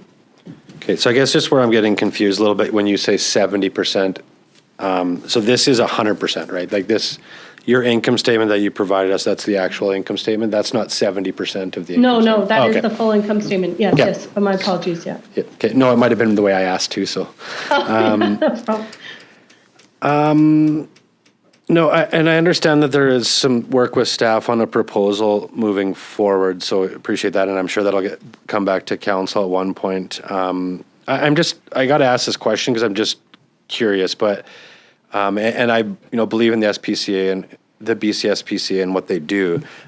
What happens if us as a council do not go into a contract or, we don't accept the terms? What position does that put the facility in? I just want to be open, I guess, and ask it. So That's a great question. Legitimate question. I think what we own the facility, so we are not at risk of leaving the community in that sense. We have a facility there, so we would turn to our donors, look for support. We would certainly, that 70% of animals that are coming in as strays from the city of Dawson would no longer be coming into our care. So that would give us the ability to adjust our operating budget in order to be then supported by what we could financially take on. Okay. And so we, reduce the number of animals coming into care. We certainly wouldn't be employing our 2 animal control officers and perhaps reduce the number of animal care attendants that we would need because we would see 70% less animals coming into the facility. And then that would, for the city of Dawson, the implication would be that you would need to find a new facility and new staff to provide that service. So whether that's new bylaw staff and new animal care staff operating out of a different facility. And then it would be adjusting the community expectation and public messaging for both of our, both the city of Dawson and the BCSPCA and the community of where those animals would go and what the service expectations would be from each center. Okay. Yeah, and we one of the things that, the staff and I had talked about, because we had that discussion as well, and for our cruelty investigations, we have quite a few animals that are waiting to come in all across the province. There are so many more animals that are waiting for space than we have the ability to provide. So with the municipal agreements, because we feel so strongly about partnering with municipalities, we're happy to provide the space for those animals. And of course, it is a source of revenue for us too, although it is really just covering our expenses. We don't make any profits. We're a nonprofit. But, we would just create space then for some of the other animals that needed to come in. So we would absolutely still be in the community. We would absolutely still be providing services like humane education, the food bank. If I'm not too sure about the state of the low-cost spay and neuter. I know there's a partnership with the licensing and the veterinary clinic at the moment, but all of those kind of BCSPCA services would absolutely still be provided, and we would still be there. It's just more what kind of animals would be coming in and what our staffing would look like would be different. Yeah, okay, thank you. I just thought I'd ask the question, so. Yeah, no, absolutely. Yeah. Okay, I don't, if there's no more questions from council, I don't know if you ladies had any more questions for us or if you had anything, no? I think just to add, I mean, we appreciate the conversation today. We're happy to answer questions. If more questions come up or there's further deliberations, we're happy to continue. Corey and I both attend into the north, especially with our Fort St. John project underway. We do often come, so if there's opportunities to come in person, we're happy to do that as well. And really, I think, working with staff, if we know what you're looking for, or if there's a magic number, and then we can tell you what we can give you for that number, we can have those kind of conversations too. I think it's just helpful for us. We have to start somewhere when we provide proposals, and then need to understand the needs of the council, and obviously we all have budget constraints, so we're more than familiar with that working in not-for-profit. So absolutely happy to have those conversations and what different trade-offs mean for the level of service that we can provide. Perfect. Well, thanks, Adrienne and Corey. I appreciate, that. And, sorry, Councillor Parslow snuck in here. Sorry, and I apologize. I had to leave the meeting momentarily, so this may have been covered. But yes, I recognize that we have a top-end service, and the issues is affordability, right? And I appreciate your comments that you just made. One thing I wanted to talk about that may have been covered, and I apologize if it has been, is as a bit of a backdrop, I believe when a person chooses to get a dog or a cat, or they take on a major responsibility, and they should be held accountable to their responsibility to the animals that they've bought. That's we know that many people don't meet the mark. So strays. When a stray is apprehended, if that's the right terminology to use for the poor dog that's been picked up, and a owner is identified, they have to pay for that service, surely. I've heard that for a first incident, it's about $60 in this community. Is that correct? It doesn't matter if it's in the ballpark figure. Does it then is there a hierarchy for second or third offenses? I'll have to confirm. It would normally be dictated by the bylaw. Yes. So whatever the impound fee would be. And so, yes, normally the owner, upon redemption of the animal, would have to pay the impound fee. And license the animal if it's not already been licensed. Right. And so I just wondered, has that been reviewed? Is it at the high end of what goes on in municipalities? Is it a low end? I'm just thinking here of, trying to improve the guardianship that people have of their animals, and the consequences for failure to do that has been something that we could improve our revenue side of the equation, if you follow my drift here. Absolutely. Yeah. And the revenue that we had put in for the expected revenue, so where it was the 432 rather than 475, that anticipates those impound fees coming in. And I think I had put in generally around maybe like a 60% redemption rate. Generally for dogs, it's around a 90% redemption rate. Cats can be as low as 20%. Redemption rate, which is quite unfortunate. So it does vary depending on the type of animal. Where things become a little bit complicated is that if the owner, it was truly an accident that their animal got out and that it was impounded, and they can't afford the impound fee, that's something that can be very difficult because we don't want to keep the animal unnecessarily. So a lot of times cities, they do have to consider what's that balance between, as you said, a teachable moment, shall we say, of keeping better care and control of their animal, but versus, ensuring that people are actually able to get their animal back, because it isn't really fair, at least in my opinion, to to have someone not be able to have their precious animal back just because they can't afford the impound fee. So especially if the animal is cared for wonderfully in all the other regards. So it's something that definitely council may want to consider. And again, I do take the real impound fees and then just sort of do a general allocation of what we might expect that to be. And let me just check here for the proposal that I had put in. The anticipated impound fees that I had put in, impound and service fees were just under 23,000. And you didn't change them by, let's say, cost of living and nothing. That's up to the city to do that, right? Exactly. Yeah, it would be under the city bylaw. Exactly. Okay, thank you. Thanks, Councillor My pleasure. Parslow. Councillor Earl? Thank you, Worship. So, and this is an interesting avenue of inquiry.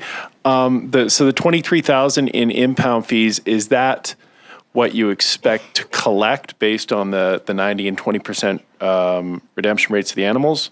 Exactly. So you write off a significant amount of money as a loss, essentially, when you bring these animals in, take care of them, and then they either don't get adopted out or no one comes to get them?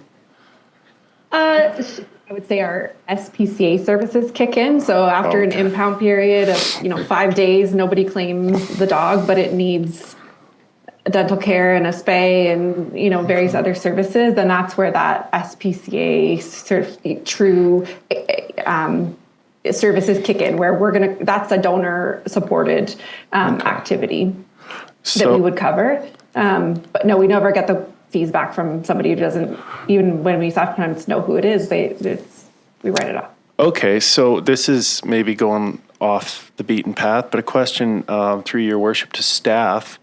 If people don't pay their other fees, utilities, what have you, they get tacked onto their property taxes.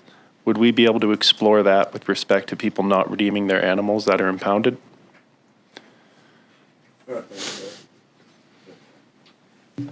Kevin? I think that's done for licensing fees. For sure. Yeah. So Sorry, I to Councillor Parslow's point, I do agree that having a pet is a significant responsibility, and the notion that people wouldn't be bothered to go get their cat or their dog or what have you, and that they should just walk, be able to walk away from that, and that cost get offloaded onto either ourselves or your donor base at the expense of other animals is not, it doesn't sit well with me. Yeah. So through your worship, I certainly don't know off the top whether it's something we could ask. Utility bills, taxes, they're tied to a property. So that's what makes that possible. Parking tickets, things like that, those go through collections and other means, right? So it might be something like that, and it might be something you'd have some success, or you might not have any. Yeah, but I don't know, but yeah. I think if they're having upwards of 80% of the cats they take in having to be paid for by donor fees, which could be used to offset other services, and it might be something to put a little sticky note on to look into further. Yeah.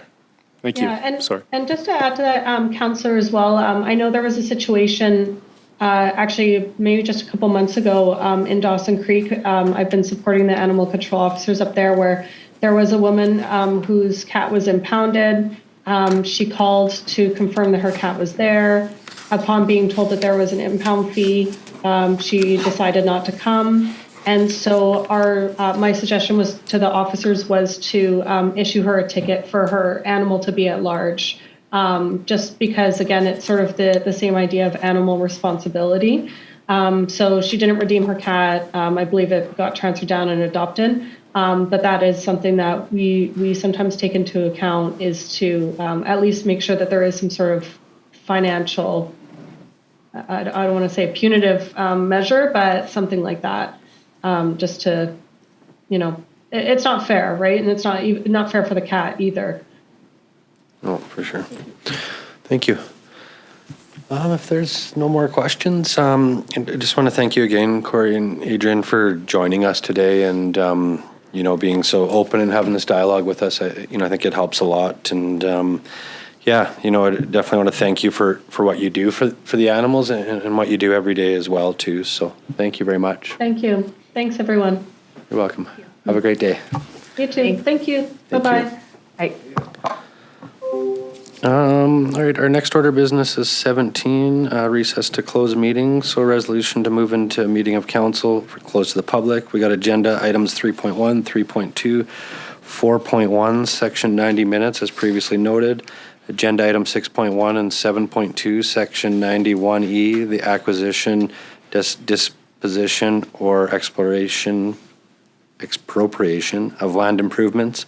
Agenda item 7.1, section 91I, the receipt of advice that is subject to solicitor-client privilege, including communications necessary for that purpose. Agenda 7.3, section 91G, litigation or potential litigation affecting the municipality.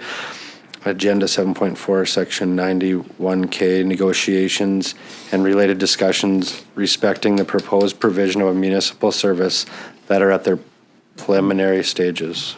A motion to close. Councillor Kemp, second. Councillor McDonald. I'll call that to vote.